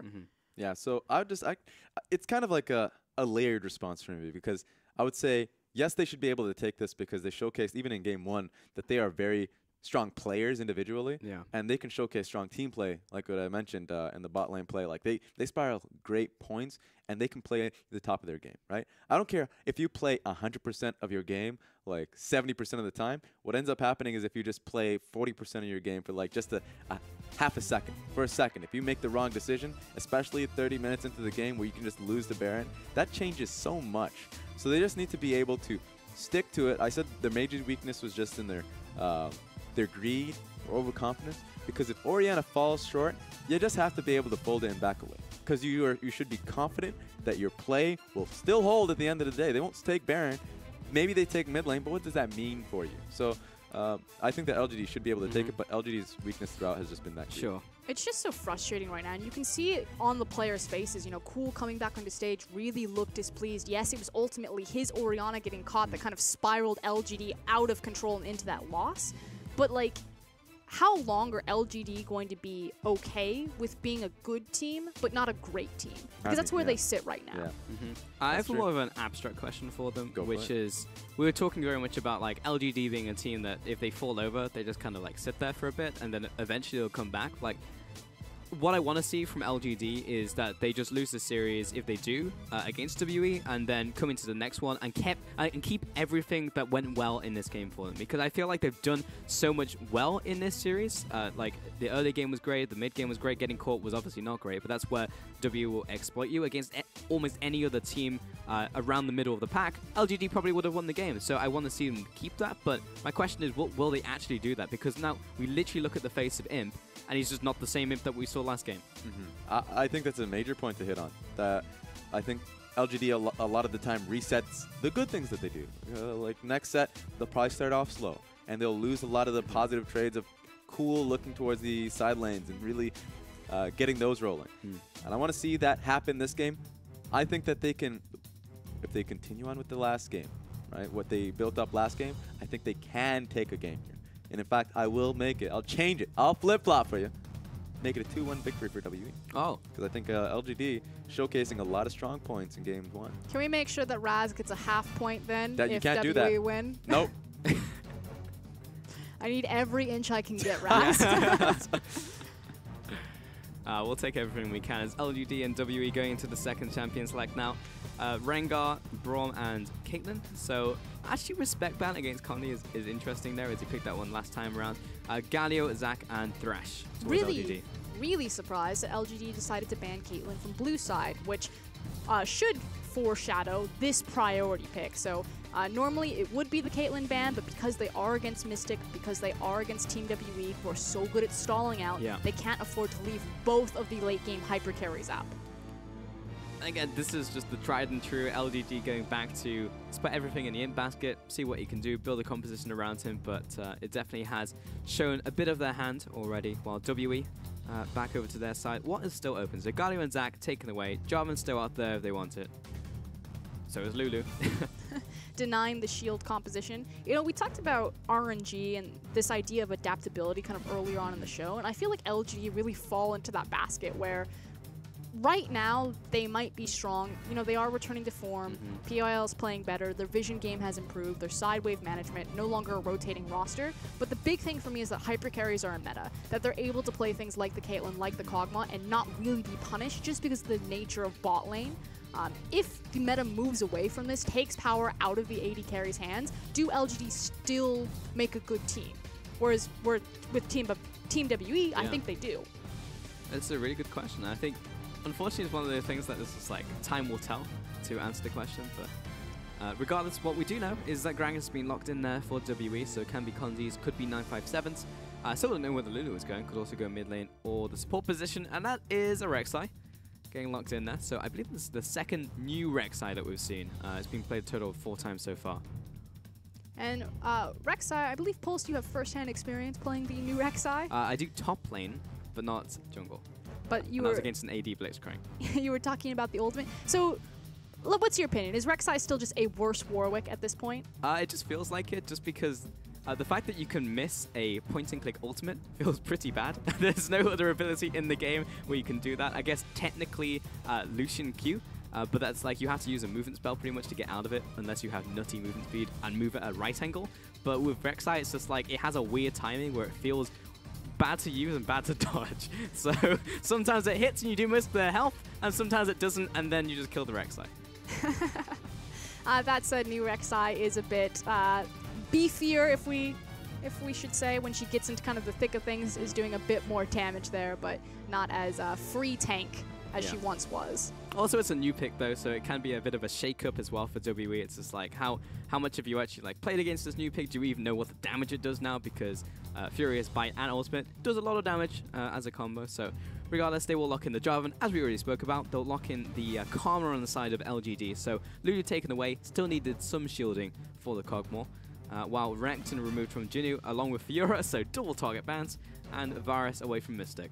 Just feel like Team W are playing the flex game. You have no idea where any of those champions are going to end up, which means that it's very hard for LGD to distinguish what type of matchups they're going into. Now, Karma is still going to act as a flex in their own corner. You know, that could end up in Cool's hands, could end up in PYL's. I would expect it to go bottom with PYL, just because I feel like Cool needs to be on something a bit more impactful.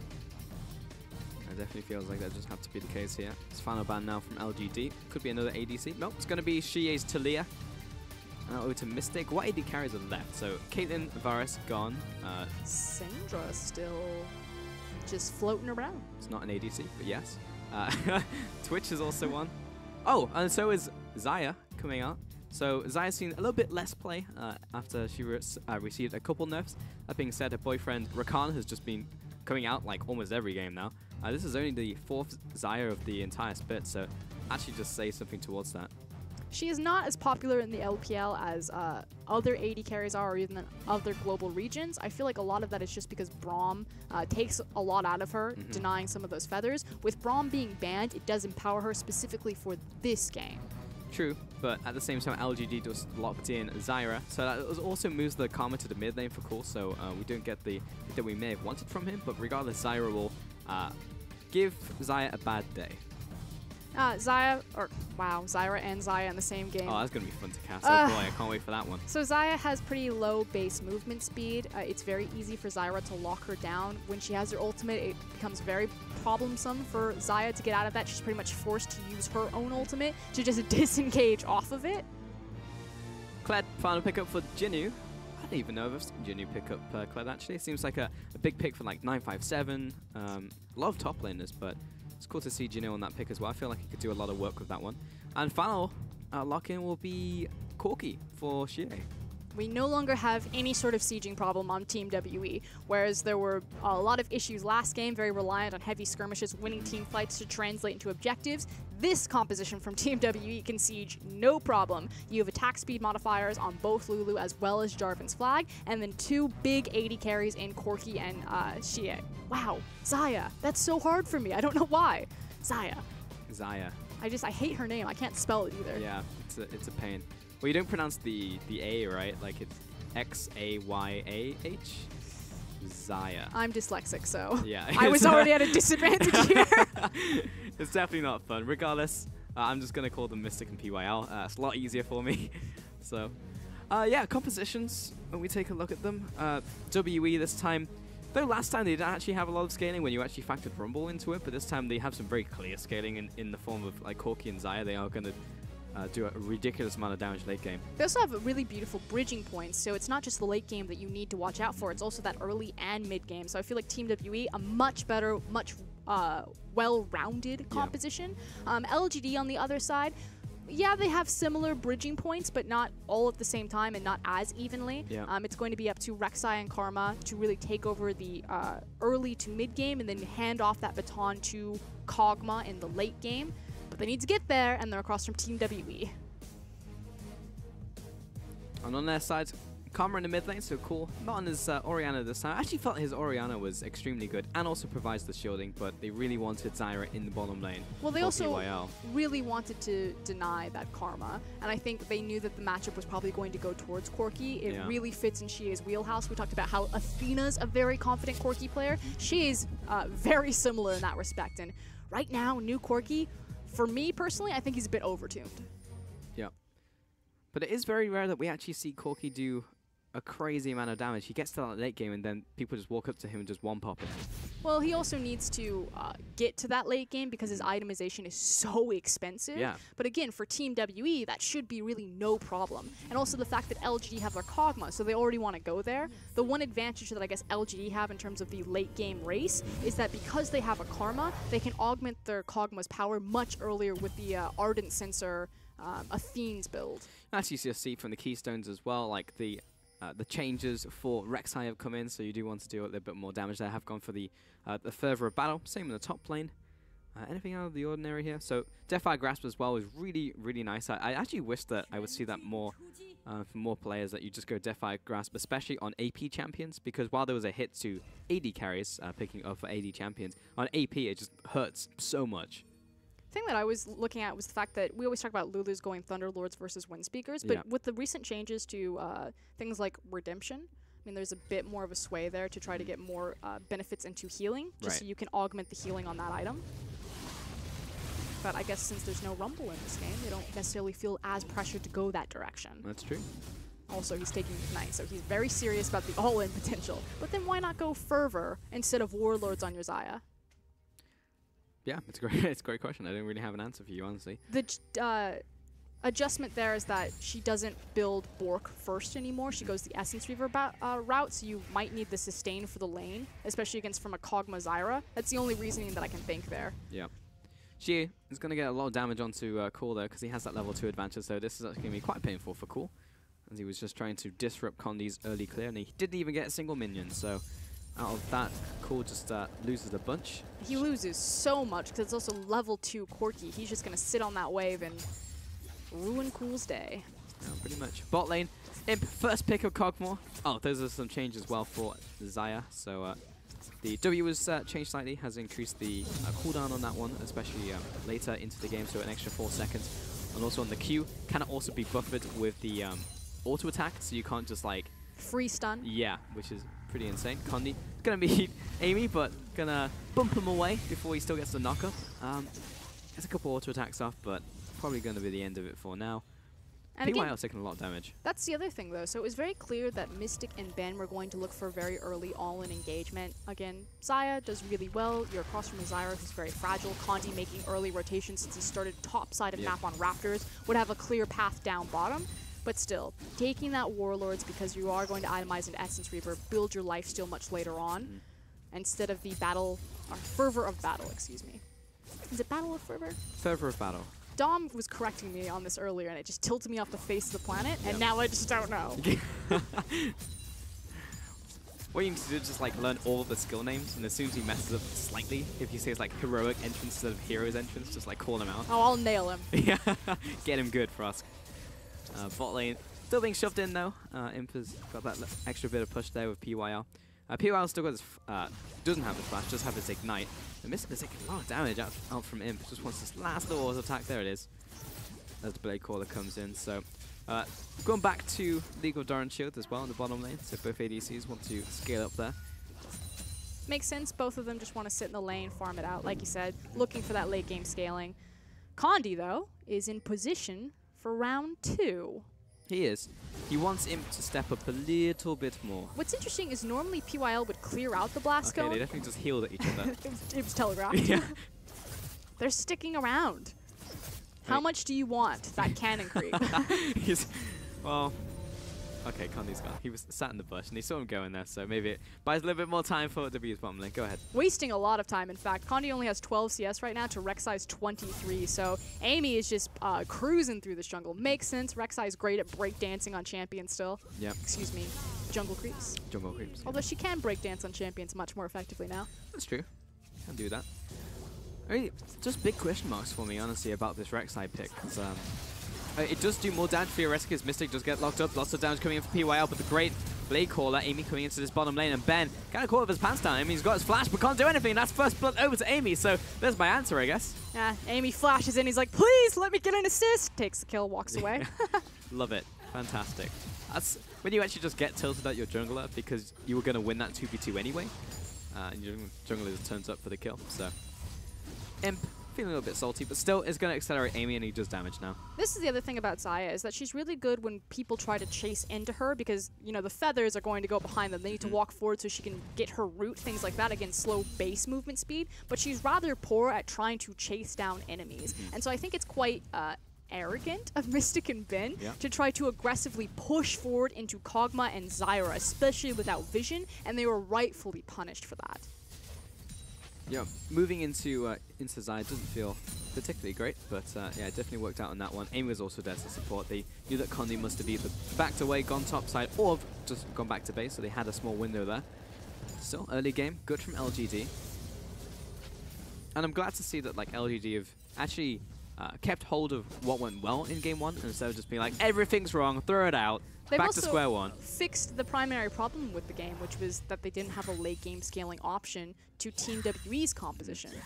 You know, again, the adjustment of itemization for Mystic, going for the Infinity Edge Lucian, the fact that New Rumble is still doing ridiculous amounts of damage. They're like, okay, I have the solution. It's Kog'Maw. Kog'Maw, no matter really what meta you're in, is still going to do a crazy amount of damage. I was sad when took away the... Ooh. Oh, it's mid lane. A lot of damage coming in from Xie. Did the creeps block both the rocket and the Q? They can't block the Q. I think he just missed. Not Corky's Q. Oh. They blocked Cool's From Cool, Q. yeah. They definitely blocked all of the skill shots. Yeah, so what engaged the trade there was Cool leashing Corky, and then he tried to swing around the minion so he could contact the Q. The minion catches the Q with his teeth. Suddenly Corky goes aggressive, and then the minion catches the rocket. Creeps MVP there. Pretty defending both of their heroes. And now we have the red buff contest. Of course we do. Well, 957 is coming down. Here comes Kled as well. You as well.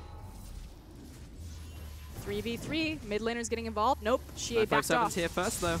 Gets the flag, the drag, the smite, though, out from Amy. And now it's just a disengage pretty much. Oh, here comes Amy. Pops the Void Rush real quick onto 957. I think even he was a little confused by that one, but still. Red buff. Big win for LGD is now bottom lane. Lots of damage onto Ben. PYL. Trying to zone away Mystic. Ends it back on with the Blade Caller. So, bit of back and forth, but yeah, red buff over to LGD and just, well, good execution again. And the big thing for me is also the fact that 957 burned his flash. So now there's a big target on Jarvan in the top lane. We'll see if Amy makes his way to punish that. His flash is going to be coming up pretty soon, but they'll probably wait for Jinu's charge cooldown. Yeah, probably be the next time they look to make a play in this one. But still, that first blood, plus the red buff, and just the pressure that LGD have been putting across the map is good. Though WE, it's always about like when a LGD just going to put one step wrong, 1 foot out of place, and when is WE just going to punish them? That's what you just have in the back of your mind every single time you see them play. And there's still onus that Team WE need to make the early game work. Yes, excuse me, LGD needs to make the early game work. Yes, they do have the Kog'Maw, but late game you're still looking down the barrel of Corky and Xayah, and so you can't just put everything on Imp, because if he does step out of position, suddenly your late game is gone. This time Mystic is on a very much a hyper carry champion in the form of Xayah, so there is still scaling. Plus, she's even gone for the call in this game, so it's very clear what WE are looking towards, which is not the early game. Though, that being said, Ben is flashing after PYL, so what do I know? Zyra, still incredibly fragile. They probably thought the jungler was around. You could see the question mark ping out into the river. Yeah, it's like, surely, why would Lulu be flashing on me? Ben's been watching Cat play. Oh no, Cat's starting to bleed over into the other. I mean, he's literally the only support who will do that on Lulu. Like, he'll just run at you. Flash forward. Amy, though. Here we go. Waiting for the counter gang. Kondi and Xie are currently preoccupied taking the ruler. I want Amy to go top. So here's the thing. Tiamat has been completed by Jinnu, so he's going to have the push priority on Jarvan. You can see 957 right now. He's clearing out the wave that Kled just pushed into him. As soon as Kled has charge, Jarvan still doesn't have flash. You can easily dive that tower with Rek'Sai Kled. He's going to be able to disconnect the tower aggro when he hops off of Skarl. Rek'Sai still relatively tanky at this game, went for the Cinder Hulk. Yep. You have so much lockdown potential. I just think it's such an easy maneuver, especially with both teleports being up. You don't want to risk going bottom at this point in the game. Just kill the enemy top laner. Yep, just do it. It's always words to live by. And first time we've gone back to base, picked up the Ninja Tabby, has Phage on top of that as well, so just gearing up. I don't even know if we've looked at the top lane, to be honest, in this game. It's been 10 minutes, and I'm pretty sure I haven't seen Jinnu or 957 outside of that invading the jungle. I was going to say the only time we've even glanced at them was during the red buff engagement. Yep. We have not seen the top lane. They're pretty much just been farming. Equal CS, both big beefy tanks hitting each other. Cool's going to get a nice donation, and yeah, Amy goes back to the jungle, so even though Rek'Sai has more damage in the kit, looks like he's just going off those base damages instead of actually itemizing towards it. So at some point he will have to build a bit of damage because base damages were hit while scaling is up. Makes sense, though, that he would go a more tanky route just because, again, you have a Kog'Maw. They probably feel pretty safe that they just need to create a line of scrimmage or a big front line for Imp. Yep. That's true. What other jungle picks were open then? Because Kha'Zix. Yeah, I guess. But nothing like huge and tanky is cool. Get hit up there. Because Gragas is always already taken, so was Jarvan, so you can take those. So I guess Rek'Sai maybe was the next pick. And there's been so many kind of back and forth discussions on Rek'Sai, you know, if she's better now or if she's worse. A lot of the professionals that I've talked to in the OPL seem very conflicted about it. Well, flash knock up there from Amy. Xie still alive and kicking. He's going to jump right on top of Cool. Amy pops the ultimate, but there it is. Just jumps on top of him, doesn't do any damage, but this time that will do some damage. Queen Trap for the kill. Still chasing after Kondi. He's going to take a drink. Probably the last drink he's going to take, to be honest, as the auto attack and the ignite. He's going to fall over, and he was never to be seen again. And that's something about the new Rek'Sai. She's much closer to a bruiser than she is a tank now. Does a lot of damage. Yeah, the ultimate just kind of landed on top of Corki, but it doesn't matter because the other bases took over. That's what just feels weird. It's like he didn't do anything. He just kind of missed. But it doesn't matter because everything else does a lot of damage from Amy. I will say this, Amy looks very confident on new Rek'Sai. Probably been practicing with this one a lot. Hasn't missed the ultimate and just swung wildly out, you know, one direction or the other. Yeah. That is true. It's just, yeah, it's weird Warwick ultimate. But still, 3 kills over to LGD. Very reminiscent of game 1. If we feel like I've seen this tale before. But we fixed it because we have the Kog'Maw. Okay. That is how LGD's mind goes right now. Okay. Well, is that how your mind goes? I'm very conflicted on it just because I think that new Corki, like I said, I just feel like he's overtuned. Yeah. Like, what is it, 80% yes. magic damage? Yeah, 80-20 on his ultimate attacks. Yeah, it's a lot. And then he crits? Yeah. Pulse, that's crazy. Yeah, but for us, like, you already said it yourself, his item build is so expensive. Like, if he goes Triforce Infinity Edge, that's like 8,000 gold. But it's Team WE, you know they're going to get there. That's true. I think it's just because I've seen Corki in the hands of players who teams just kind of collapse before that happens. So, this is the time. This is time to sell me on mid lane Corki. They have Lulu, they have a Gragas, they have everything they need to disengage until Corki gets to that unstoppable force. Because the thing is doing that type of mixed damage or that level of mixed damage, there's very few items. Oh, that was weird. That's weird and also really bad for 957. Did Bear Trap on a rope trigger as he went for the flag and drag? Yeah, pulled him out of his flag and drag. I didn't even know you could pull him off of that. Well, flag and drag actually has really bad priority. Okay, so there's a thing known as priority in this game. And, yep, got it. Nobody understands what spaghetti code is behind a lot of those knockbacks. Like, Poppy E will We're just go sitting through in the everything. office flipping coins. Pretty much. And it's also different parts of the animation as well. So, like, Tristana, if you do it right, you can buffer it, so she'll just go. Like, everything could land on him, and she'll just keep on going. Sometimes she goes over the trundle pillar. Yeah. Sometimes she goes right on top of it and just flattens back. And Jarvan gets wrecked because almost everything pulls him out of his flag and drag, so yeah, feels pretty bad on that one. Jace Q is the worst, actually. Oh, Imp is taking a lot of damage. There we go. Storm comes in and Mystic will back away, so that's the strength of that lane right there, and it will walk away. And again, Xayah can never really go forward on Kog'Maw and Zyra. She's always going to have to disengage back up. We talked about how Zyra's ultimate is going to trigger Featherstorm every single time. So while it's not the big kill component of Xayah's kit, it's more about how she uses her W windows. It does mean that Mystic should really never get an opportunity to use his ultimate aggressively. LGD actually just taking everything in bot side, and Imp just gets the luxury of just taking this whole minion wave, chilling for a bit, taking the tower by himself. All this free gold over to Imp. He's going to deny all this farm as well. And Imp is just getting everything in this game. And they got an Infernal Dragon. And the next Dragon's Infernal. Okay. So yes, it looks like last game, but it feels even better for LGD. Slight differences, but this is where Team WE really thrive. It's their ability to keep Mystic safe in a side lane, to prioritize farm for him. So still, onus on LGD. Where do you pick up and move Imp? Top lane seems the most natural. Team him up with your Kled. Jarvan's going to have a hard time holding that tower, but LGD need to put the pressure on. Take everything that you can while Team WE try to create this hiatus. So you're saying all these things, Frusker and at me, which are all extremely correct statements, but when I watch W, I just want a team to, like, change their fate, right? Because we know how it's going to go. W are going to get to 40 minutes. I believe. W are going to win a fight, and then they win the game, and I'm gonna be sad. But LGD have done everything right. It's like they win until they lose. I don't want that. This is wrong, though. Mystic should not be here. Getting chased after. Here comes Jinnu. Amy as well looking for the knock-up, and Connie is just going to straight up die right there. The execute damage. Mystic turns around, but he'll have to flash away. Here comes the package. Wow, GH just went flying. They're trapped. I mean, they're kind of trapped, but Cool is on the wrong side of that package line. Okay, now he's going to back it on up. Well, damage coming in from the Blade Caller, but he didn't get the root down onto Cool. So after all of that, it was 1 kill onto Condi. Top tower is now being sieged, it looks like, from him. Very scary situation, though. Mystic doesn't have his flash or his heal. It is very, oh gosh, precarious for Mystic to sit here. Yeah, but he's okay. The rest of his team's here. It's absolutely fine. I was waiting for LGD to be brave and do something crazy, but they're going to take the safer route. This is still good from LGD. Everyone collapses on the repel. Should be able to take this one down without too much issue.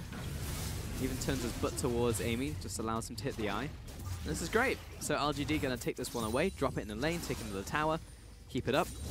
Imp's going to get collapsed on and die because he's in the side lane for no reason. We'll have to burn his flash. But they got Herald, so good stuff. And there's the greed from LGD that Raz was talking about on the desk. The fact that Imp, he couldn't help himself. He just wanted to get a couple more auto shots at Mystic.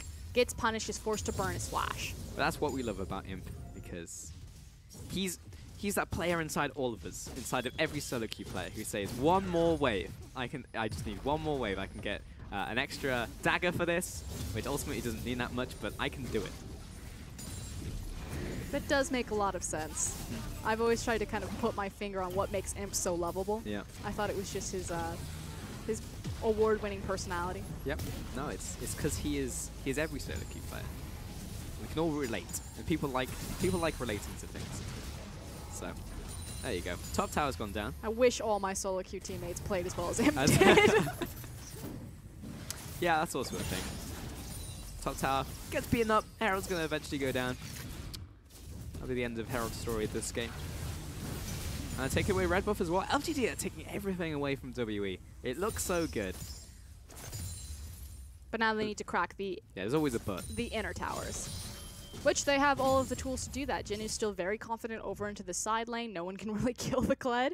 And if he teams up with pretty much any member, he suddenly has kill pressure on them. Karma decided not to go to the Ardent Sensor build. Yeah, actually went for AP.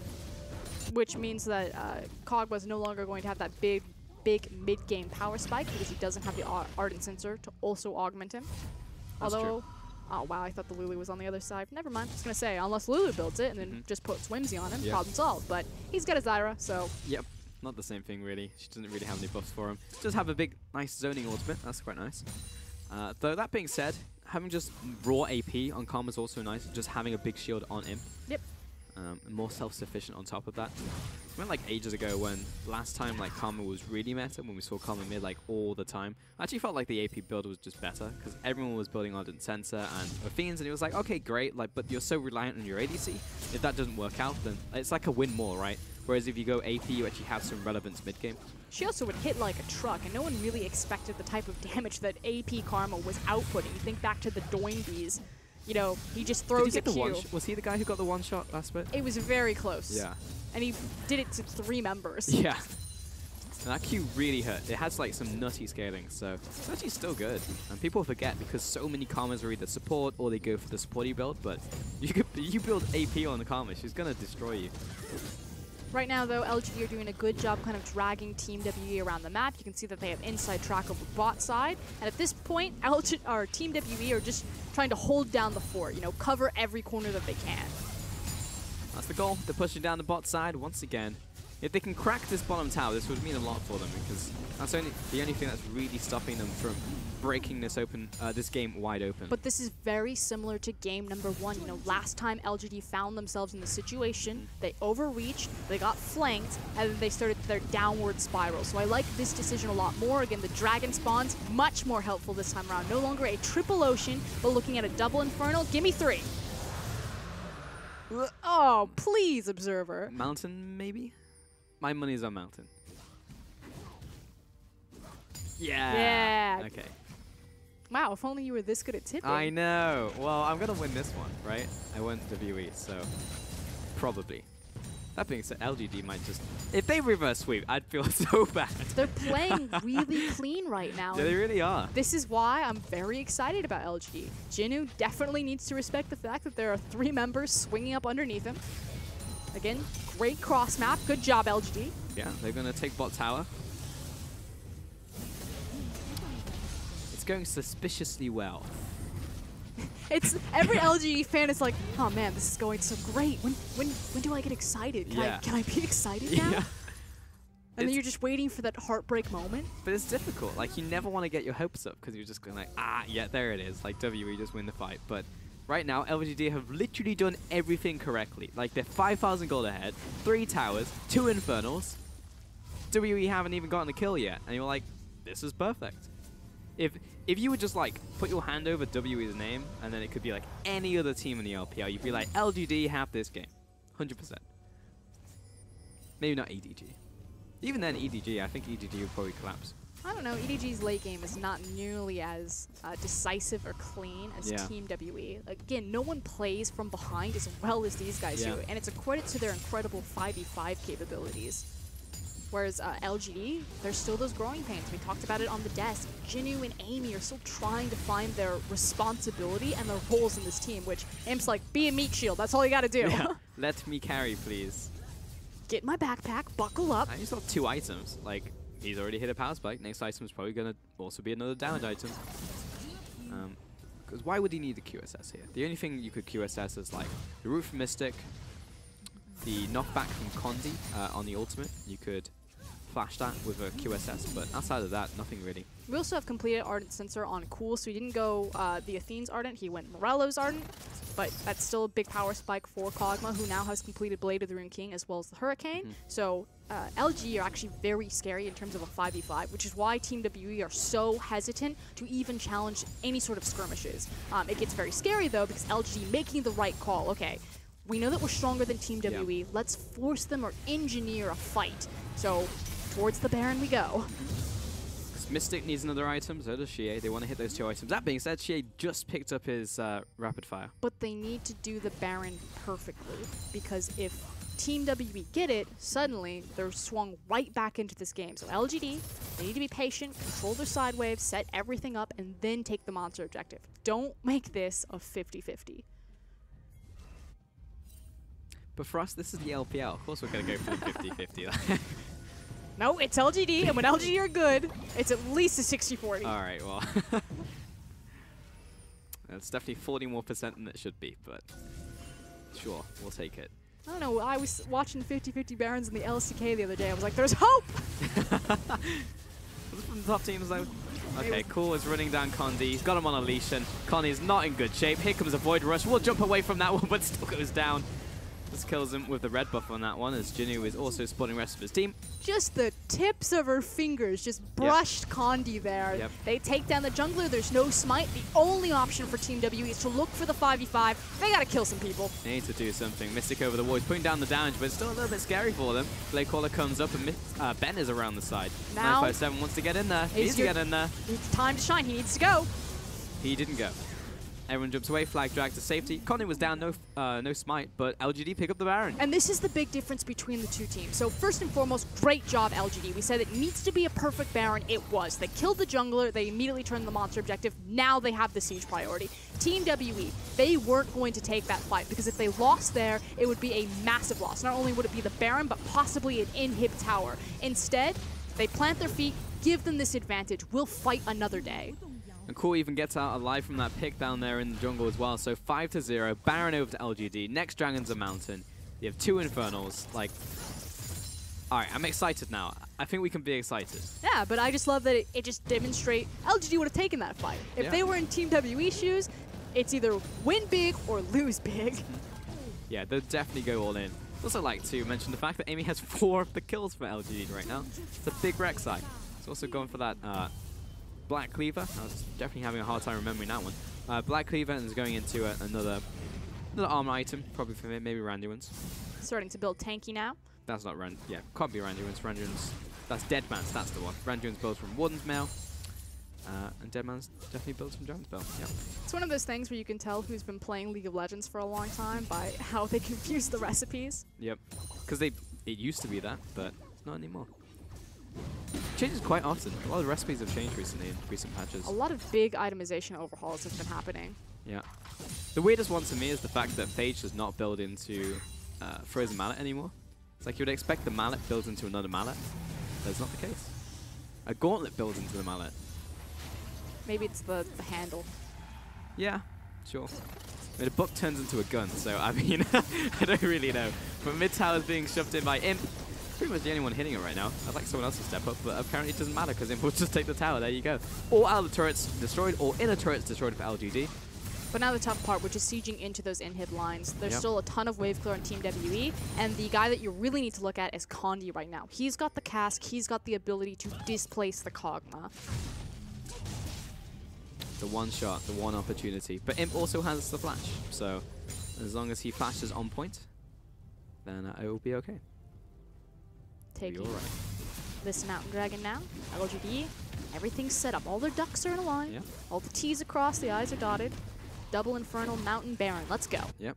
Feels okay. Amy briefly stops. It's like, should I go for this minion wave? What would Imp do in this situation? Imp would go for this minion wave. I'm about to die. Here comes Condi, Shie, Ben, Mystic, everybody, literally everybody. And he was just trying to follow his glorious leader, Imp. And he also ended like probably Imp would as well. It's also a huge shutdown bonus into Mystic's pockets of all people. So the fact that Xayah picked it up, that was a 4-0 Rek'Sai. So that definitely felt very good for Team WE.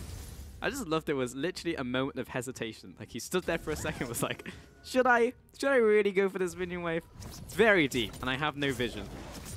Yeah, let's do it. And yes, it is a shutdown. It is big over to Mystic, but still, it is like what, an 8,000 gold lead to LGD, and Imp is still just getting bigger and bigger. So this is the race to Infinity Edge. Nice. You've got 2 eye edges that are trying to be complete. Those are those 2 pickaxes in Corki and Xayah's hands. And if Team WE get there, this game gets pretty scary. What is Imp building? So he's got the QSS, so he's not building Mercurial, because otherwise it would be a BF sword. He has a Giant's Belt and a Ruby Crystal. I hate this game. That's because I can never play the memory game with I'm pretty sure it's not Mallet. Okay, well, we're chasing down Shi. No, we're not. We're backing away. What's that build into? I mean, technically, I'm pretty sure it builds into Warmogs, but I don't think he's building Warmogs. Stay tuned. It just has so many components. I mean, he's built some weirder things. Yeah. Like when he built, what, Sterix Gage Caitlyn? Yeah. It's not Sterix Gage, because otherwise he'd have Drum's Fist. We'll find out.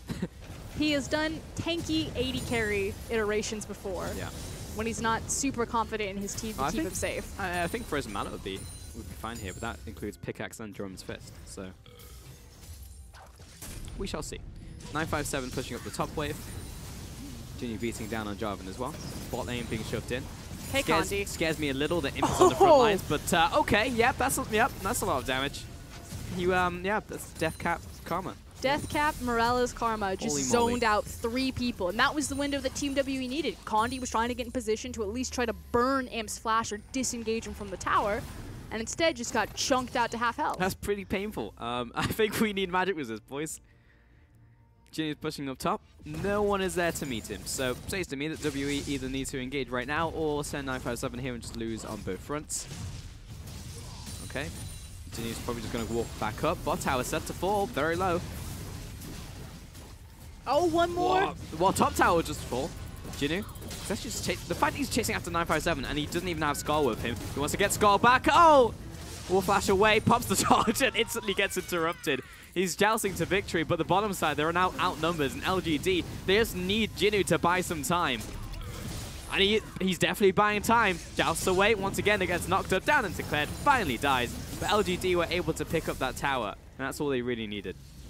Wow, Jinu bought them so much time. In fact, the camera cut away, but he also dodged the cask from Condi. So fancy footwork from the top lane of LG, meaning that the map is now broken wide open. They got the bot inhib, I believe, which means they now have Baron priority in 50 seconds. This is LGD's game to lose. They got control early, they retained it mid lane, and they look to close it out late.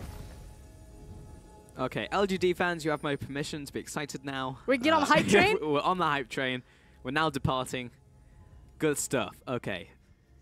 We're in a really good position for LGD. They've been in this position so many times in Summer Split Don't alone. spoil this for me, Frost. The fact that they took a game off of RNG. Nope, stop. I get afraid for them because I feel like I know exactly what you feel. We all feel it. I know. There's a very good chance that Imp just randomly dies and then the rest of the team just implodes on themselves. I'm tired of being nervous for a team that I love, Pulse. Yeah. Every single time. What did you say the split they were going to make? I said playoffs. Playoffs, yeah.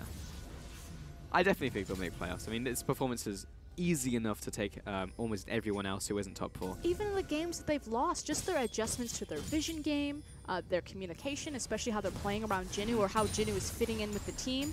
Their champion priority has shifted up. Yes, it was another 80 carry priority, but they just seem to have fixed up or covered a lot of their previous weaknesses. There's no longer big glaring holes in LGD.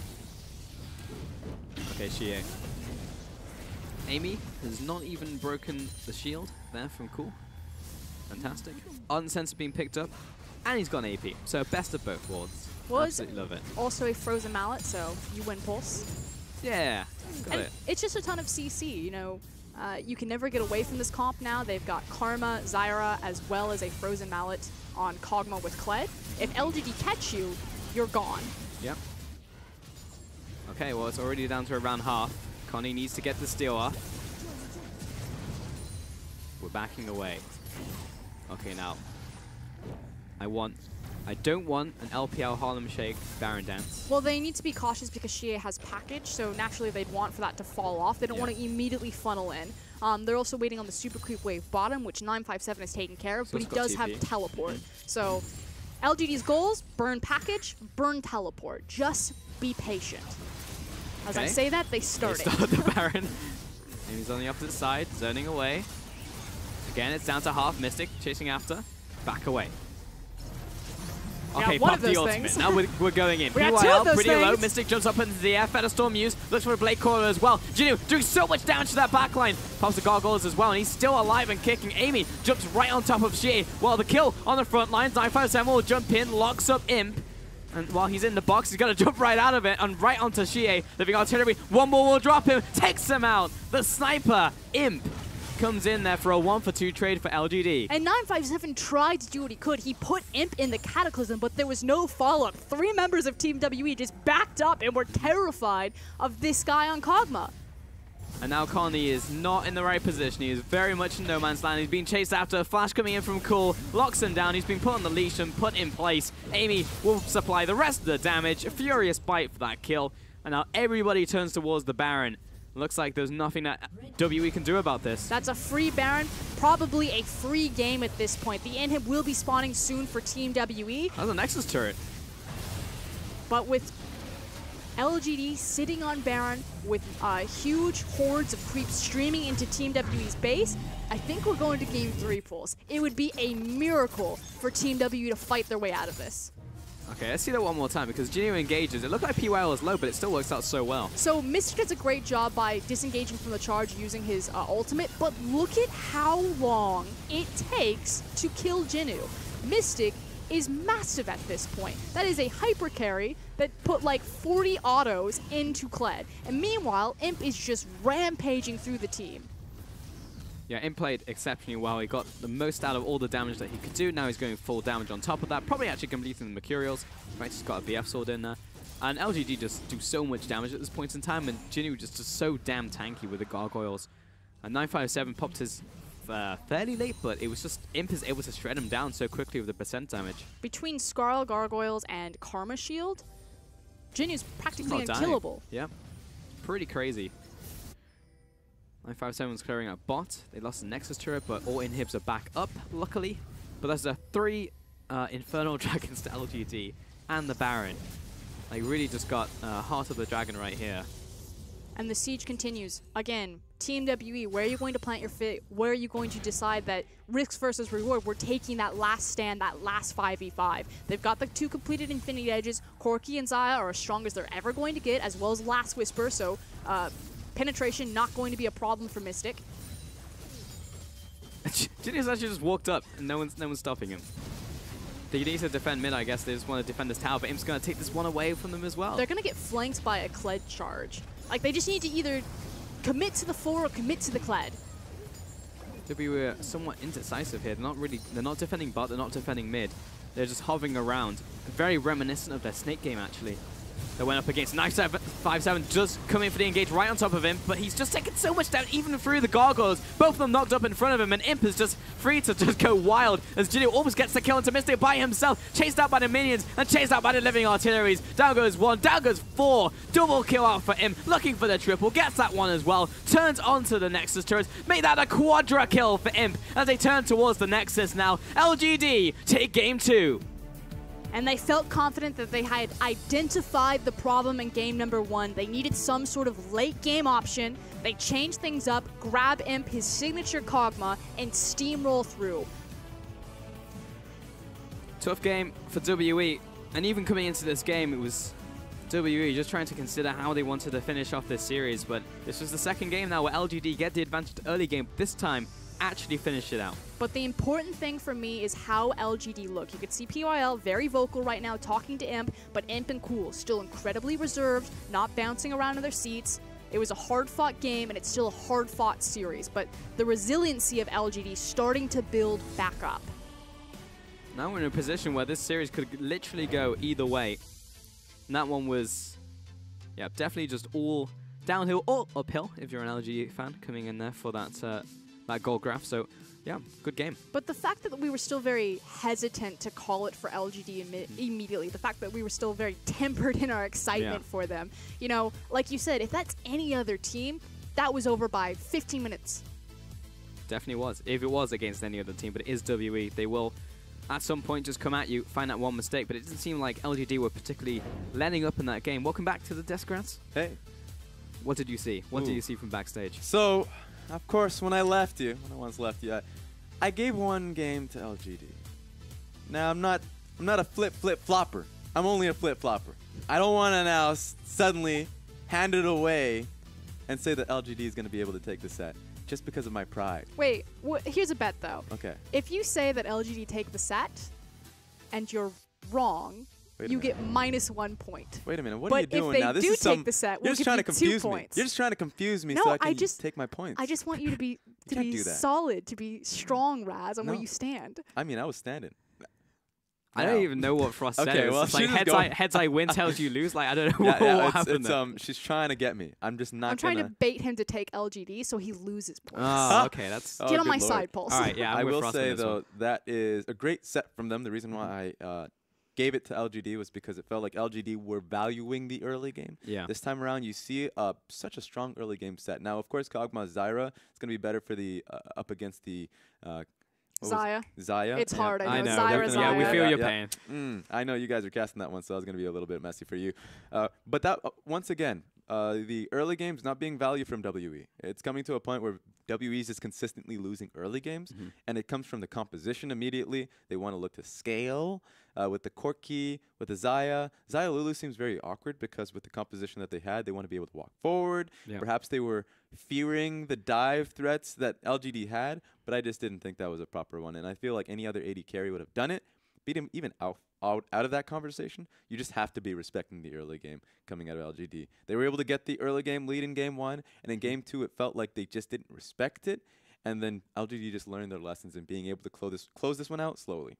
Yeah, and Imp as well, the first pick on the Kog'Maw also did extremely well. Like, the composition was also built around him. You had the Karma in the mid lane, like, the rest of the team was there to set up to succeed. And he did also pick up the, pretty much just, like, all the farm in the early game. And, like, late game, he gets the quadro kill. That's exactly what you want to see from a Kog'Maw. Like, it was a great Kog'Maw game from him. But it's just like, what do you ban out against Imp? Or do you just need to play differently in game against him? I mean, we've seen teams try to adjust it by just banning all of the AD carries and then priority picking it away, which could always be a scenario. But I agree with Raz. I think that Team WE just need to go all in on playing an early game and trying to match this guy. When Amy is an MVP on LGD, things went terribly for the other team because he's competing with so many superstars on that roster.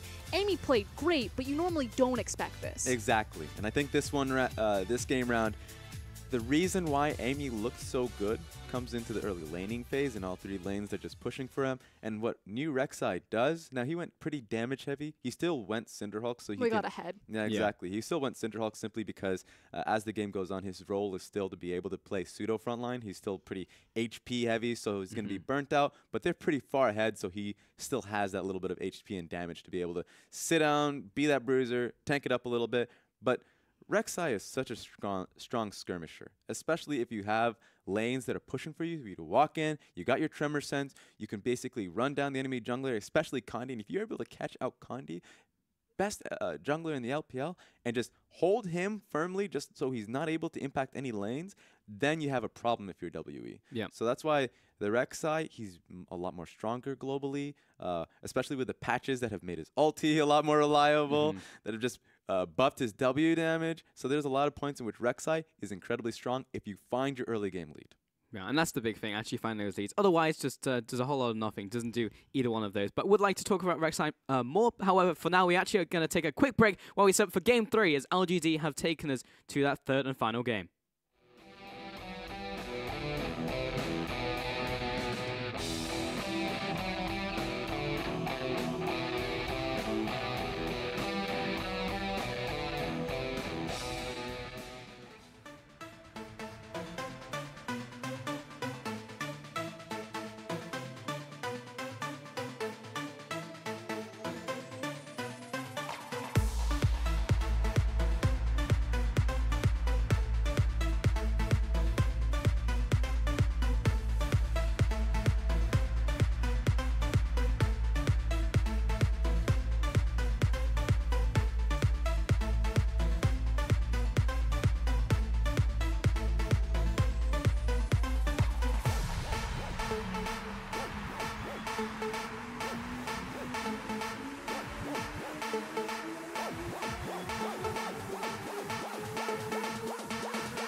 quick glimpse into Rift Rivals coming at you next week for the LCK, the LPL, and the LMS going toe-to-toe to try and get that title of who is the best region this time around. So we're looking forward to that one. But for now, we are back for the LPL, and we're looking towards WE, one of our representatives, and also their opponents, LGD. Now, I'm going to put the onus here on you, Raz, because we're just talking in the break, and you don't want to be a flip-flopper, but are you going to flip-flop? Oh, damn. Oh, you're bringing it back. All right, so. Okay. Gotta fix the swag style. Yep. So my tips remain the same because I want the points. Oh my goodness. So you guys, I know Raz, why. I'll sweeten the pot. No. If you flip-flop to LGD and they win, we'll give you 2 points. There's a but. There is a but, all right? There's a but in this. I'm telling you right now. I'm telling you. There's a but to this. So. LGD will take this win. They will take the win against WE. So that's my prediction, but it doesn't change my tip. You guys still lose the points. What is this hedging? There's no losing with this guy. He's like, if LGD win, I don't get the point, but I was right. Where if WE win, I don't get the right, but I get the point. I mean, it's smart. He's basically put himself in a win-win situation, so I can't fault the logic. It's all on me right now. I'm telling you right now. This is the victory that I've had. You guys will lose regardless of the choice I make. I will remain consistent. Team WE are going to close this out. I think we're also going to see a very different iteration of Team WE. I think Condi's going to fly out on something like a Lee Sin, like an Elise, and Amy's about to get blown out. I'm joining you in that solidarity there, Frost Kieran. You know what? I see that solidarity. And even though I made my stand, I'm putting points down on the line now. I'm changing my tips. Oh! I'm taking this W. I'm demoralizing you folks. Okay. LGD will take this. LGD will take this. All right, Raz. Someone get it in writing. Yeah, put that down. Didn't see the fine print on that one. We've got him. But WE and LGD going at it one more time. Going into game 3. LGD taking away Caitlyn, Zach, Cogmore. On the opposite side, Rek'Sai actually banned out against Amy. That's hilarious. Alongside Callista and Twitch towards Imp.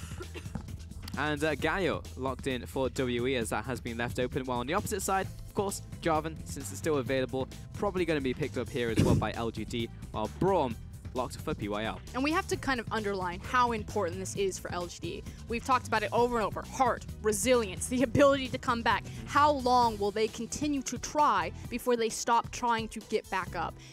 And I don't think that they can lose as many series of how close they've been. You know, they went to 3 games across from RNG. Yep. They're now in 3 games across from Team WE. Are LGD fine with being a good team, but never being a great team?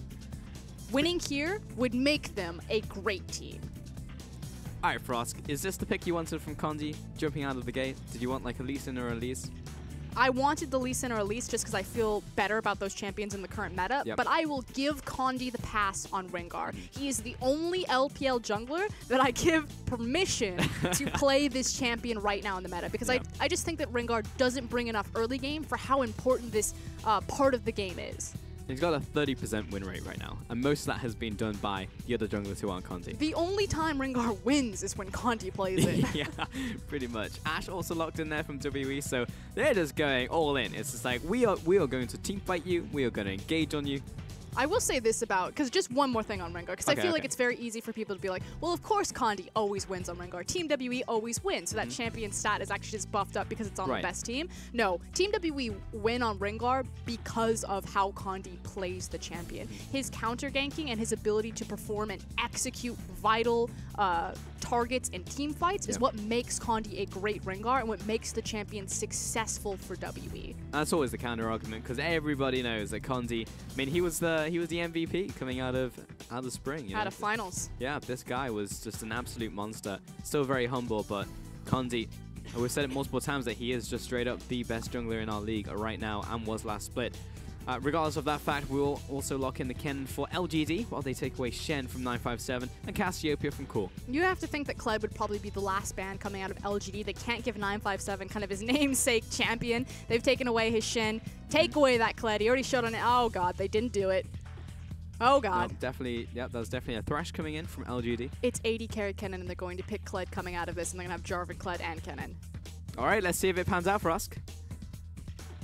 Let's see. WE. They might be able to put a spanner in the works, though, if they ban one of those champions. The light bulb literally just popped right in my head. Fura taken away from Jinnu.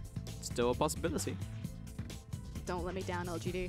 So this pick is going to be Kled. Kled. I'm holding my breath. Yeah, me too. Oh! I mean, they could still pick it. They have last pick. But I feel like Team W will just take it right here. And put the Galio in mid lane. Yeah. The only way that they would do it, because there's no reason to prioritize Kennen 80 carry unless they used it as a triple flex to try to deny 957. Okay. So with the Karma coming out now, it's definitely a Kennen top lane. But I feel really curious that you would overlook 957's big champion, which he's going to overlook it as well. So there's still a chance, is what you're telling me. No, there's no chance. So Renekton does very well into Jarvan. He can match a lot of that push, but it's Kennen top, and personally for me, Kennen can abuse Renekton with the range. And so I feel like it's much more closer to a skill-based matched up. All right, final pick from WE. Needs support. Rakan would work. I like Rakan a lot here. They have pretty much just gone all in on this team fight, so cool. Rakan will be the final pick in for Locke. For Ben, what am I even saying? LGD, hovering the Alawi, this would be the perfect pick right here. In all circumstances. I can't even say that we're not going to see an Alawi just because it's LGD. I'm actually nervous. Oh, thank God. Well, I've been on the precipice of casting an Alawi game so many times. When it came back in EU, it was picked like 8 times, and I wasn't on any of those games. Hey! It was an 80 carry Kennen all along. I literally just said, I said, doesn't this mean there's still a chance? And you shot me down. I was in your corner. You weren't even in your own corner. I was so committed to the Kled top lane that I completely lost sight of the Kennen 80 carry. So Imp, pulling a page out of Reckless's book. He's played this, I believe, twice in his career in the LPL, so it's not incredibly foreign to Imp, but I feel like this is a lot of CC, but not a lot of late game options should this game go the distance. Is that a good thing or a bad thing from LGD? Because last time they pretty much won the early game, which was great, and then they just kind of snowballed that into oblivion for WE, but WE it just seems like they're just going to get stronger and stronger and stronger. I mean, I guess you would say no just because it's stylistically against Team WE. We know where they like to play their game. I want someone to come flying out of the gate because I feel like we've had very reserved games, kind of small skirmishes that have tipped the scales. Gold hasn't ballooned massively out of control one way or the other. I guess LGD a bit in game number 1, but that was more around the mid-game PowerPoint. So I wanted an early game from Team WE. I didn't really get it. They actually stuck to their guns. They went for the Rengar. They went for the scaling compositions. In a sense, I guess Ashe, the adjustment for Mystic is really the big mid-game change or priority. So a very different game 3 than what I was expecting from these two. Yeah, for sure. And I actually think that the first like 5 to 10 minutes will very much just like decide the whole game just to see how they play. Because as you were talking about like Condi, we do expect Condi like come out here immediately with just like out of the gate swinging and was just like start taking names and then snowball out of control. Or LGD might just win the early game, and that for me very much dictates the pace of the game. And normally you would say that with a Rengar that he's not going to come out of the gate swinging, but how Condi plays Rengar, he's actually quite aggressive with it. Jarvan's doing well in the jungle, better than he has, a lot healthier. You know, we've seen a couple of rune adjustments to help him out. But he still jungles relatively slow comparatively to a lot of the other junglers. So I feel like there's opportunity with the push priority of Renekton and Galio that it could open up space for Condi to challenge Jarvan in the jungle. Already, I heard some abilities being used. No summoners burnt no from either team, specifically Ben, who looked to be under attack there. That might have been a W start, though. I thought I saw Rakan coming back down, but it could have been his recall animation as I looked up. I think it was his recall, but it could have been W. We'll see. Anyway, taking a look at those keystones, pretty much the same across the board. So Ashe going for Fervor of Battle as opposed to Warlords makes sense. She itemizes life still relatively early on. And with Rakan, you do have a lot more engage potential, but it's very dangerous across from the likes of a Braum, especially when PYL is also holding that Ignite. Looks like it's going to be delayed invade from LGD here.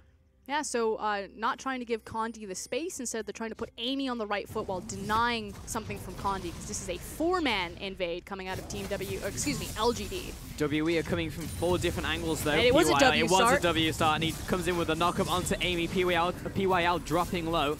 He hasn't burned the flash just yet, but he's taken a lot of punishment for it. And WE going on to the red buff now as well. Amy lost massively here. Not only did he burn his smite as well as the flash, he's still level 1 and he's still so far behind in his jungle, starting off Wolf Camp because his bottom lane doesn't have the time to leash the buff. Condi, red, level 2, moving on to the other side of his jungle. Because PYL was actually just saying like, hey, I can help you with this blue buff, but he actually just gave up on that one and went towards his wall. So PY will go to that bot side, has to burn 2 of those potions very early. To be fair, Rakan also burned 1, it looked like. And now laning phase will start with Imp arriving to lane a little bit faster, so he will get the level 2 as you can see. But in the jungle, yeah, Condi getting advantage in the early game, not good. Yeah, but he needs to now translate this over into his lane, so maybe help bail out Mystic and Ben. Because the other thing is Ben did use his exhaust there, so it is a summoner disadvantage to Team WE. Amy, cutting it close. Yeah, he's okay. Got that last little Dragon Strike out there. But he's going to have to back and reset, and while he's doing this, you can see that 957 actually cheated into his jungle, placed down a ward, and then escaped over Rift Herald Wall. So Condi now has all the information where Jarvan is. Condi taking away this crab. And may go into the jungle now. Has been warded up by Jinnu in the top side, so they'll know if he goes through that jungle entrance. Also, he's quite low. Still holding on to his smite, so might just use that on Grump. Unless he's going through lane, but more than likely probably just going to go onto Grump here. Yep. It looks like he's just going to take the information about Amy's jungle path and take the advantage that he has in terms of just those few seconds. Look for a full clear, probably back, run down towards Krugs and see what he can get going. And Amy just can't catch a break. Like, she's also stepping up to try to take away these small raptors. And cool. Has pretty much burnt out Shie's mana pool. We'll have to pop a corrupting potion stack just to stay afloat in that department. Mid lane will pretty much go like that for the early game regardless. Top lane, Jinny walking into this bush, seeing if there's anyone there. Place down another ward. I feel like it's been such a frantic early game, and now we're finally kind of catching our breath or taking a pause, taking stock of what's happened and slowing things down. So, as I said, Condi looking for a full clear, has now inted on his Krugs. PYL and Imp are still relatively far forward, and they haven't actually placed any flanking wards. So, you can see the question mark ping, PYL actually reaching out. They know that Condi's on this side of the map. Ooh, getting a knock up there onto Imp as well. Lots of damage in from Ben, pretty much almost exclusively. Check out the rest of these minions. And Condi, he's still on the bottom side. Looks like he's backing away from bot lane. But this is the clever vision that I was kind of applauding LGD for, and something that they've started to develop over the last kind of 2 or 3 series. And check out where PYL has placed his vision. So it's behind the Dragon Pit. You know, he picks pretty obscure areas to try to catch high traffic zones of the enemy jungler and keep tabs on them. And this is something to watch develop with LGD, because it's now about how the team will play around the information that these clever wards gather. Cool, a little bit antsy, just misses the timing there on the teleport from Shia. To be fair, teleport timing has changed like 70 billion times. So, getting used to that one still, I guess. Amy, moving into this top side. Ginny, about to be... How are they going to do the aggro? Let's get this dive. Aggro is on Amy. He's got a bit of extra time. Slice, dice, last tower shot will finish him off. And Condi, it's gone by Condi, but he also slows down Jinnu. Has to flash out the last bowler. Okay, so good attempt there. They do deny Renekton a lot. You know, he died on tower. The creep wave was crashing in, so still an advantage to LGD, but kind of misplayed there. You understand why Jarvan takes the aggro, because he's got the Flagon Drag. He's going to be able to disengage from the tower better than someone like Rumble, but just kind of misses his exit window and trades when he doesn't need to.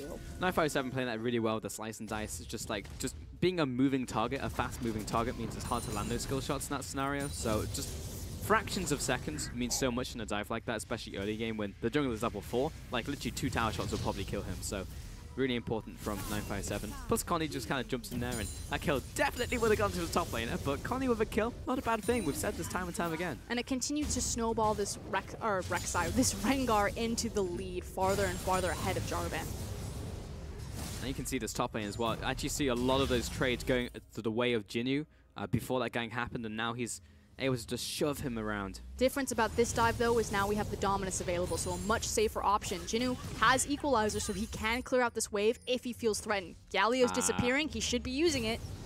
Yep, he's waiting for it. Needs to just get in there. 957, Dominus popped. Galio ultimate on top of that as well for another knockup. Bowler comes in, and it's almost just a little too easy, and that's how you execute a dive from WE. Exactly. Just as you said, Team WE, textbook example of that. Jinnu missed the signpost, though. He saw the Galio started to move and didn't immediately use the Equalizer. You on the bottom lane? Mystic taking a bit of damage. Ben with a knockup. Really well played to stop Ben PYL from getting on his ADC. I just love Rakan into Braum. He's so disruptive on a champion that pretty much made his namesake on how disruptive he could be with the concussive blows. Yep. Anytime Rakan's able to go in, knock up Braum, and then immediately use his E to reposition before Braum can even tag him with an auto attack. I mean, he basically just gets the fadeaway Q and that's it.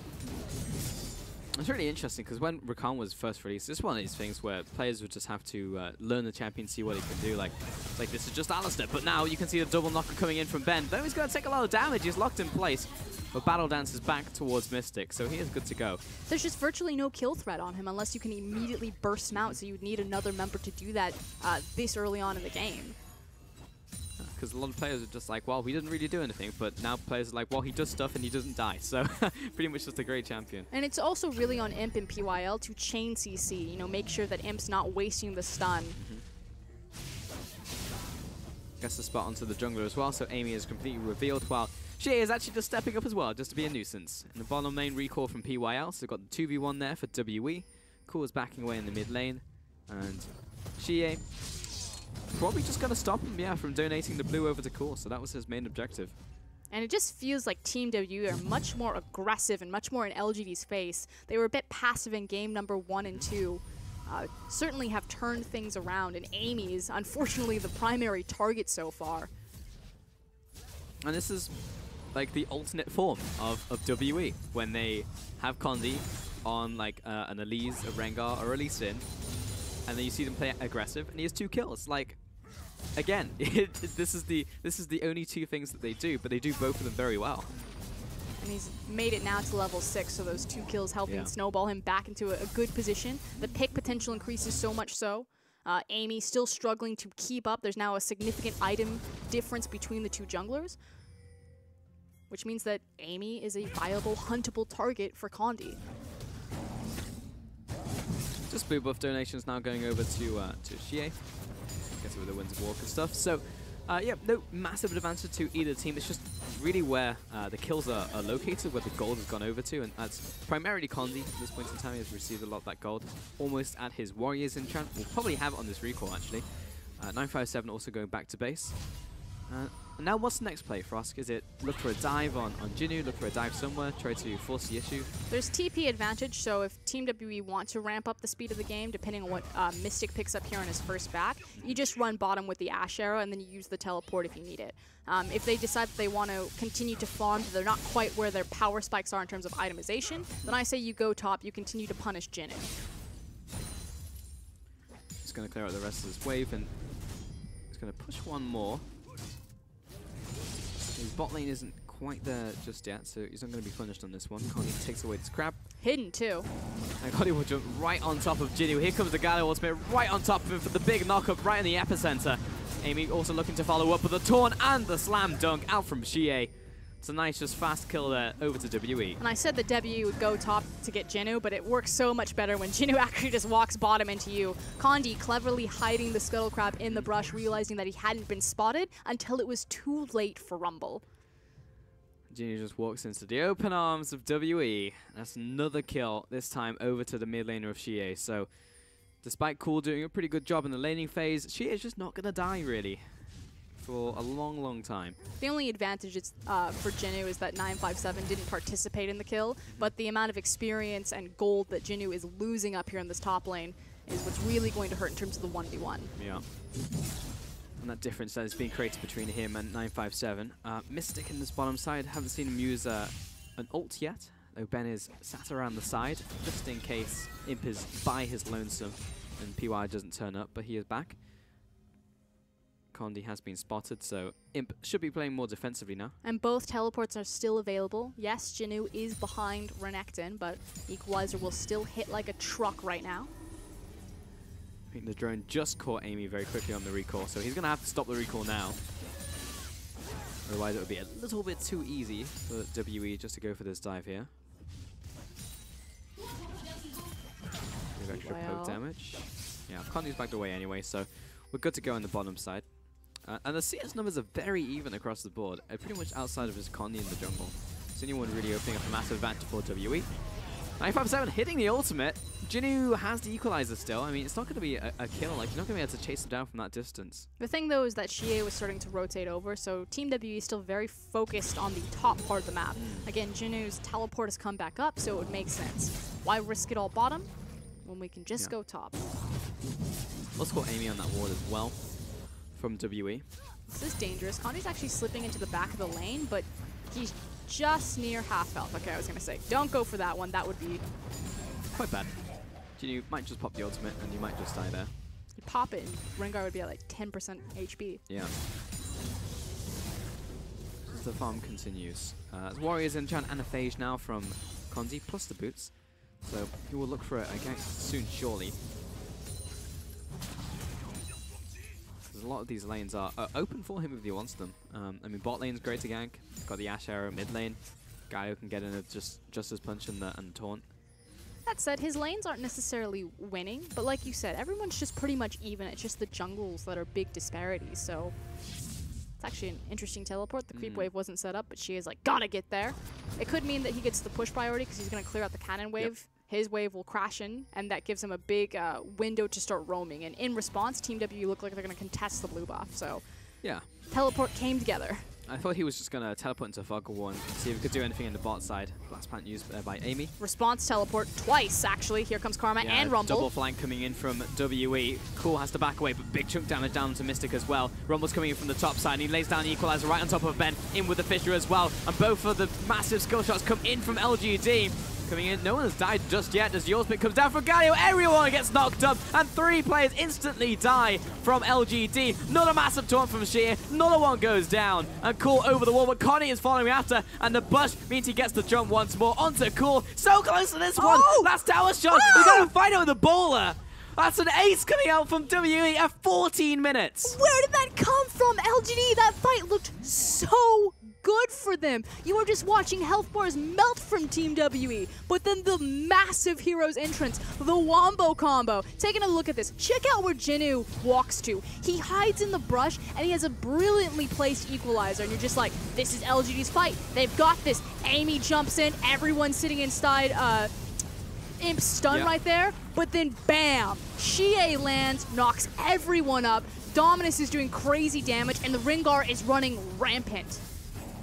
Oh, Kondi, he uses the brush over the wall. Brush, yeah, feels pretty bad. And it's just, it was like halfway through the fight, it's like, wait a minute, no one's dead yet. It's like, why is everyone still alive? And then Xie definitely put everyone 6 feet under with that ultimate. That was nuts. Yeah. Probably the best Galio ultimate I've ever seen. Yep.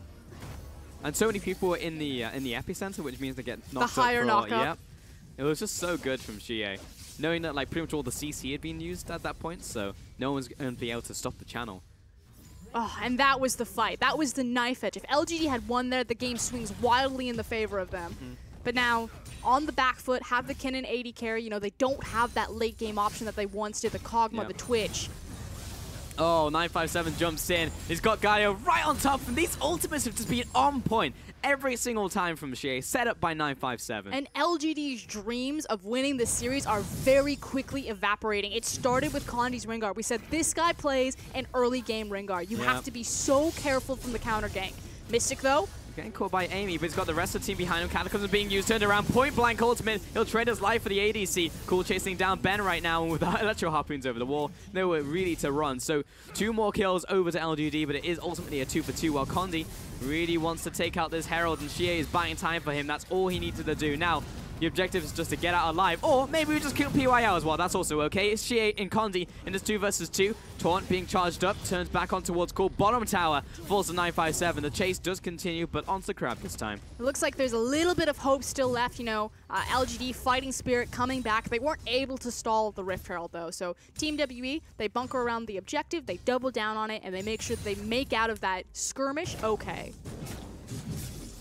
It's just another one of those games, you know, like Kondi gets the first kill and you just know that's how it's going to work out. I don't think I've ever seen a game from WE where Kondi doesn't pick up the first kill and then finishes the game like 10-0, because now he's 5-0-3, and it's just every single time, like when Kondi gets that first kill, he accelerates like no other jungler in the LPL. And the story of Condi is just so interesting. You know, we kind of talk about how he just quietly assumed the throne. Like, he didn't know that he was going to be the best jungler in the LPL. This is a region that used to be stacked with such talent like, you know, Clearlove in his prime. Dandy was a jungler here for a very long time. Even MLXG, SOFM. Exactly. And Condi, he played with the likes of Dade. You know, before he was on Team WE, he was on a little team called Masters 3, which used to be Team WE Academy. He had Dade as his mid laner. The team went nowhere. Condi was a no-name, non-influence, just kind of disappeared into obscurity. He comes into this team. They're flanked by these B-tier players that no one knows, and now they've just assumed greatness. And it's been forged through him. He is the early game for Team WE.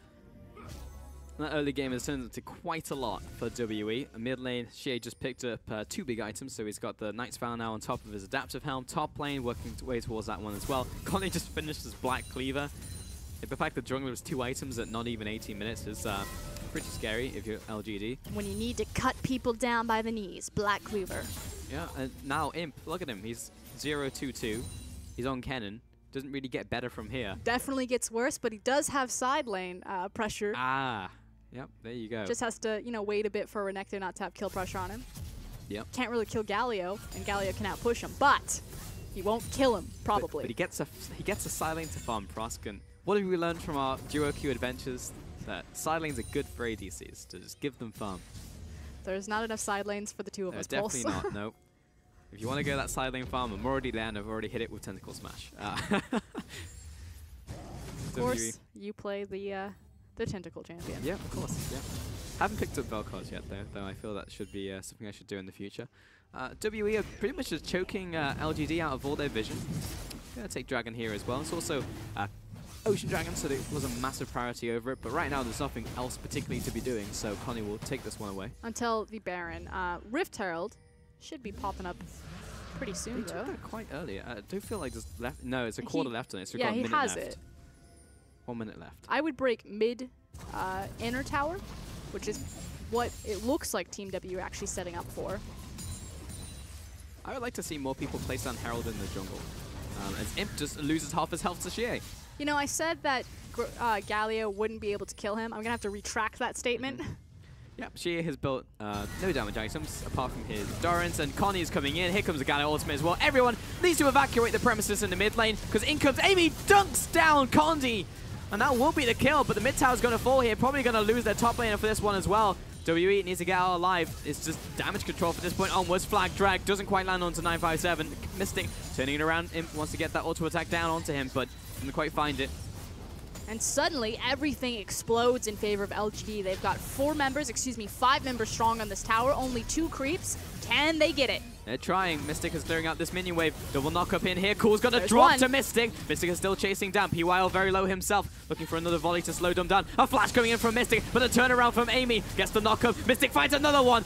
Backing off from 957. He's going to get locked down as well and ultimately fall for the over chase in from WE. And that's something very uncommon from Team WE, greed. Although Mystic is usually the main perpetrator there. He smelled blood in the water. He wanted to go in. Flash forward, here's a teleport in response. We're not done yet. Oh, she is coming in. He's got the extra movement speed from the home guards. Kind of floating towards them right now. That is the strangest run animation. Yeah, that's really, really strange. But anyway, it's...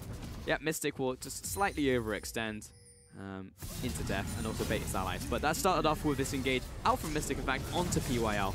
And it was different target priorities here and way too deep past those towers. Jinnu, right place, right time, lands another pivotal game-changing equalizer. This time around, though, people are around to follow up on it. So great collapse from LGD. And at this point, Team W don't have enough members. They just walk through them. And we all know how that one ended. But when you're playing against Imp, Imp always just goes in. You feel like, I can do that too, right? It's like, why does he have to get all the fun? I can do that as well. I do enjoy how brave Imp is on AD Kennen. I feel like most top laners don't use the ultimate as well as he does. Yeah, it's true actually. Seems counterintuitive, but still, Mystic is quite strong. You see that evidently from the fact he just actually killed Cool as he was sieging. Also got another kill, so still, that was 2 kills over to Mystic. And he's actually gone for a Phantom Dancer on top of his Bathed Rune King. We're still on 7-12, so Static Shiv's still very strong in terms of its wave clear. Just tells me that he wants to prioritize more of his dueling potential. Makes sense because Kennen will often be in those side lanes, and now it just becomes, you know, I have to deal with the Galio, I have to deal with the Renekton, and now I also have to deal with the possibility that maybe Mystic feels confident enough to look across from me. Still very dangerous, but it would be much more about how the Ashe arrow plays out than just automatically walking into that lane and losing. Sure, there's also going to be a lot of people jumping on his face in team fights because he is the main sustained damage source as we get later into this game. So Amy's going to be on his face. Ginny will probably be trying to get in there as well, so just want to mitigate a bit of that damage. Because if you look at it, like a lot of damage is coming out from Condi, Xie, and 957, but most of that will drop off outside of maybe Condi. The Mystic will be most of that damage. The only thing Condi's going to be dropping on is Imp. Who, Mystic? No, Condi. Oh, Condi? Yeah. That guy is not going anywhere. He is a big problem. He's still 5-1 and 3. Yeah, he's still pretty big. This game has slowed down, though, to be fair, which I think credit to LGD because in a lot of these Rumble. To Jinnu? Yeah. He's got level 2 ultimate. I say it all the time. I'm not used to how much damage Rumble is outputting now. He perfectly laid it on top of Condi in that last fight, forced him to flash. We've just seen series after series where Flamespitter and Equalizer are just melting teams. They don't have a lot of their MR. It's really only Galio. I guess there's a redemption, but you know the Locket hasn't come out yet. Sure. It's more the fact that like WE, once they get ahead and they have the Condi game, I think I like to call it, as the arrow, I heard it connect, and it did connect onto someone who I can't actually see because they're just underneath everybody from WE. Amy makes his way out. It was Amy who got nailed by the arrow. And while they were stalling out, it was the jungler. So now W will start to pressure the Baron, and with the amount of on-the-way pings, I feel like that is the case. Yep, but just trying to set up a trap here. PYL, how brave are you going to be? Well, I hit something, and PYL jumps back towards him. He's locked in place, though, and taunted on top of that redemption coming down. Imp is doing what he can on the backline, but 957 in with a flank. That just lines up the Galio ultimate as well. Not a piece of lockdown, and Imp somehow still alive. They're looking to get this kill onto Imp, but she may pay for it. Not a good trade for W if this happens, but Zonny is forced out, and Amy is just getting slowly killed by 957. And Ashe comes out for the final last hit. And this was a battle of front lines, and on the day, Team WE won because of this guy on your screen, Xie. He was too hard to kill. He zoned out 3 members of LGD. He's just sat there for so long while everybody else wailed on PYL. And WE take another fight because of it. Jungler's dead. Team WE are being very respectful. They haven't rotated Mystic up. He's now denied vision, but I believe he left through a ward. 957. Don't mind me, I'm just taking the honey fruit. And the rest of the team jumps in there. Cool, and Imp just assumed they were on the Baron, but in fact they were there for Imp. Connie doesn't even die, and Imp goes down for 40 seconds. And the observers are also getting caught off here. These engages are so quick. Just another one on top of that. Ben gets the knockup, probably going to hit the blast cone as well. And Cool getting run down by 957. Amy, PYL, and Jinnu on the retreat. And WE just time and time again. But the fortunate thing for LGD is that Amy is back up and live, so it means that Team WE can't immediately rotate towards the Baron. It's 50-50. They make the right call, take the kill gold, reset the map. 17 kills over to WE, and we're 25 minutes in. When they come at you, they come at you very hard. You know, we were caught off guard because the composition looked like it was going to go kind of mid-late game, but Team WE, they came through in the end. We said, they're probably going to turn it on. They're going to fly out of the gate swinging. And Condi, this guy, 5-1 and 6. Best jungler game, in the LPL. It's just a Condi game. Sometimes he'll do this. I'm very excited to see Condi actually just get one of these games against someone from a different region, because it will take them off guard, you know? Like, if you watch the tape against W, just be like, well, they wait, and then they team fight, but then occasionally, if you just feed Condi a kill, it goes real bad for you. And that's the scary thing, you know, heading into Rift Rivals, the LCK teams, you've got someone like Samsung who has showcased their ability to team fight on international scale to massive success. You have someone like SKT who can choose whether they team fight you or they never fight you and just drag you around the map. And then you have someone like KT, you know, the wild card. You never really know which kind of version you're getting. They're like the LGD of Korea. Man, I wish LGD were the KT of the LPL. Yeah, this game actually just feel like watching Telecom Wars, though. It's just like, man, we're so close from toppling SKT, and just kidding. SKT just downloaded us and then came through, just die. And LGD again, they had, you know, a good game too, fantastic game too. great start of game 1, but in the end, it's just WE. Just do this. Whoop. Hello. He's got to dodge the crocodile now. Alright, Crocodile comes at you fast. Real fast. PY out, locked in place. Xie is actually just not taking any damage so far. Cool. Wants to find his way into this fight, but he's being zoned away by Ben and Mystic. Excuse me, it wasn't a crocodile, it was a gargoyle. It was a gargoyle. I mean, there is a crocodile on the team with WE. And as I've learned from Frost, they can run at you at 60 miles an hour, which is a lot of miles an hour. And jump up to 25 feet. I know. In a straight vertical angle. Yep, that's nutty. Don't come to Australia, Yeah, kids. it's pretty difficult to get away from those crocodiles. They have their sights locked on you. And LGD pushing up this top side. By pushing, I mean just defending the turret. Mystic will get himself a nice refresh on his red buff.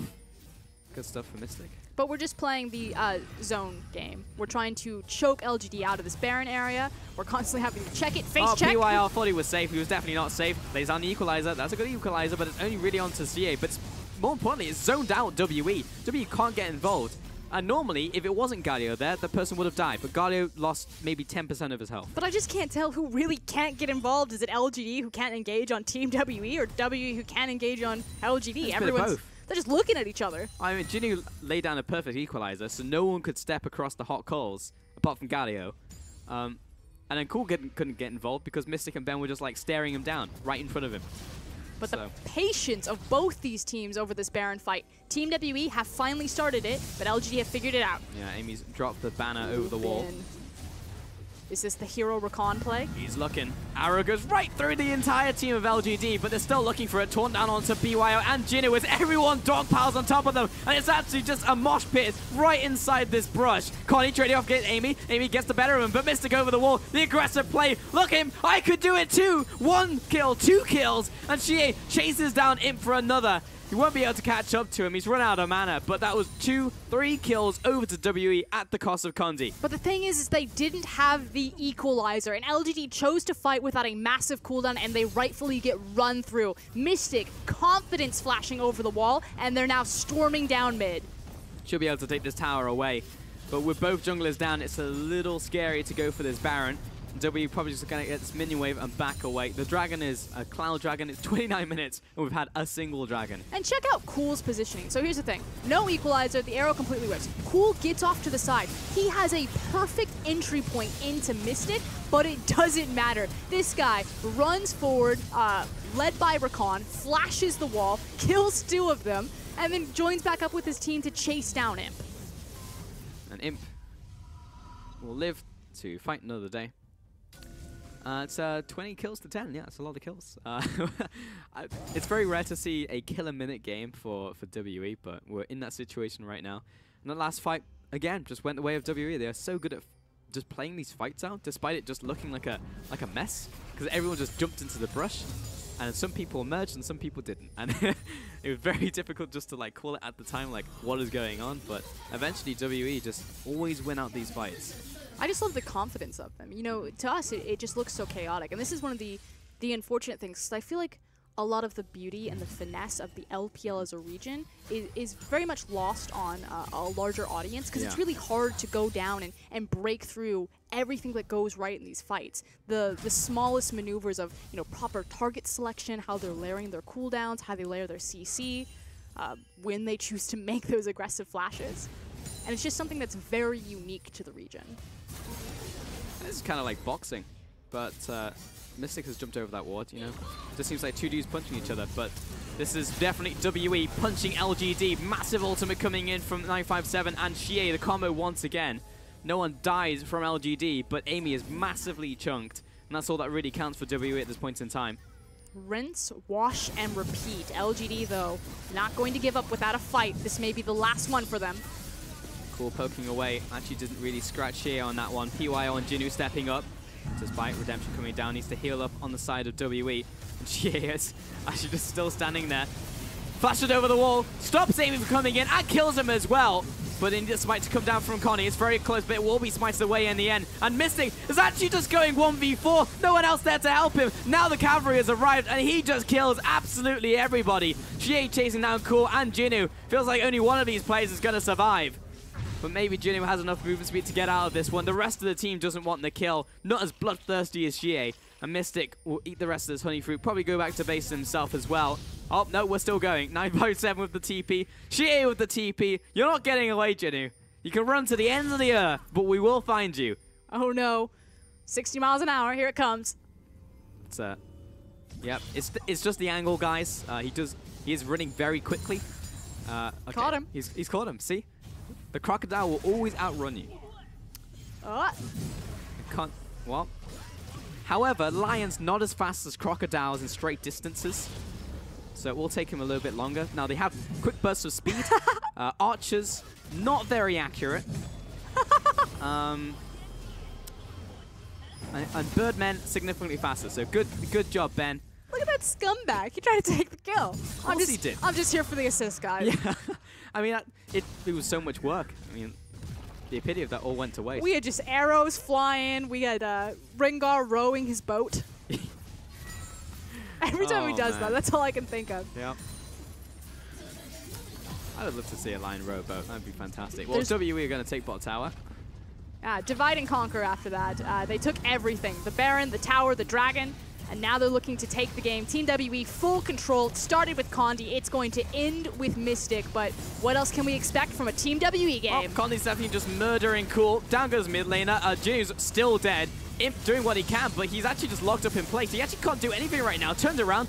Now finally able to put up the damage, but the Battle Dance almost catches him on the reverse end of that one. Xie torn onto 2. Everyone pushed back onto the spawn pad, and Imp has just dropped on the spot. Xie dove the spawn pad. That's the most damage I've seen him take this entire game. Jinu following up onto Mystic, and he still turns it around, knows he's tanky enough. Jinu goes back down for another one. Double kill over to 957. And PYL, the last remaining member, and this is going to be it for us. 28 kills onto LGD. Time and time again, they've gone down, and this time they won't be getting back up because WE take the win. A well-deserved victory for Team WE. We saw the many faces of this team, the stereotypical slow and steady 5v5 WE that made them famous in spring, and then the aggressive, fast-paced, early game Team WE that made them famous in summer. WE don't even seem to know the game ended. Guys, you won. You can step up, you can stand up, go ahead and shake those hands. It was definitely a hard-earned victory. The third game was just one of those games that WE managed to get sometimes. But it was close. Like, if LGD starts off their game on the better foot, you know, it did come down to that earlier game fight where you said literally, like, had that fight gone over to LGD, we could have had a very different game. But in the end, WE just managed to pick it up. And it's also the nature of LGD's composition. You know, once they lost the second early game fight, there was no way that they were going to get back into the game unless Team WE massively misplaced with the tools that they had assembled in draft phase. With that win, we welcome back the master of the flip-flop, Lord Laplasm. Hello. How's it going, guys? I mean, thankfully, the Lord was looking over me, the creator of the tips system, and you can't change it once you lock it in. Look at him trying to dig himself out. I mean, I wanted to put it all in on LGD. Made the theatrics as well. But, with that being said, WE came in big. That's changing the some subject. You guys don't get anything off of that. I still win my money. Well, it was I have it on tape, damn it. Well, fake money. There's absolutely nothing. It's pride. Pride at stake. I will purchase a Monopoly box just so I can get the Monopoly money. That being said, WE had a very good game 3. That's very obvious. But I think the best part about it is the Ashe pick, because we've been looking towards what pick is going to make Mystic thrive early on in the game. Lucian, hey, he played well as Lucian. I don't want to see a Lucian. Xayah, I mean, losing out in the early game laning phase, that's natural. But Ashe is something I really wanted to see coming out of it because it resolves a lot of their early game problems, make them a lot more proactive in the early game, gives them the early shove. It was a proper pick coming out of WE. And that being said, can we please start banning Galio? Is this something we can do? Like, especially when the enemy team, like, if you're getting a Jarvan, fine, but it's not the same power as, like, Zac. It's like, you get Galio, we get Zac. Great. Or, like, you get Zac, we get Galio. It's not the same. And this keeps happening, like, over and over and over again. I feel like Yes, I agree that Galio is very strong. There's a reason why he's been such a high priority champion. But I feel like he does have answers to him. It's just that LG or LPL teams really haven't figured it out. Talia, for one, you know, she's going to be able to match his push, especially even early game, which is a big thing that Galio brings, is that he pretty much has every single push priority on every single champion due to passive and Q. But she's also able to mirror and follow his roam around, and he will also fall off in late game damage, and she doesn't have a damaging ultimate. I just feel like there are answers, but the LPL teams aren't doing it. That's true, and I think that the specific answers that you're looking towards are like towards, of course, Galio's roaming, Galio's push in lane. Clear roam. But the one big worry, and this is why it feels like it's been the day of Galio, because a lot of times Galio comes out, Galio picks up a win. It's because it's the combination of Galio. Galio's all in engage. We saw him go topside. Sure, he can do that and allow you to get the gank off. But Galio Rakan, there's a reason why Galio Rakan is just outright banned in EU, right? You don't, for sure Galio's just a ban picked, is just banned already. But if the team picks up Rakan, well, you take away Galio. If a team picks Galio, you take away Rakan, because both of them together are absolutely disgusting. And you see WE playing with the Rengar quite a bit, where sure, Condi is a Rengar player, and so you'd question, why would you pick up such a passive pick early on in the game? But it makes it so easy by using your ulti, run someone down, and immediately once you get the slow on them, Galio just runs up. Galio is such a positive follow-up. And immediately as we talk about Galio, Galio wins MVP. CA didn't win MVP. Galio won MVP. No, CA played he played really well. He had a sick ultimate. And let me predict the replay that's about to come up. Which one to is showcase it, Raz? Is it maybe the one in It could River? be. No, I don't know. I guess it seems like when you get a 3-man knockup, I mean, I'm already spoiling it for you, but it's going to happen. And this was one of the replays where WE, sure, it looked kind of difficult for them, and you see a lot of these jump right on top of you. You're like, oh, what is actually happening in this team fight? This is happening. Boom! 4 people knocked up into the sky. I turned into a play-by-play. That's because Galio's impact in these team fights are a little ridiculous, to take what I usually say. So you literally so I always say a little ridiculous. take a leaf out of my own book. Yeah. That was a little ridiculous. So Galio is kind of crazy. And you're right, there are answers to him in the mid lane. People pick up the Kassadin because Kassadin goes into 1-3-1, right? And can have a free lane off that. But then when teams are saying, well, we can pick up more than just the Galio. We could pick up in this instance, it was just Galio in a team fight. It was all people running up against each other. But we were in numerous situations where Galio Rakan was just so damn impactful. And then the WE's Rengar Rakan did all that best. So ban the Galio unless if you have another option. If there is not something, if you're not trading anything, if you're just looking to go towards a ban on some specific champion pool, that's not worth it. That's not good enough. Okay, so I have a question about WE, and it is sometimes we see what I like to call a Condi game, where he picks up first blood, and then the game ends, and you have like a billion kills, and WE play in an entirely different way from how WE usually play.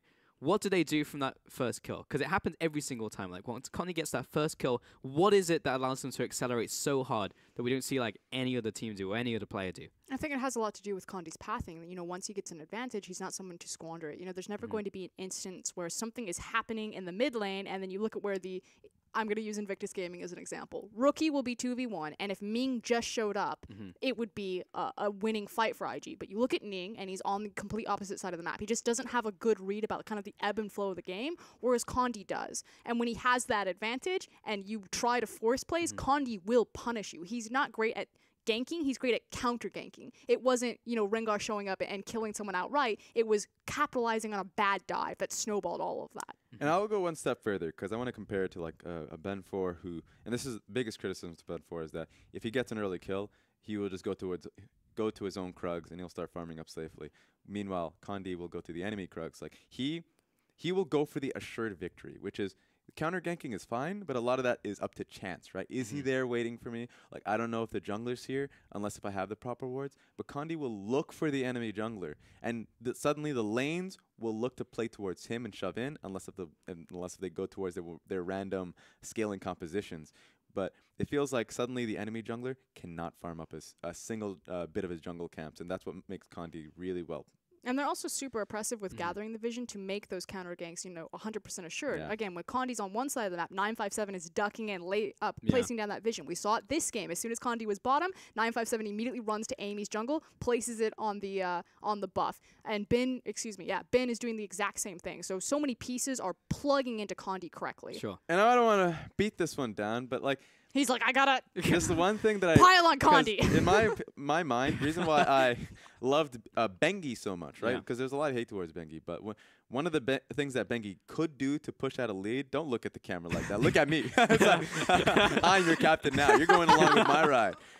Was that if he had a lead, he would just immediately look to track the enemy jungler, and I think that's what you should do if you have an aggressive matchup, like a Rengar can actually play up towards the Lee Sin, or Rengar can play up towards, especially if he gets that early kill, to just track the enemy jungle, because suddenly if you make it a 1v1, and if you just specifically pull that out, then the enemy lanes have to play towards them and try and protect them, and they won't do that, because then they will lose their own lanes if they move out of their lane. So I like that from Condi. Yeah. He just like removes the enemy jungler from the map for Yeah. relevance and just turns it into a 4v5. And it's just so good to watch because it just happens every single time without fail. Like once he gets that first kill and the second kill, you know he's just going to go 5-0. Yeah. That's, again, what he did in this game. So that's why I wanted to take a more holistic approach about that one. Turning our attention to LGD, though, we saw some good things from today. And I can firmly say that if they played in the way that they did in Game 1 and Game 2, at least in the early game, especially Game 2, that they would take wins against pretty much everyone around them in the standings and everyone below them. I just don't know if they're going to do that every single time because they played exceptionally well. And if you can play against that, like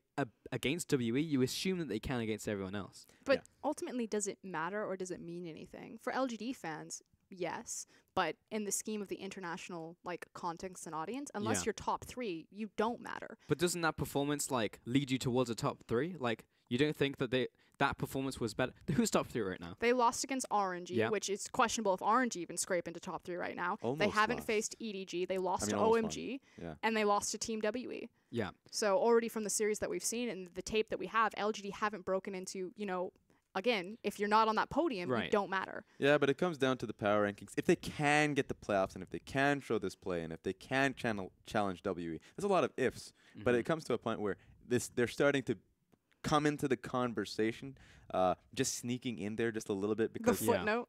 because they're tied right now with NewBee. That's still fourth place material. So Yeah. technically, not even technically, they are in the playoff picture. So when we talk about how do they play up against those opponents, this is a good example of them coming in and showcasing good play. Yeah. So can they be top 3? That would be surprising to all of us. That would actually be a miracle. I feel like Yeah. you have the Legacy in LGD, or excuse me, in Team WE. You've got the Kings in EDG. You have like Rock, Paper, Scissors in RNG, who just are the kryptonite to the top 2 teams for whatever Apparently. reason. Yeah. And then you have OMG, like the new kids on That's the block, true. the up-and-comers. There has And to be a then miracle. maybe you draw a line there, and then LGD. You're placing LGD Yeah. just there. But right, still, yeah. that's way too far than what Yeah. someone like Imp and what someone like an organization of LG Sure. want, and it's Yeah. acceptable. I agree with you, but I don't think that LGD has played as well as they have done today. I feel like today was They're the definitely best that they've- ramping. Yeah, they are ramping, but I'm saying if they played like they did today and they rewound basically and played against those top teams again, I feel like they would have picked up victories that maybe ekes them into, if not 3rd, like 4th at the very least. Like they do break into the top 4 just because of the problems that RNG have had, for example. Dan Gaming are starting to go down. Like they're not even like looking at our top 4. Like OMG as well. Like they're a team who are again ramping themselves, but there's a lot of like ifs and variables. And ultimately it's the LPL, like teams just pick up wins randomly everywhere. But the teams who ramp, it's one of those investment things like OMG, right? Like a year ago, you never would have thought that they would be undefeated coming out of Group B, but now they're just like stomping everybody. But And the that's why reason- consistency is so important. Exactly, and when I look towards consistency, it's going to be in the top side of the map of Jinu and Amy. Amy's really coming into his own, but still needs time, right? He still needs time to be experienced on the field and playing to a point where people actually can have confidence in how he plays. Because, of course, last split, you were still having the debate between him and Intruder, and who's actually good. Is Amy the potato tank, the tank jungler, The the role new player. news, exactly. But is he a playmaker? Can he start to create his own advantages? Is Jinu a mindless, just kind of like a carry top laner? Or is he a carry top laner with experience? All of those, if he can hit that point, and if you have a large amount of faith towards the top side of the map, then it seems like that's where you're building towards, because everyone else seems to have it going for themselves. Yeah, it's about now transferring confidence into the organization itself. I mean, obviously, LGD saw something in Amy and Jinu to keep them around on the roster for so long. You know, we've had fundamentals like PYL, Imp, and Godvi, the pillars of LGD for so long. Godvi took a step back. We've now adjusted and upgraded into Cool, and now we have to give Amy, Jinu, and LGD the benefit of the doubt that they know what they're doing. And at the end of the day, as you said, it just put them 3-3, which alongside NewBee, so just next to them while Suning. Haven't played their game yet. JD are firmly at the bottom, so don't need to worry about them if you're LGD. On the opposite side, you can see W now 5-1, so have firmly taken over Dan. We'll see how EDD do later in the week as well. We're going to have OMG going up against Dan Gaming, I believe tomorrow, so that'll be a fun series. And that's a difficult one to call. I think like OMG are obviously the favorites coming into that one, but Dan Gaming, it's just difficult to know when they're going to turn up, and I don't know if they've had all their free shots, right? It's just like they were allowed to have a free shot against like all of the teams, and now everyone's just woken up and been like, we can't disrespect them anymore, so now we're just going to play seriously, and Dan just start going down from here. I don't know how to feel about Dan moving forwards. That is a fair challenge, and I think that OMG is a good matchup for them because OMG seems to be disrespecting their opponents in the early game. So if they're going for these late game compositions, having pushed in lanes, we kind of hit on that a lot, especially with WE just recently. Yeah. Then I think that's something where Dan Gaming are definitely going to be able to pounce on that.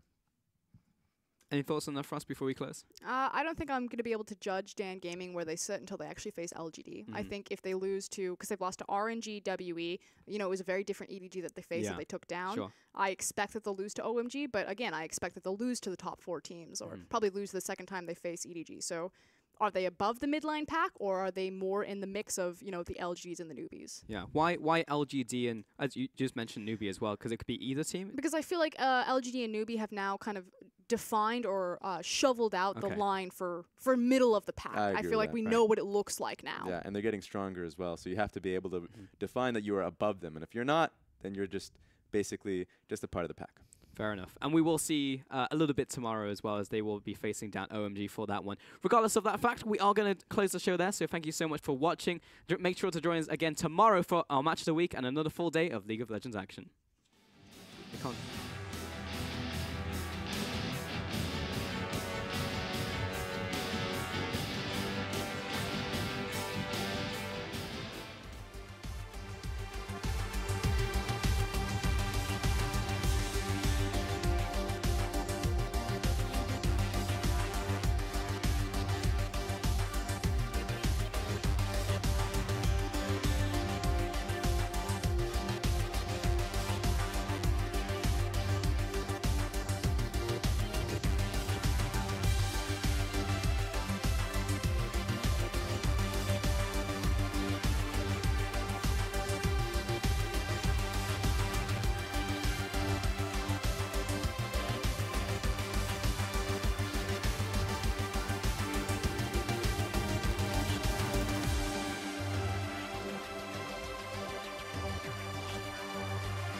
be myself.